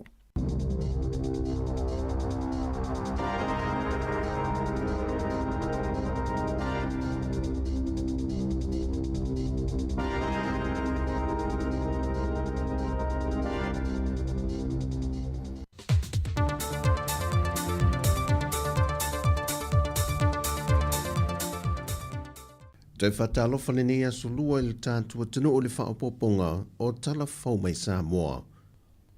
O le ngaluenga le whausie na le whalimai whai tū mālo i santu paitea, na sauno ai le whionga le tamaitai pāle mea tausi o le atinu, o se vai ngā tupe sa whaanganga le mālo i lalo le polokalambe o tā ua, o le soifua manui o tātou tangata, sauno ai fia me, o le whanau naunga leo le malo e si itia awa noa e wha le lei ai au o nanga mati na e tau soifua malo loi na mō tangata uma, e le ngata mō tangase ngase te tele, ai whape nā fōi whalimai wha i tū malo i tū umo le atunu. I le whausia o le whaopoponga o le whalimai sa tupaitea, ai maise o le apitanga mō fōmai, sa whamanui ei nai le kampani whawhale a le Sheng, e le taua o wha i e whase lau fitu se fulmatasi a whe, tol se la wono se fulmale lima tāla ma leono sene. Ma e te tusa le leima le tau sa whaatinu i nai ngā ruenga le whalimai wha i tū malo i sa taua. O le ngā ruenga sa amata ina mai le aso se fulmale tasi o le masino Februari le tau sangare nei, ma mai a alua ia i le aso se fulmale toro Juni lua whelua se fulmale lima, e tusa lea ma le wha masina ma le toro vai aso. Sau nol te mai tai pāle me tausi, o se whata i ta inga le lei leo le ngā lulue whaatasi, o le malo e tau wala atu mtanga luenga o soifua malo loina, malu mtanga luenga o ngā luenga te tele, le kampani whauwhale e maiso lea fio anga, wa mai lea venga, le wa vave o na tino mai ei, le ngā luenga wa mai a.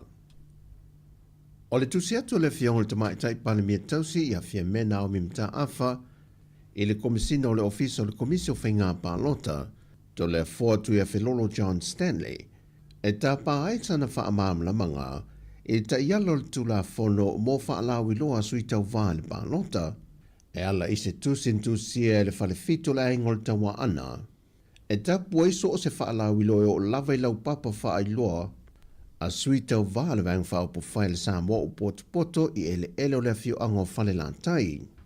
Mai ua wha loa ai le manino i lalo ta ialo whainga wha vae o lo lima te ite ina ai whainga pālota i ana whaalawi loa, mo so o se sui wha au lioli.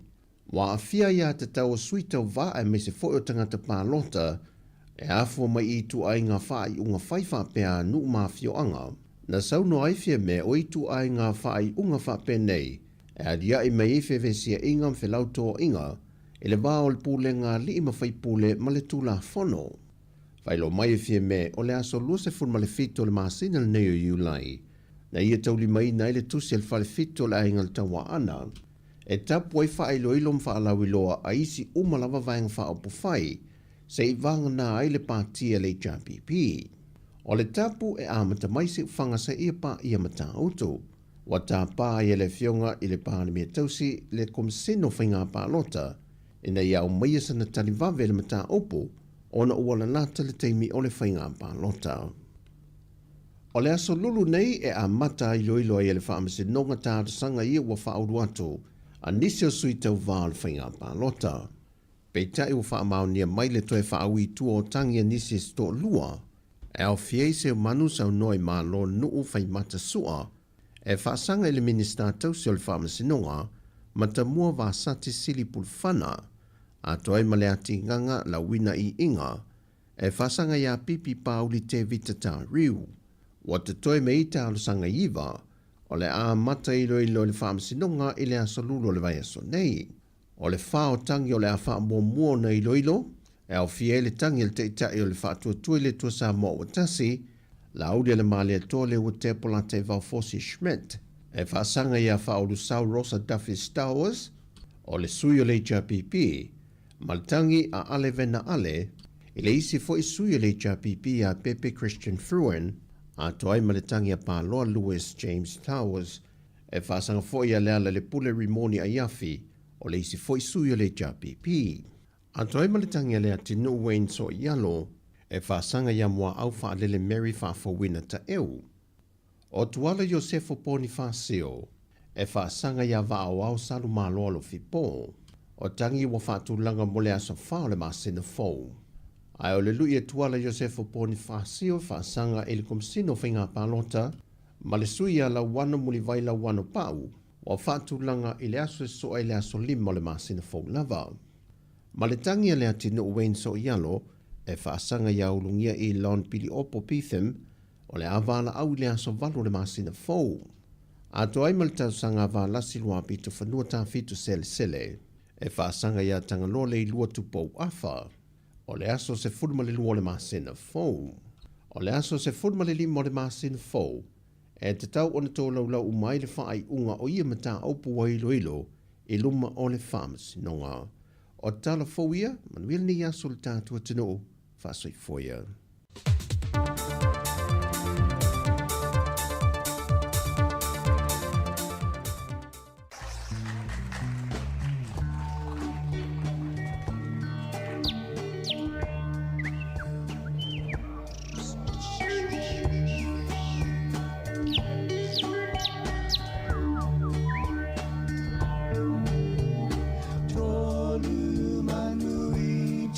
Sa pe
Tolu manuiti ia pe ona pespese atuaida fai pese ale golden a liis ile nei awa uli a fatonu lava le tu lai se fululua ia toi fa malo atu tatu au fa funga ia me se foi lato le ua toi amatalianga luenga le sama lo mai le simo kol se fululua toi awina atu tatu fa silanga ole a fai se fei loa inga i lato ua fa manuaina e alai courses po oa onga mga luenga i lalo por kalame a tamu.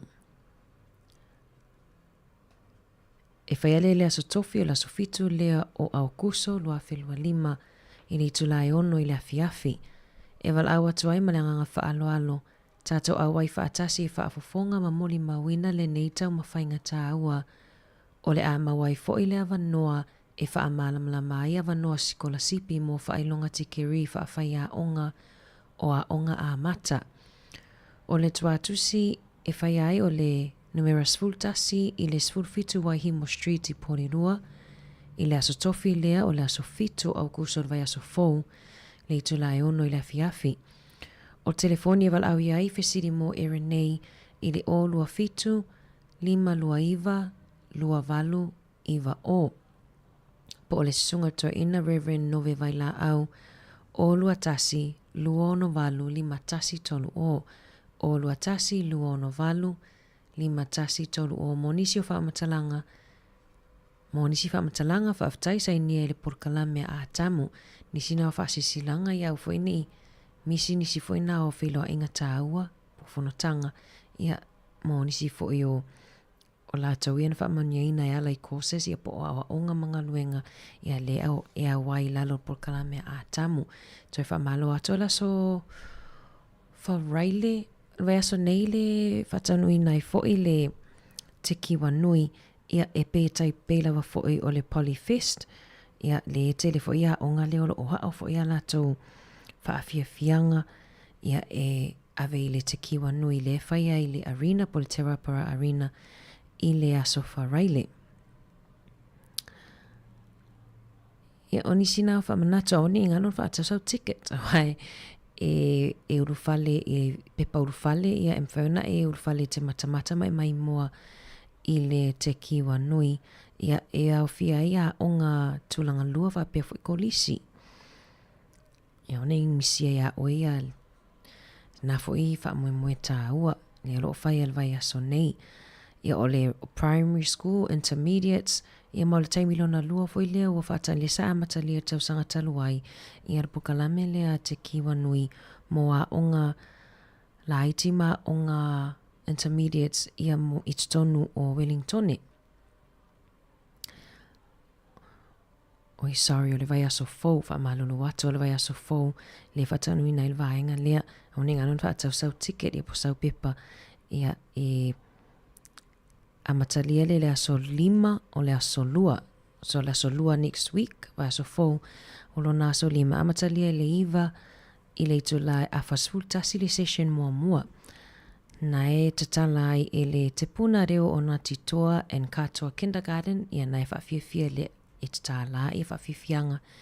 Ia lona lua atu ia ila onga amata Porirua e whakasa te leo o a onga amata le amatai ia whaafiafianga. Ia e whailama le session lona lua, ia leo o au fia i fo ile tele wa onga le tele na onga ia tato walom whanau, ia i le aso lua lava lea o le aso 5 lea o au kuso. Toi wha malo atu tato o whaafonga manuia tele lava whaiva matiu te tutoil nei aso. Tali tu lai tasi on tato wha mawai fo ile nei tato womba anga inungo le tasi ono te simal tasi wha mo. Al wha fifianga mai ama anaima leota au moenga longo. O le pese wa whaingoina Sāmoa ia tautua nā.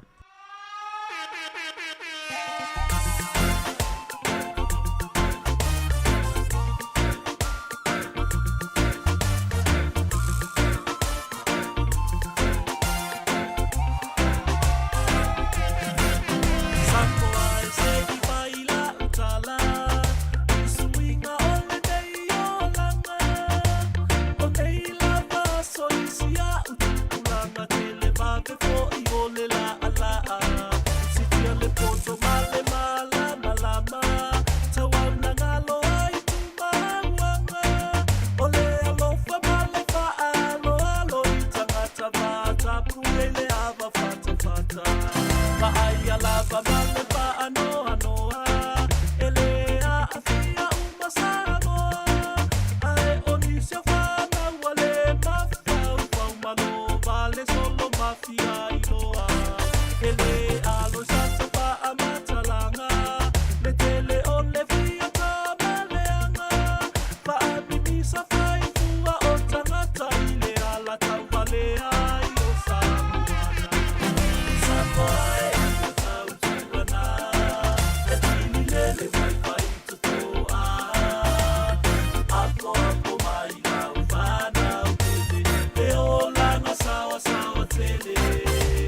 Whawhiwhianga mai atu ia on whawhiwhianga ni la so atu ia wālo le nei vai aso malea vai aso wa tea ia olo o aia pea ia sa whiawhinga ia po o mo ngā lofa foi vale alofa foi o lo whaalia i lunga o penga o sota inga ia mole ali i pese tau ta ua ia o George vei koso le te leina lawi loelo na ingo pese o fiti an mana ia o le sian whaatala noanga i lunga o se tasi o ala ata le sato awina mai lunga o pengo o sota inga. Ma fisiringa i se tasi o tustala.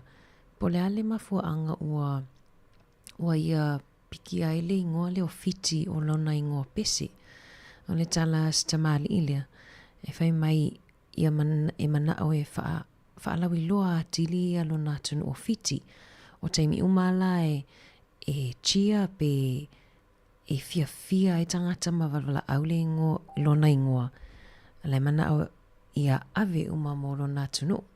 Ia ua matua ilawi loa fo ia lea fo tamali ia leana maliu le vai aso talu ai. Le fo ia tele fo ia whātunga Sāmoa. I fo inisio whātunga wha Sāmoa lo o ia usuina. Ia e le tawalanga Solomona. Ia whapea fo ile Sosefina. Ia pese ngalatia maa. Ia manisi tele ona pese tuelawi loa ile tusa o ia e fia au mai whaatasi ia ngana o Pasifika. Na laiona ia usuina penangina fo inisio pese o isi atu moto o Pasifika tawalanga Solomona. Lo whatu mo oto uma o lo whapeona mafuta mai tutono whawhainga nuenga. E mai senei tatou mātua mātutua i maota malawa.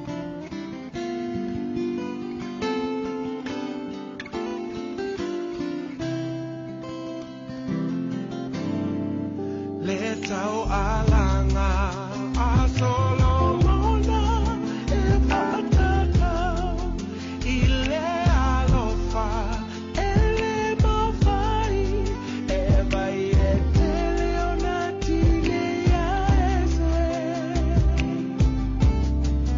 o le uo I aso uma a o le uso I aso vale na ole Sāmoa e tue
pese mai le Leone High School po le aonga moholunga Leone I tutuila. Toi whamaloa toi le nei vaenga o le awauli. Ia o le aso lulu o le aso nei ia le wheo le alo I le teva a nurses ia po o tausi mai. Ia ia tātou lava I Wellington ia manisio foma ia whapele I lau apoi me la so lulu ai te uatu e sui whafo se atu. Ia ona leo le alo fo I le teva ia po o le te fo ia anai foma ai I ono la tau tutongi. Ia te loa na mata mai lava ia tausanga talu ai o na alu ia te vaanga po o solo te fo I mese lava ia foma ia ono le te leo suinga o ai nei ia le matanga luenga o soi foma loloina. Ia o le tele fo I fesuia inga o ave isenga o ngā luenga. Ia lea lava ile o misi se vai aso ma le awina ato talafou. Ia e winga I matanga luenga ta itasian malo. Ia le tele ina alu le au vaea. To a tele lato ua planninga luenga o no vaea mai matanga luenga malo. Ia tele fo on mafuanga tele fo ile wala I ona whaatuputupula ia whaafita au li tutono a inga ia alom whanau la iti. Moni mawatu inisio a onga lim whaiona ngā lue fo ile taimi nei. Tele I o tamaiti o wale a onga. Ia o tamaiti matutua wale uma onga o sueni ngā luenga. Ona le wawaea mai le tina waea mai malita mapea whape whai ngā luenga umana malo. Ia wale lava whaasoa ai mai se lava pea whape o le o lo tongi ni mo kesi pe ona watu fo I talafo inisio vai aso. To tele lato ia ai mai se lato whato a whaatau lava ia fali. Ia ai wa whaale tonu mai mga luenga talo whai. Ia malo lava lon sai ta sio lo lava papale ma lava fo le whaasoa. Ia wa te le fo le suinga o paketi ma le whaasoa le a inga le taimi nei. Ia ono ia fesu ia inga. Ia olu I tau lava lo whianga I matatou. Ia e lei lava se atunu e le whianga I mani lu I tau. Tau ngā soi fuanga. Ia le ngata I leo whaale tonu fo inga luenga. Lea leiona te lena I tatou tangata. Ia tatou leo tatou fo mai. Tatou whai a onga. Le hoa oanga I Australia. Ia ona lea ia mai o loo. Te le tongi leo fo mai na malo Australia. Ia awan I tautoi o mai. Talaula o tatou e fua lava ia fe malanga inga I mea lai loa lai fe o lolo ili tupe maua. Ma fai fe ona maua I lumana I leo tamaiti malo. Manuia foi tape na ngā pefa pele tape na mo Australia. Ia alofa te le atu tala lava no pe atu toi fio mai New Zealand. Ia au nei tatou tamaiti alo o onga whawhai a onga mwhafo mai. Manuia o tau a onga. No foi New Zealand o mi o tau. Isi o tatou atu no nei. Ia alo whātu mo o tau umalava. Whamawai atoi fo I nei tatou ompa anga. I nungo le tasi ono te se matasi whamo. Tātou toi whiloa i tai au ngā lue toi fo i lau whainga nuenga wha au le tau tua. Tātou lunga Facebook ma le YouTube, tātou tatanoa, tau i nātu tātou talafo i le tu lai tasi. Ia e mo le taimi nei, mai le au whainga luenga, si ufonga lau mua ma la fionga le li pule, mātou te whātou whāwha, soifu atu mo o tau umalava i lunga le tasi ono te sima le tasi wha. Mo tau anunga atua i tātou tau tua, i le whawhiwhianga mai le 5 stars, moa lulu niu pulu.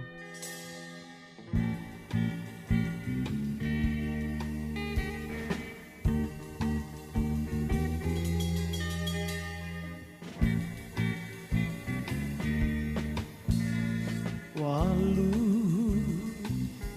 ole po atoa e maua sa umoe ilo manatu atu ya oe ua e tua ai ua sili atu te tasilo manatu Afaiolea, ua lavalea, Afaua e musu, sau se pai mai se upu, ne te wapei o le tasi upu. Moa lulu, niu pulu, asili o na faa pupu. Nei e tongi le moa, ai umulo na apa, ne pei o le tasimu angangana. E pasia, o le ngata, ai pupula nai o na mata. E pasia, o le ngata, ai pupula nai o na mata.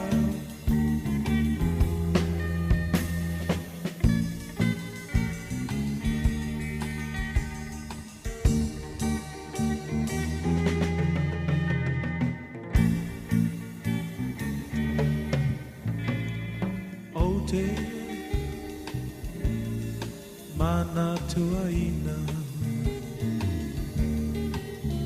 Sa upu ole apai atua e pa amisa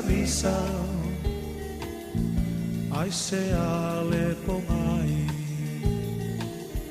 O amafu ai no fuli tua mai Apai olea Ua lavalea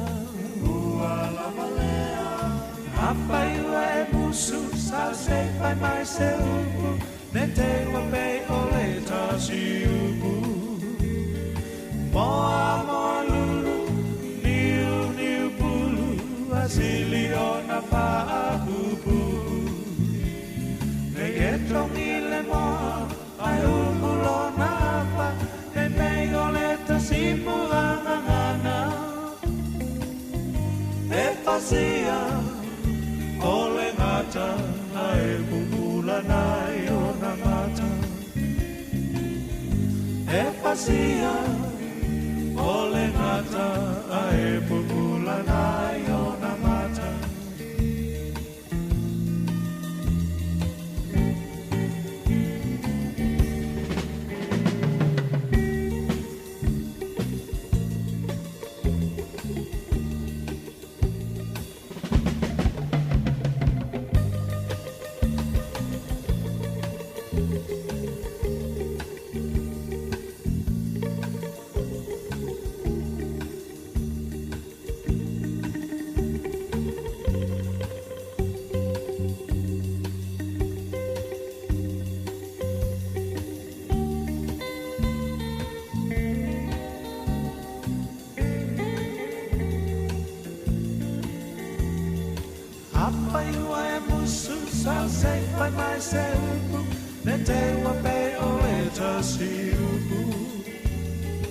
Moa lulu, niu pulu, asili o na faa pupu.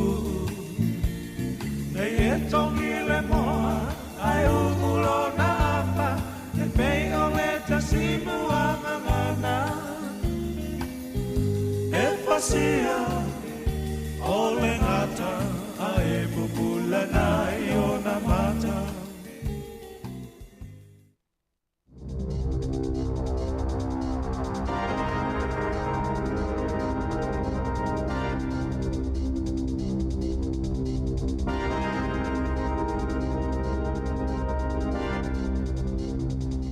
Talofa lava e nei hoi vaenga o telefou mai le siu fonga o le lau mua I Wellington o le tala mua mua. Ua mana o le malo New Zealand ta ofi ma whaamuta ia le tau whaapopo po le surcharge pe a whaao ngā kā se le tongi ai le tau o ni aloa I le tonu o whale o loa. O le nei ngai o inga o whaania o le ave SAI e le toi whaia ia le tau whaapopo le nei mo teimi umo e whao ngā ai se kā de le tongi ai le tau o ni aloa I whesota inga wha te kono losi. Whailo mai whalau I tele le nei fuafuanga le malo e le Minister of Peace nisi I mamata upo e awhiaitanga te whao ngā oloa po consumers ia Scott Simpson I lasonga fua ana nafi. Ta ue le Minister o le nei fuafuanga o le a le to e whaasala I na haitanga te whaatau I le taimi le whaiai ia lana whaiunga po le ale tu ai ngau whainga e te tongi ai le tau o ana oloa po le swai po lana card, po le tap, po le whaonga fo o le digital wallet o lana telefoni. O le whaiunga o le tusanga le o fuafua o le a whaofia I le parlemene se tu la fono e tapu ai ma whaasa o na to iai se tau whaopopo I le whaia o whaatau o tangata I cards ma o le whaamoemoe Ina ia auli atu le masino mei le tausanga fau, lua afe lua sifuru ono, ua amata ona wha amamalu lea tu la fono I New Zealand. O le nei tu la fono o le awhi ai le te tongina o loa e awala I Visa cards, whapea ia Mastercard debit ma credit cards, ato ai fo I ma le F-Boss card, ai e le awhi ai le whaatau e whaia online ma isi cards wha ale wā o malo. O leo o te tala talo sanga mo le visa le malo Australia mo tangata Pasifika e fia nofo mawai I le atu nuu mo le tausanga le nei lua o lua lima. O le visa wha apito le nei le malo Australia wha ingoina o le Pacific Engagement Stream Visa po le PEV mai mawai la vanoa mo tangata e tolu afe I le tausanga mai atu motu e iwa o le Pasifika e au fiai, ma le tunu o Timoi Sasae, e nofo mawai ma whai ngā ruenga I le tonu o Australia I le tausanga e tāsi. O le whaaringa mai le mitanga ruenga o le Home Affairs a le malo Australia na tā mai ai, o le aso ngā fua luas furuma le valu o Julai po nafi lea na amata te tala ai le tu inatu tālu sanga mo ia vanoa, e te puni ma whaamuta I a tāna sanga I le aso luas fulima o le masina fau o kuso. O ingoa uma o le a les tala inai, o le a whaia I ai le palota, mo a vanoa e tōru awhe e talia mo le nei tau sanga. O tunu e au fia le Port Kalame le nei ale malo Australia e iai I a Micronesia, le FSM, Federated States of Micronesia, o Fiji, o Kiribati, Nauru, Palau, Papua New Guinea, Sāmoa, Solomona, o Timor-Leste, Tonga, whapefoi ma Vanuatu. Wai loi se li poti fau ua whala wai tele mai, ia le to tele o ainga ma tangata Pasifika, e le Italia I whale o le malo I taimi o mana onga whaafusei po o emergency houses, I le masino mati o le tausanga nei. O le mafuanga e whapea e leanga waa I lātou mo ia whale o le malo. O le neitulanga o loo manino mai le lipoti le mtanga ruenga o whale ma le ati nae o ai le Ministry of Housing and Urban Development mo le masina o Iuni luafe luas fulima le o loo hawili iri ai ia whale tonu I mata upu tau whale o le malo. O loo taua I le lipoti e ono se furu lea whai o ainga Pasifika sa nonofo I whale le tu maunei po emergency houses I le masino mati o le tausaka nei. Ai fitus furu lima lea whai o isi a ainga Pasifika na te ena e le Italia la tu talusanga mo ni fale whapea e se e atu i ai. Ua whalia fo i le nei ripoti o lo aru pe ilunga, ma si itia la whainga o tangata e le aini a inga po ni fale e no nofo ai, ai mai se lava o tangata Maori whapea ai ma tangata Pasifika i tu SSA o New Zealand. E lata i le luas fulma le valu wafe, le au whai o ngā luenga sa whai titia i le tonu o New Zealand le masino iuni, whaatusa i le tausanga ua mawai, mai wailonga o nā whaina i le tūpulanga talavau, i le tūlanga vai ma le pau i lalo le maketi o mea tau ngā luenga. O whainu mela mai le mitanga luenga wha maumawina whainu mela le malo, le Stats New Zealand, nā taawai, e lua se fulu fitu afe, valu se lau lima se fulu, le au whainga na whaai titi ai awa noa whainga luenga i tu tonu le tunu o i le masina na mawai atu nei.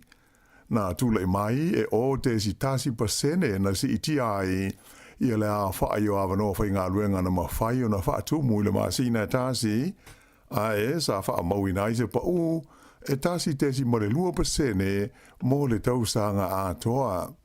A whaatusa i whainu mela mo le tausanga o mawai, e se furulua afe se lau onus fruiva la whai o ngā luenga na whaamuta ai i le vahenga o ngā luenga faufale, ai e lua ma le awha pasene ngā luenga na whai titia mai le vahenga e ngau si ai o loa, po le awha inga e lima afe valu se lau lima se furu.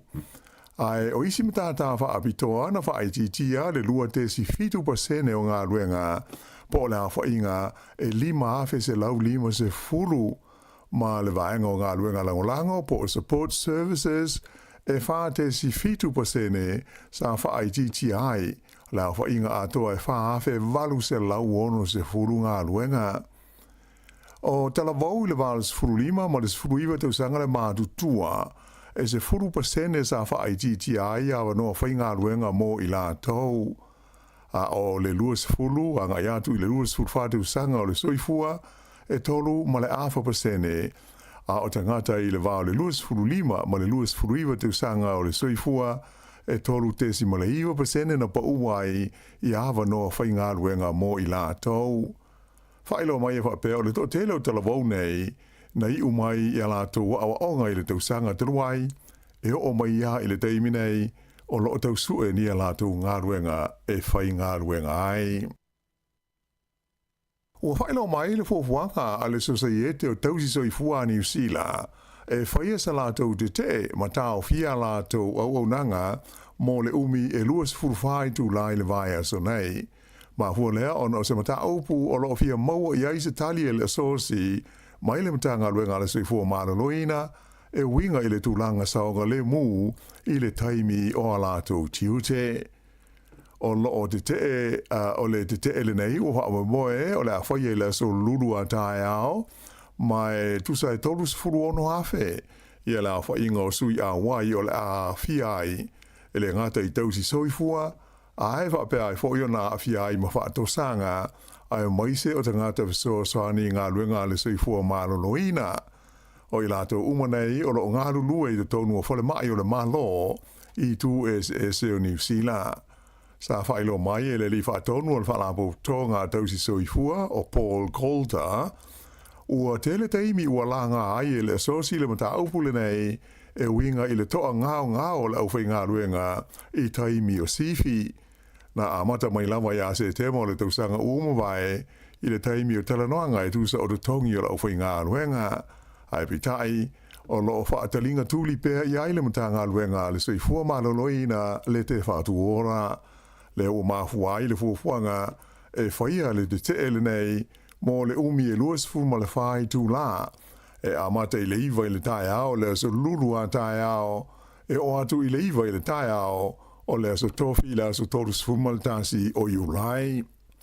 Na whailo mai e le whalapo tonga o tausi soifua a o whaanga solo aile la tau te o le a wha wau i au o nanga mo le wha sauina o le soifua o tangata ngase.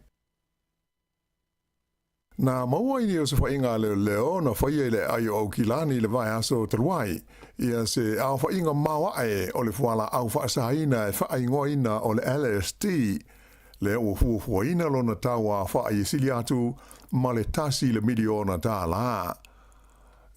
Sidia le fase fulu afe la whaai o ni fuala au whaasaina tablets sa mawai ia suenga whaapitoa a leo na whaia ni no fuanga SSF whai au kilani. Whailo mai e whapea o le nei ngā iwi ngā leo o se vaenga o suenga na whaia tusa o le au maia whaana nā o fuala au mawaila au whaasaina o le tu ainga o le Class A drugs mai i le United States of America a ngai mai i New Zealand nei.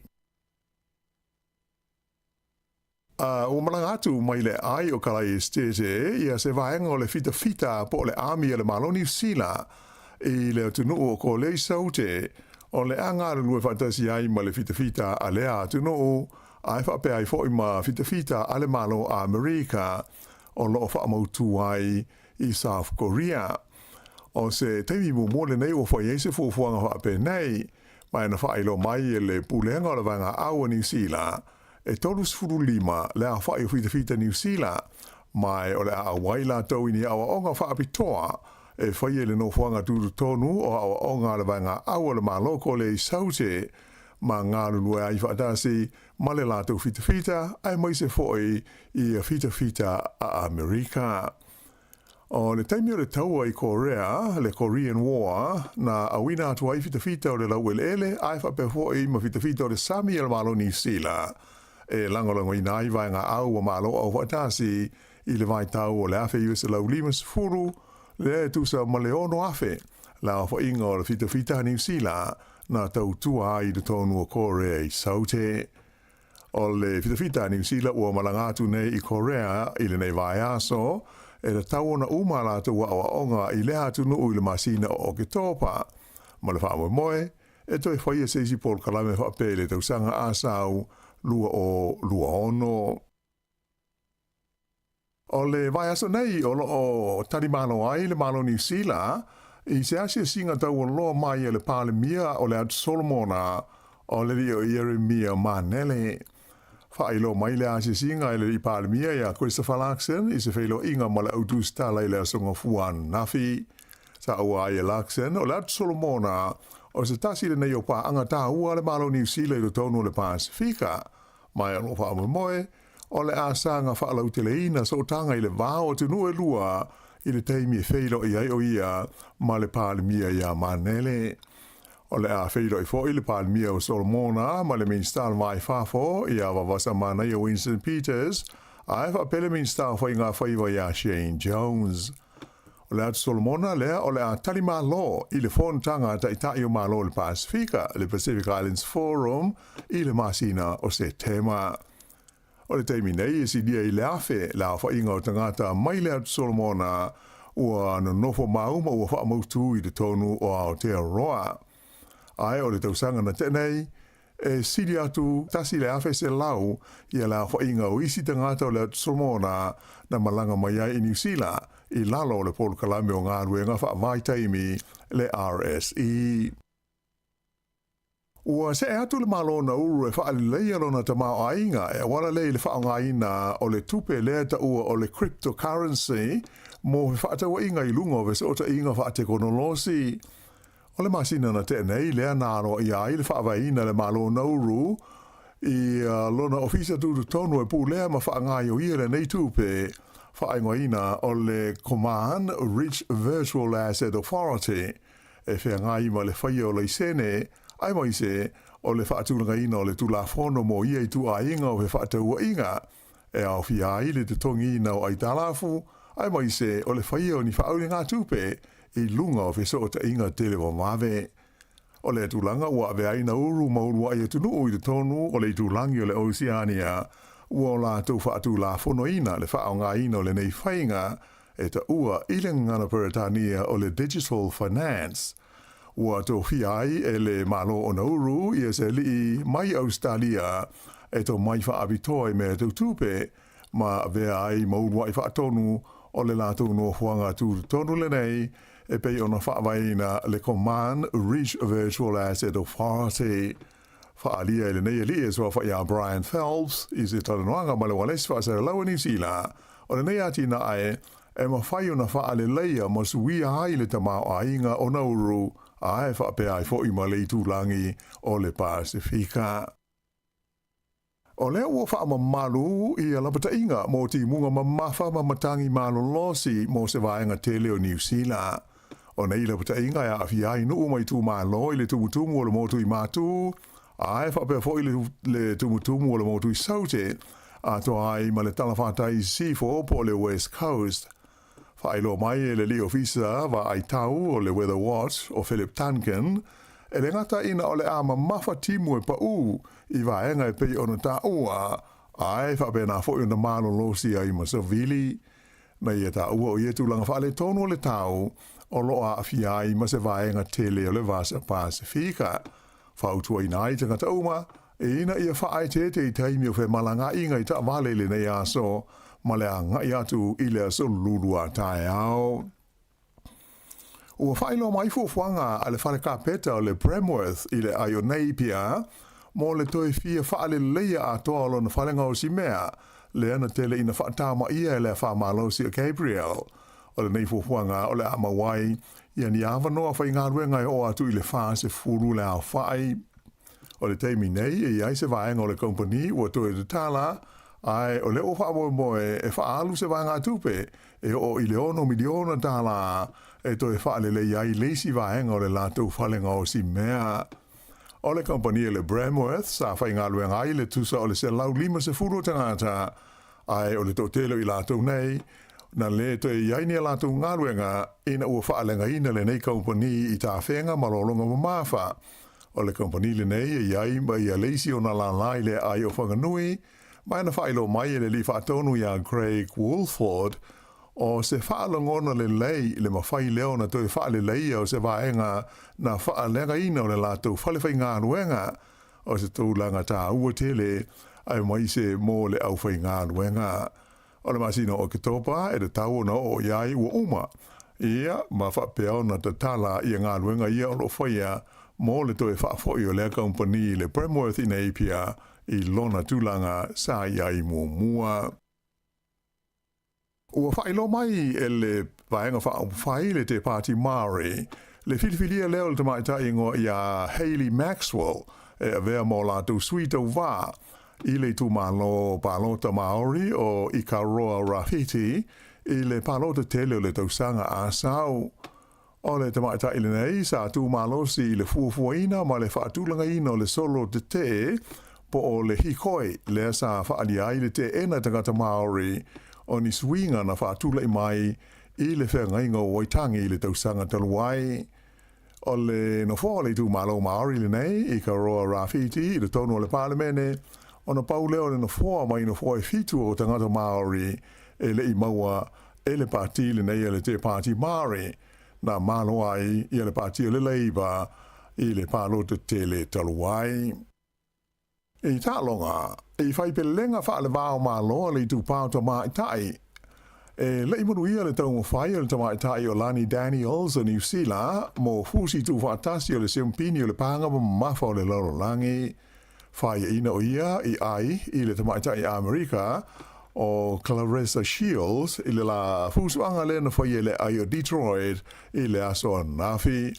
O toe mawai nei la i le tamaita i Amerika le nei i a fusi e wha o le panga mawha o le lorolangi i le tūpā o tamaitai. Ia o le whainga le nāle nei vaenga o telefau.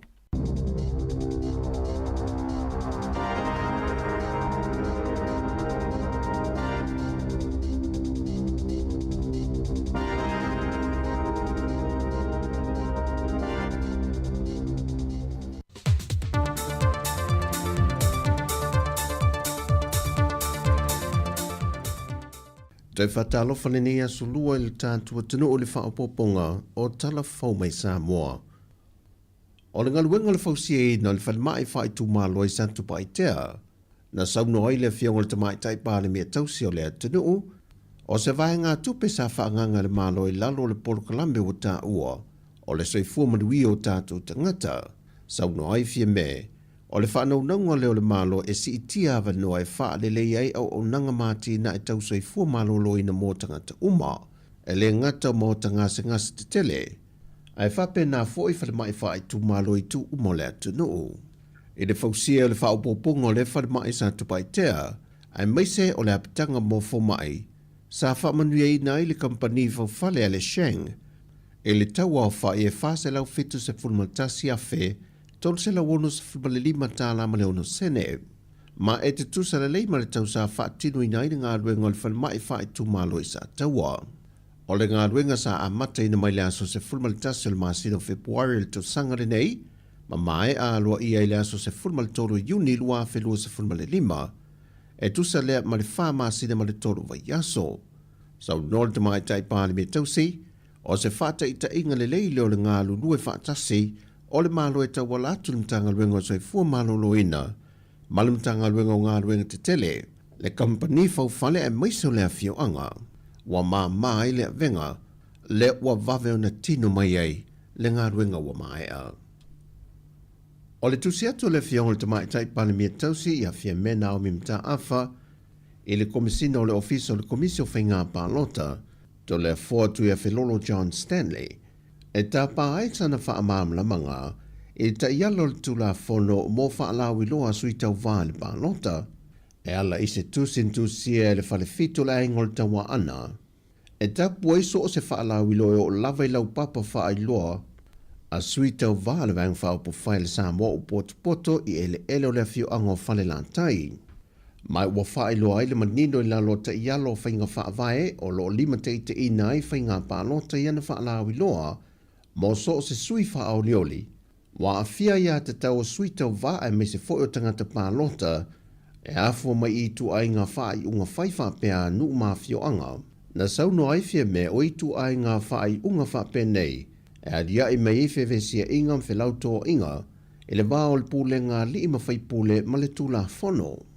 Whailo mai fia me o le aso lua se fun ma le fito le māsina le neo iulai, na ia tauli mai na le tusi le whale fito le ainga le tawa ana, e tapu ai whai lo ilom whaalawi loa a isi umalawa vaenga wha o pufai, se I vanga nā ai le pātia le JPP.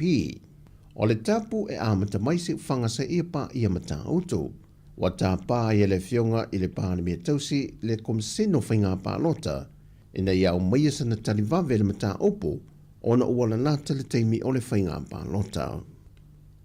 O le aso lulu nei e amata I loilo ia le whaamase nonga tāta sanga ia wa whauru atu, a nisi o sui tau vā le whainga pālota. Pei tai o whaamau nia mai le toe whaawi tu o tangia nisi sto lua, e au fiei se o manu sau noi mā lo nuu whai mata sua, e whaasanga I le minister tausi o le whaamasinonga, mata mua wā sati sili pulwhana, a toi male ati nganga la wina I inga, e whaasanga ia pipi pauli te vita tā riu, wa te toi me ita alo sanga iwa, o le a mata ilo ilo le whaamasinonga I le aso lulo le vai aso nei. O le whao tangi o le a wha mua na iloilo, e au fie le tangi le te itai o le wha tuatui le tua Sāmoa o tasi, la audia le male tole o te pola te Valfosi Schmidt, e whaasanga ia wha o lusau Rosa Duffy Stowers, o le sui o le JPP, ma le tangi a ale vena ale, I le isi fo I sui o le JPP a Pepe Christian Fruen, a toai ma le tangi a Pāloa Lewis James Towers, e whaasanga fo I a leala le pule rimoni a Yafi, o le isi foi sui o le JPP. A toi malitangi lea tinu Wayne so ialo, e whaasanga ia mua au whaalele Mary whaafawina ta eu. O tuala Josefo Bonifasio, e whaasanga ia wao au salu malolo fipo, o tangi wa whaatulanga mole aso whao le masina fau. Ai o le lui e tuala Josefo Bonifasio whaasanga e le komsino whainga pālota, ma le sui ala wano muli vai la wano pau, wa whaatulanga I le aso so ai le aso lima le masina fau lava. Ma le tangi le atinu Wayne so ialo, e whaasanga ia ulungia I lawn pili opo pithem, o le avala au le aso valo le masina fau. A to ai maltau sanga va lasi lua pito whanua tā fitu sele, e whaasanga ia tangalo le lua tupou afa, o le aso se furma le lua le masina fau. O le aso se furma le lima le masina fau, e te tau ona tō laulau umai le whaai unga o ia mata aupu wa ilo I luma o le whaamasinonga. O tala fauia, manuel ni aso le tātua tino, whaasoi foia.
whawhiwhianga mai le TTC ia po lea onga whawhaia onga ia man lato sui whewhilo i le nā ia whawhiwhia toi fo i le nea o auli wa awhatonu lava le tu lai tasi le toi mastaimi o na ele o toi mamao na tatou whamamaile am whamai aina le tatou tautua ia ilongo tatou penga so ta inga malo lava leon sai malo tawa tai whamani atu fo i ia nganuenga i lato leoa ta pena wa ia nganuenga la fia na nei ia manuia lava auto nganuenga manuia sifi po ia ai malo ia i lato lewa a matao na walamlam whaai ufoi ia itula whainga nuenga o le nei aso ta pena atu fo ia wale pikina o nai whana wa onga manu ia tele lam fuafuanga matiute ia whapea whaiva le fia na nei.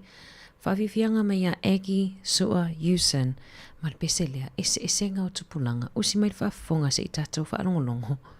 Pola le ese nga le pese mai ai ia Egi Sua i le nei au auli.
Why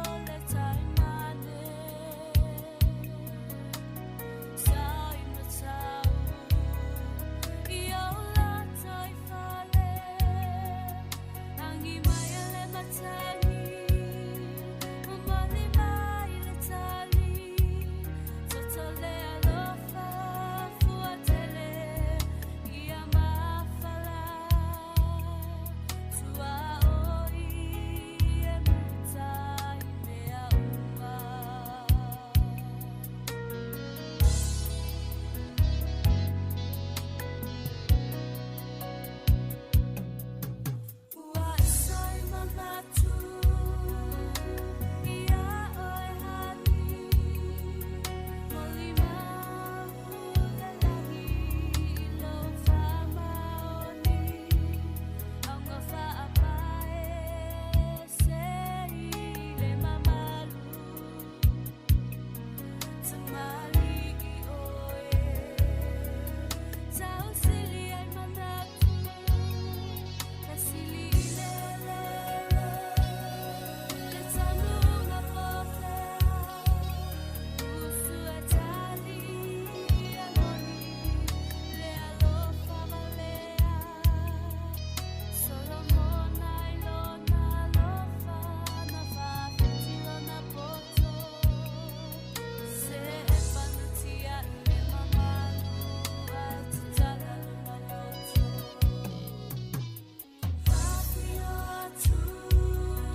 taula ole a po I o ua mali e lau pa alo alo ole a o po I ua mali e te umalo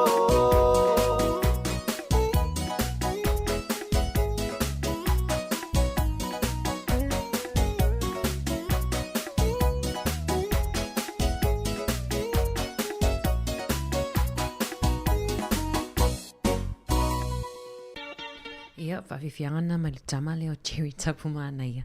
Ia leo o ia il tato a whainganuenga si ufonga lau mua. Ia le fo I pese pese atu fo ia I pese pese nga mo tangata mātutua. Ia I aso wharai le taitasi me le itu la e wha I le itu la e lima. Ia whape fo I lea o I tausa ili ni vaenga fo ili ni video se matamata I tamamatina nungo le YouTube.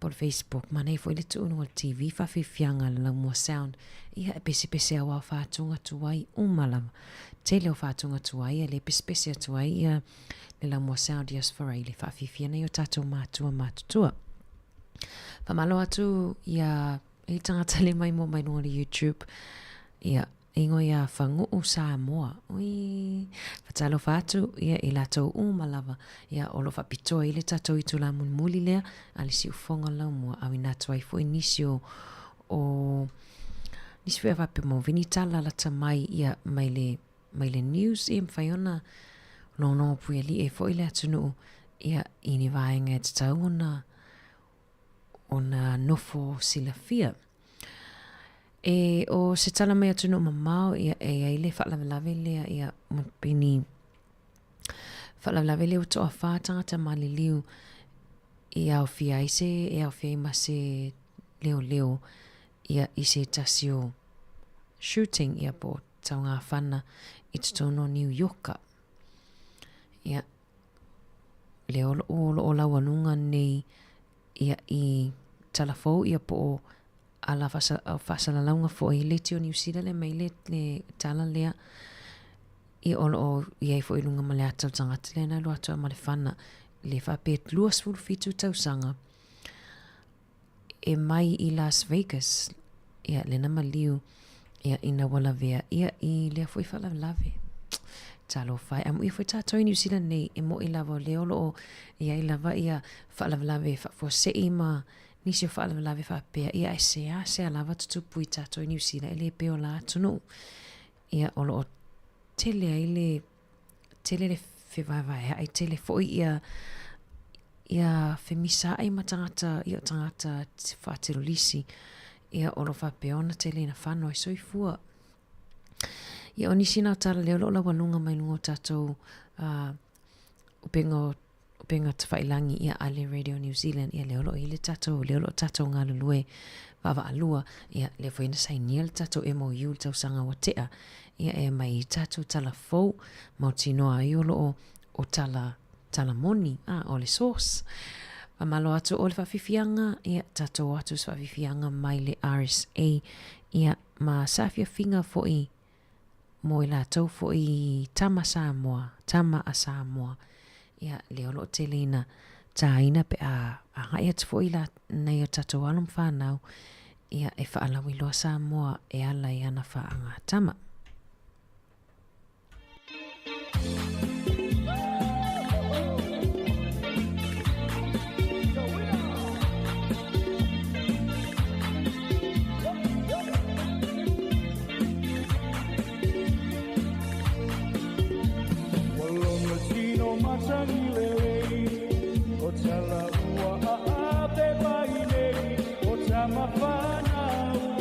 Sāmoa ua pai mo sei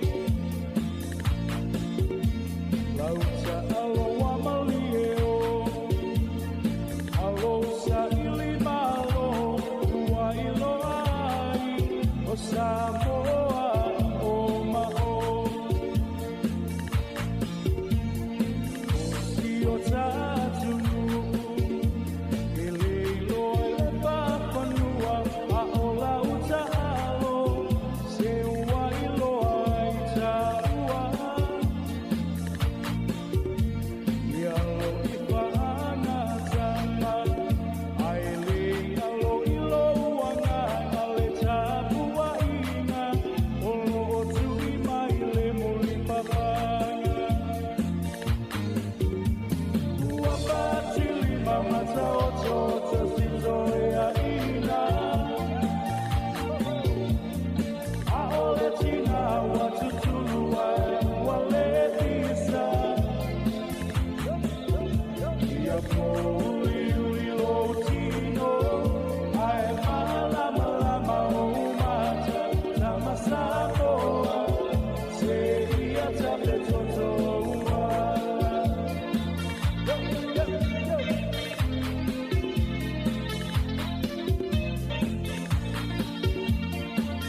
Ia, tama Sāmoa mai le RSA le nei au auli ia tātou wha mawai a toi foi. Ia i le tātou au whaafonga i le nei au auli o le aso lua. Ia wha mangalo fo le tautua nei aso pe i se upua le longo maa lia lau whaafonga anga. Ai manu ia tele e fofanga o toi. Tā le lua tātou. Wha amuta fo i le tātou tautua. Ia tātou toi whiloa i le tai au i le itu lai fitu. Tatala i nātu tātou tautua i le sunga le au ai atu foi. Ia ona ma whaatasi mai fo ile amale usu a Savelina e whaau au le tautua le aso a tai au. Ia ona ele o awanoa. Ia la upanga maa sani o asolunu. Ia le sunga ia mari whaivalu whamalo atu tev. Muelu le olo mafuta mai. Manu ia fufonga umo tutoe. Alo whaatu tato whilo ai tai au a tai au. Mai la fionga i le lipule ma la whainga luenga. Mātu te whato whaasoi atu. Pese mai le tia maa. Tato whamawai ai i le pese awe le tufa.